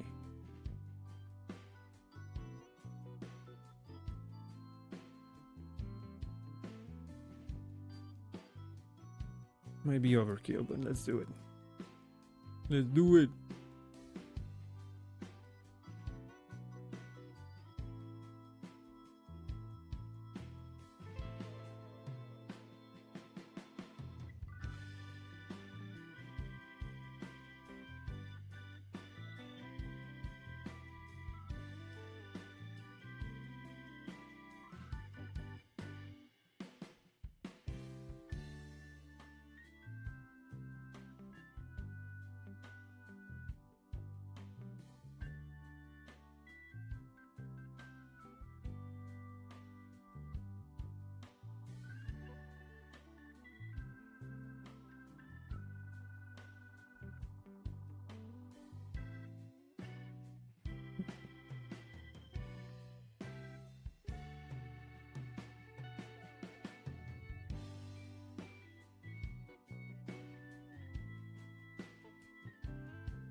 It's a 202, actually. So good that I checked.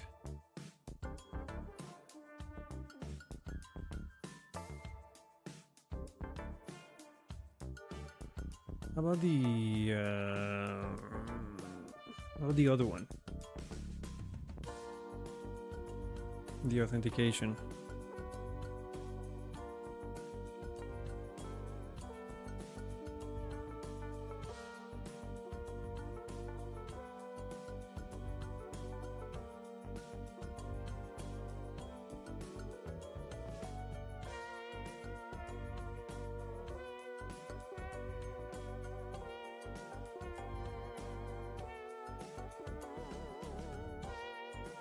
Doesn't say.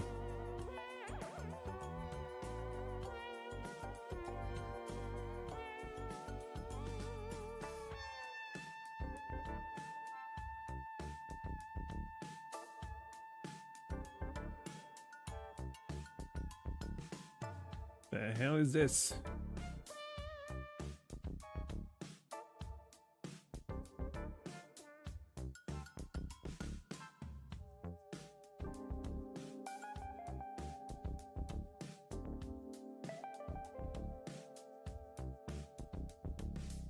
I'm going to assume it's a 200, but it doesn't say.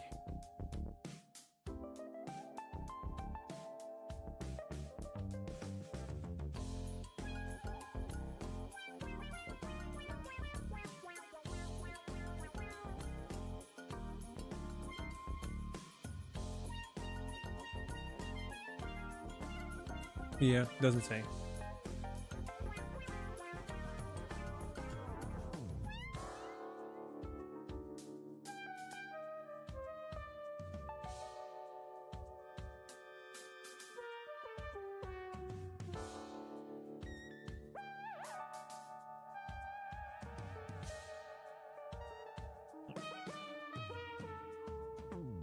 I'm sure we'll find out later on.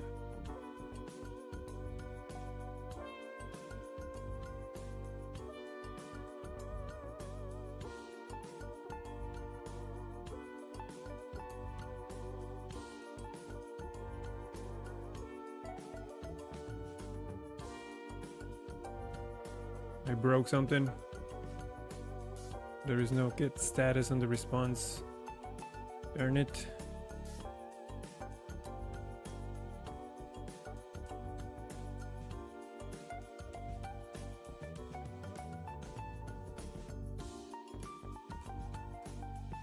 Is your status? Oh, okay.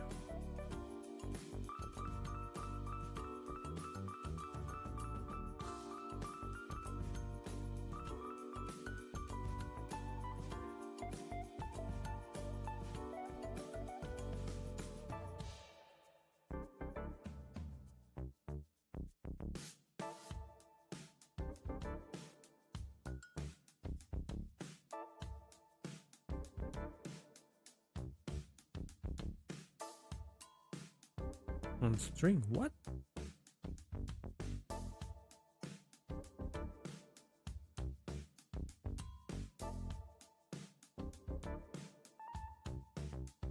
Oh.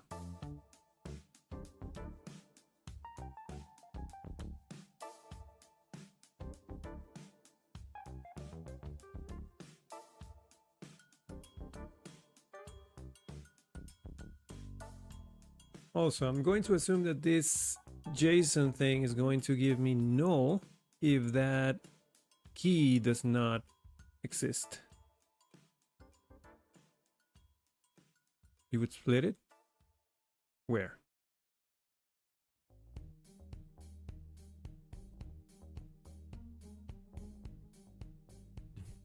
Too much filament? Probably.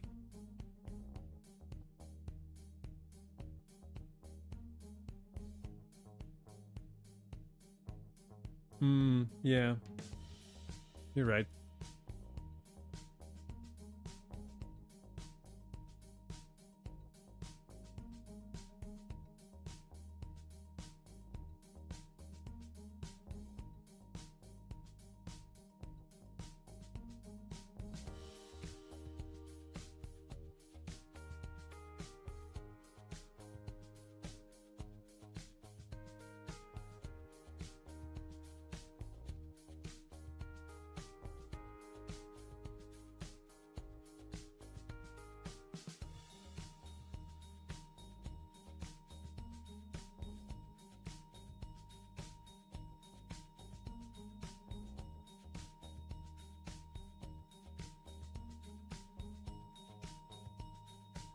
Response failed. That's a good one.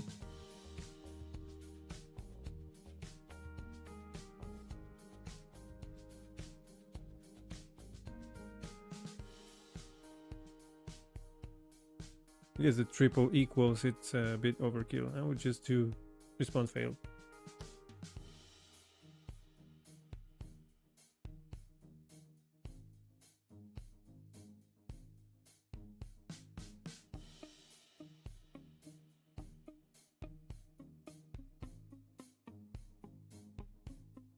Now, what does failed do?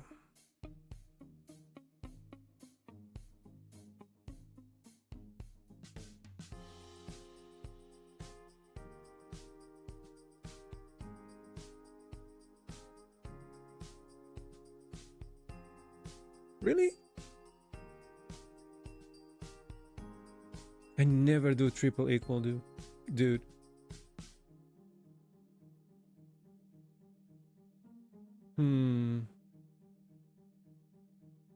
Why? I mean, I know that it's going to make triple sure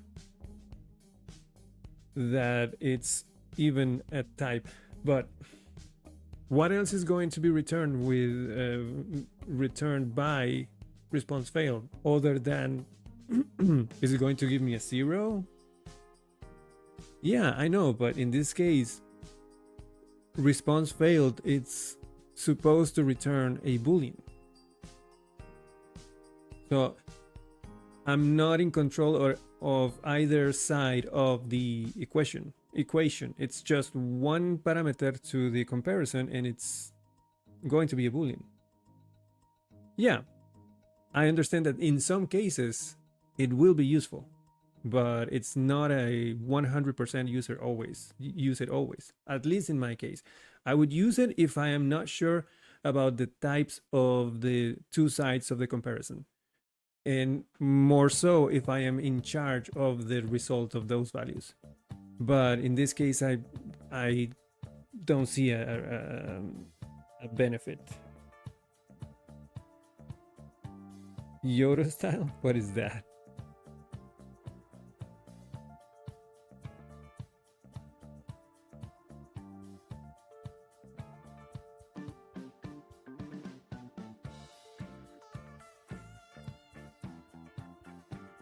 Oh dear, no. Sorry, not a fan. No. No. That will confuse me. If I were to read that code, I will be like, dude, flip it around.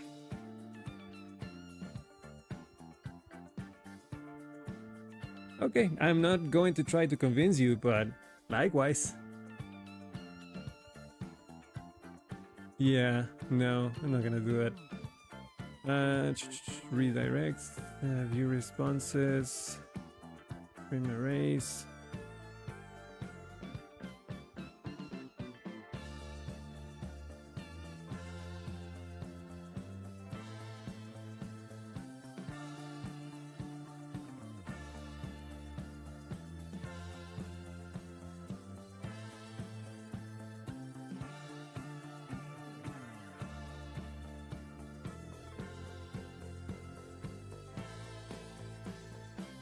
Failed. Okay, so anything 400, 500, it's going to be considered failed. Okay, that's good enough for me. I speak Spanish? Yes, I do, but I don't speak Spanish on the streams because all of my content is in English. So, yeah. But I do understand Spanish.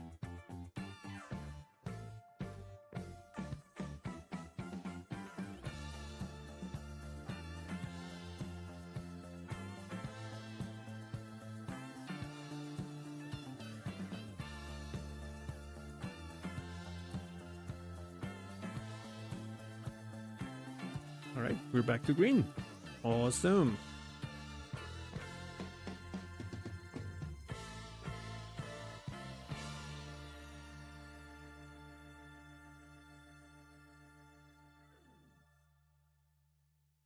You don't think it's normal for me to speak clearly in English? I don't. Sorry, I don't follow. I'm gonna take it as a compliment, though.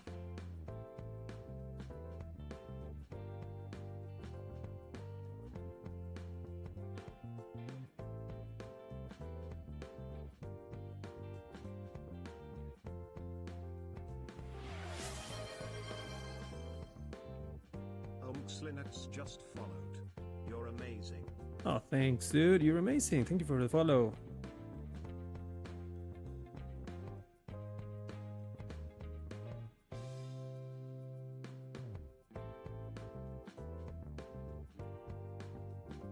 Okay, so let me just do one complete run of this file.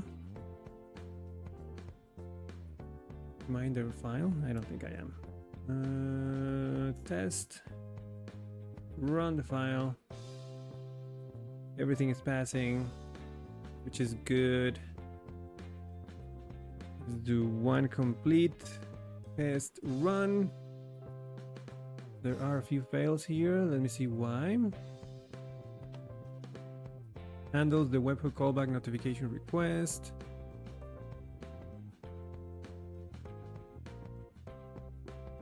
So we were expecting a 204 and receive a 400. Why is that?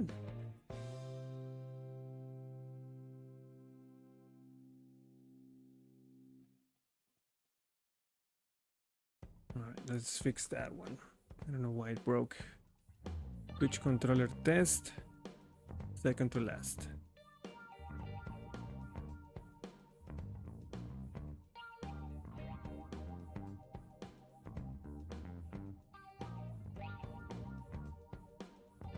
Handles webhook callback notification request. So we are expecting a 202. But we are getting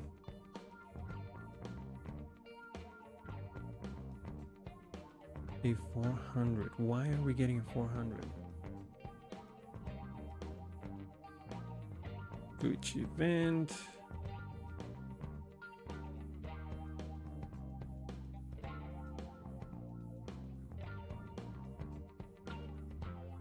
Are we missing the header? Is that it?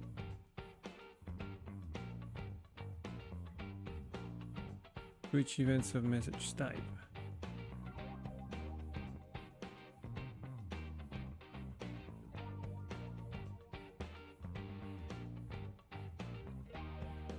No, there is the header and its notification.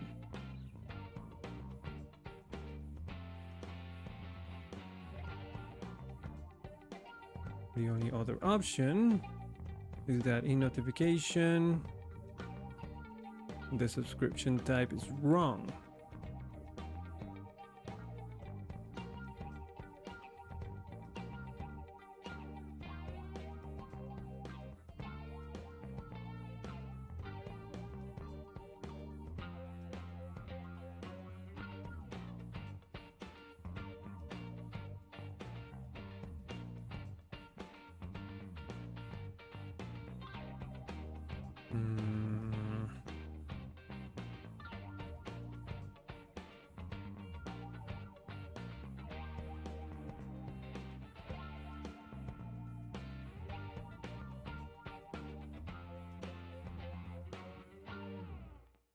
Let's see, let's do a DD.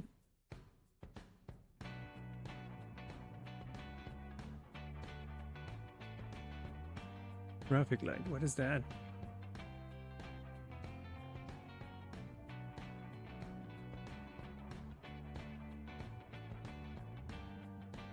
Or either this, or we just don't, or the message type is something else. Start with the message type.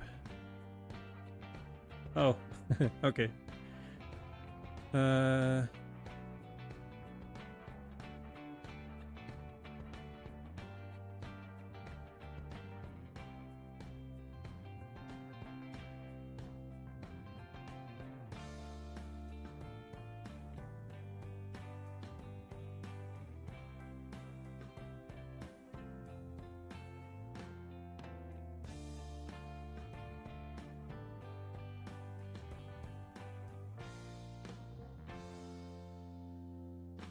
Notification, yes.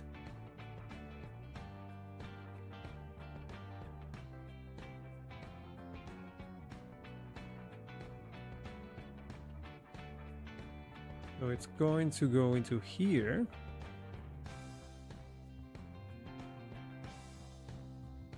Which means, what's the subscription type?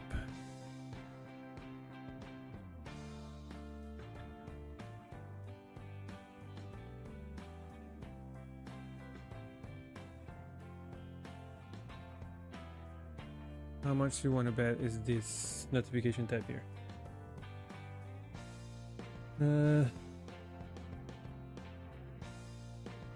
Anyway, Yoda style and usage of triple equals and triple not equals. There's way too many arguments why they both should be used. As for triple comparison, mainly because of comparison casting, yeah. Like 1 equals true, evaluating to true, yes. Again, if you're in charge of the types of both of those sizes, if you are in charge of both sides of that comparison, I would really encourage to use triple equal. Same thing with false and null, evaluating to, and false, null, and 0. Those are very confusing at times. Oh, we have ads.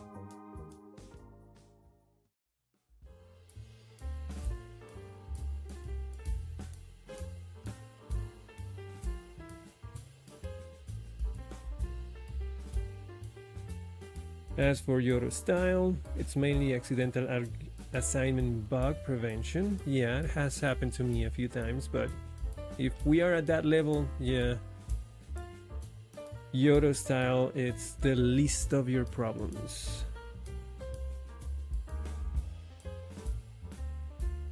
But yeah, I will give you that much. It will prevent that a very, like, it's not very often, but if it happens, Yoda style will catch it.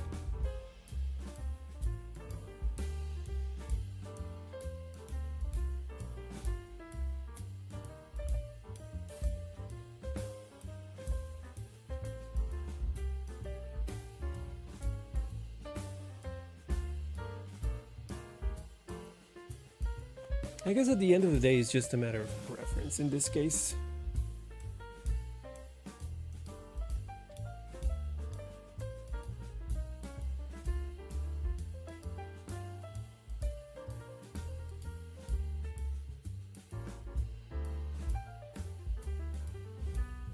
No, I didn't say the list of your problems, by the way. I'm not making a point of you or I'm not saying that your points have problems or are not valid. Your points are completely valid, and I do see the point of triple checking and Yoda style.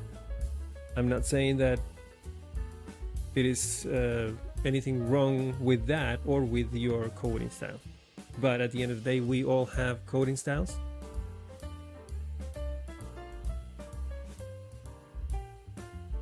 Okay, no reference. Okay, I just wanted to make sure. But yeah, it's at the end of the day, we all have our own coding styles and our way of coding.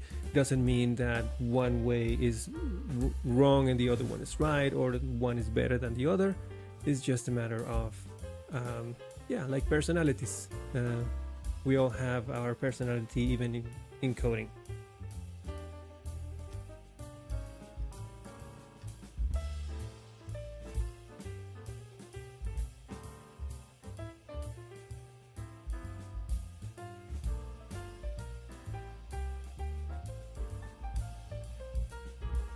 That's over.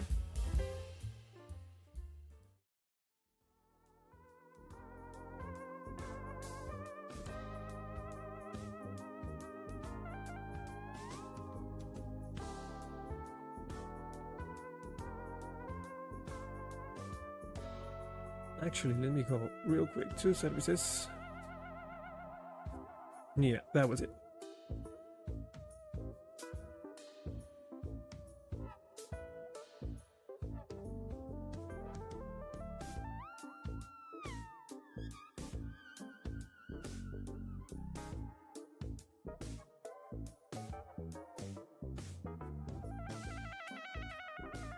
I was using the wrong value. Run previous, it's still failing. Gosh darn it.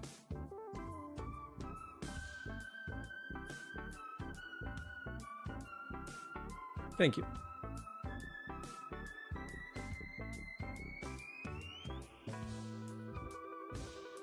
Yeah, it's a very specific case, but yeah, I understand.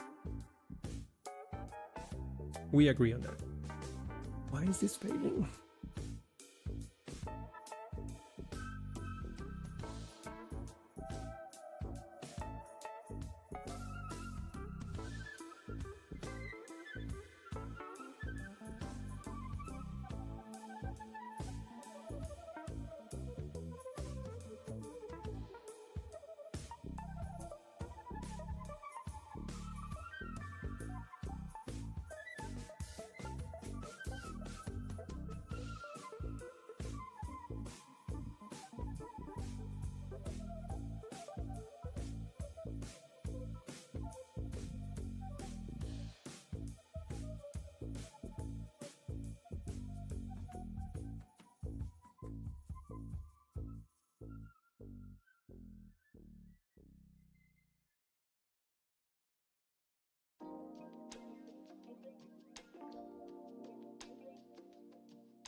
They're different? Why? What?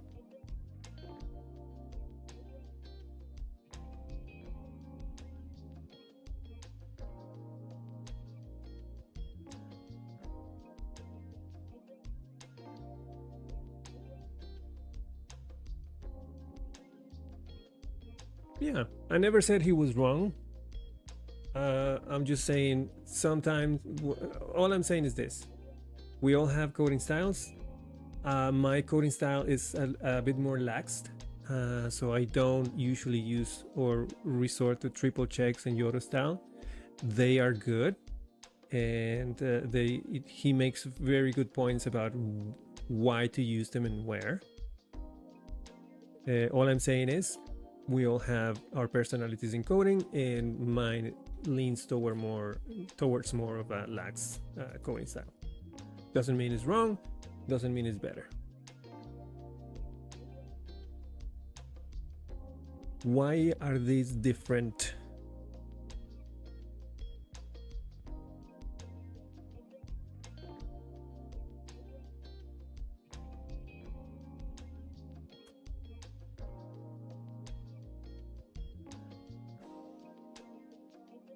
Which one is no? What? Second one is no? Oh dear lord. Oh dear lord.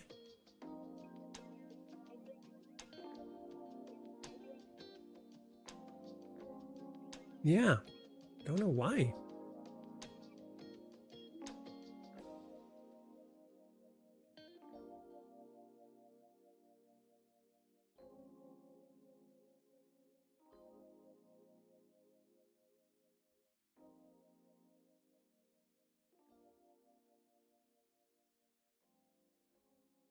Okay. It's working on the test, so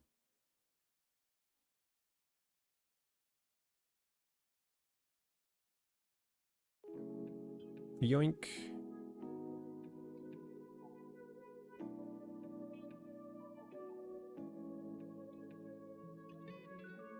Paste.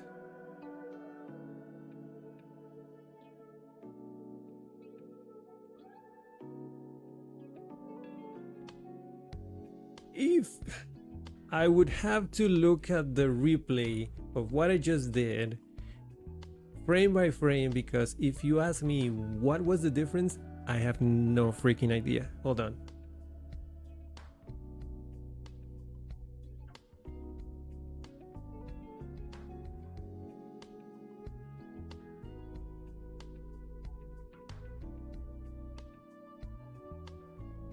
subscription type. It's subscription.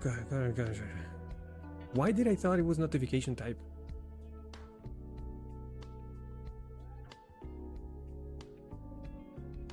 Oh my god.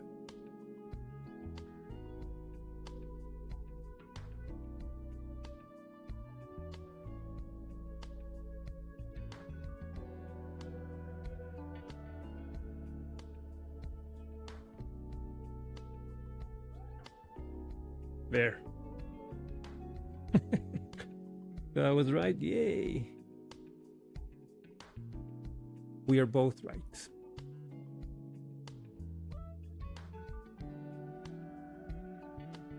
Yeah, I think so. Okay, that's passing. Let's run a full pest. 7 skip, 36 passed. All right. Okay, so we have managed to test a whole bunch. We tested the component, we tested this part, we tested this part, we tested this part, and we tested the middleware part. So all that is left is to make sure that everything that happens after we receive an event, where we handle it and put it in the queue, needs to be tested. Not yet. Just we're close. We're close. I just need to test this part, the handling. After we test that, we can just test it live. But I've been going for almost 5 hours, which is a record for me.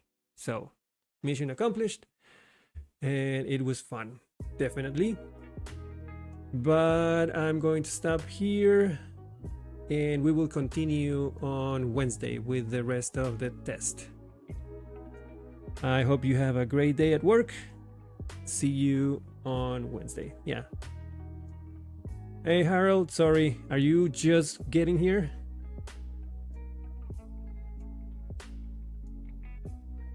Oh, I'm so sorry. Yeah, I've been going for 5 hours, dude.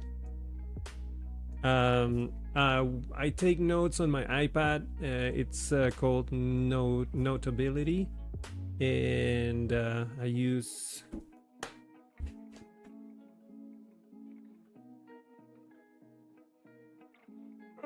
I have this, so I take notes there and I export as a PDF.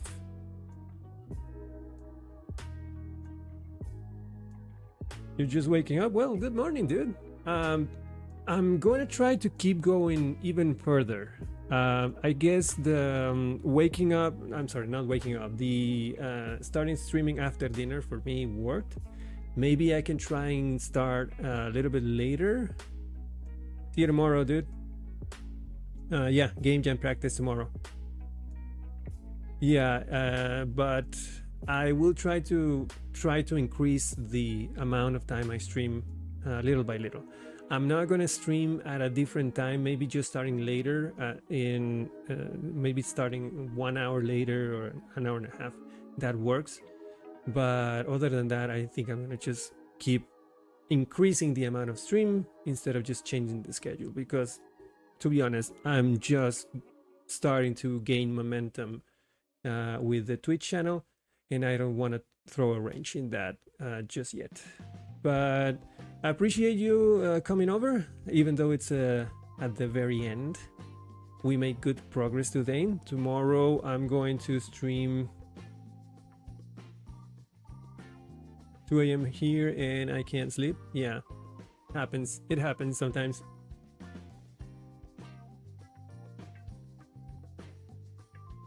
But either way, tomorrow we're doing game dev. I'm practicing for the game jam.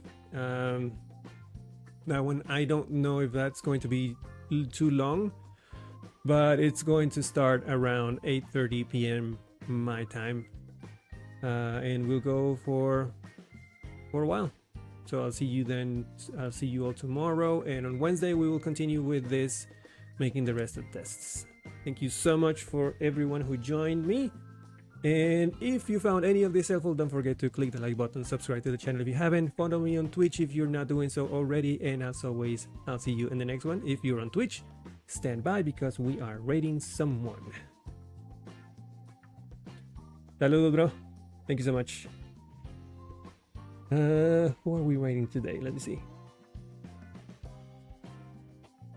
Who is live at this ungodly hour? I just saw what time it is. Jesus. Who else is live? So I guess we're going there. There's really no other option, and she's always entertaining and has a great she always put on a great stream. So let's head over there.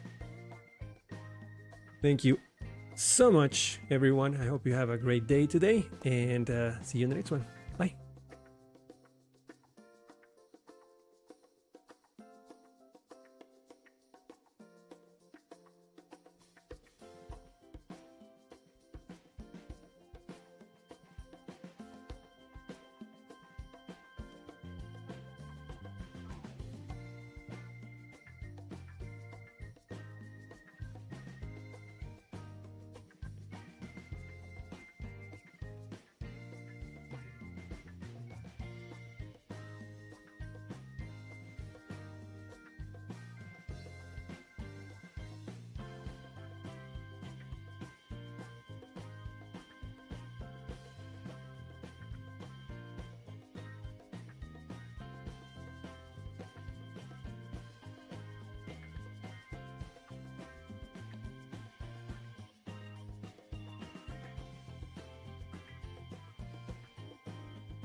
Tux2 just followed.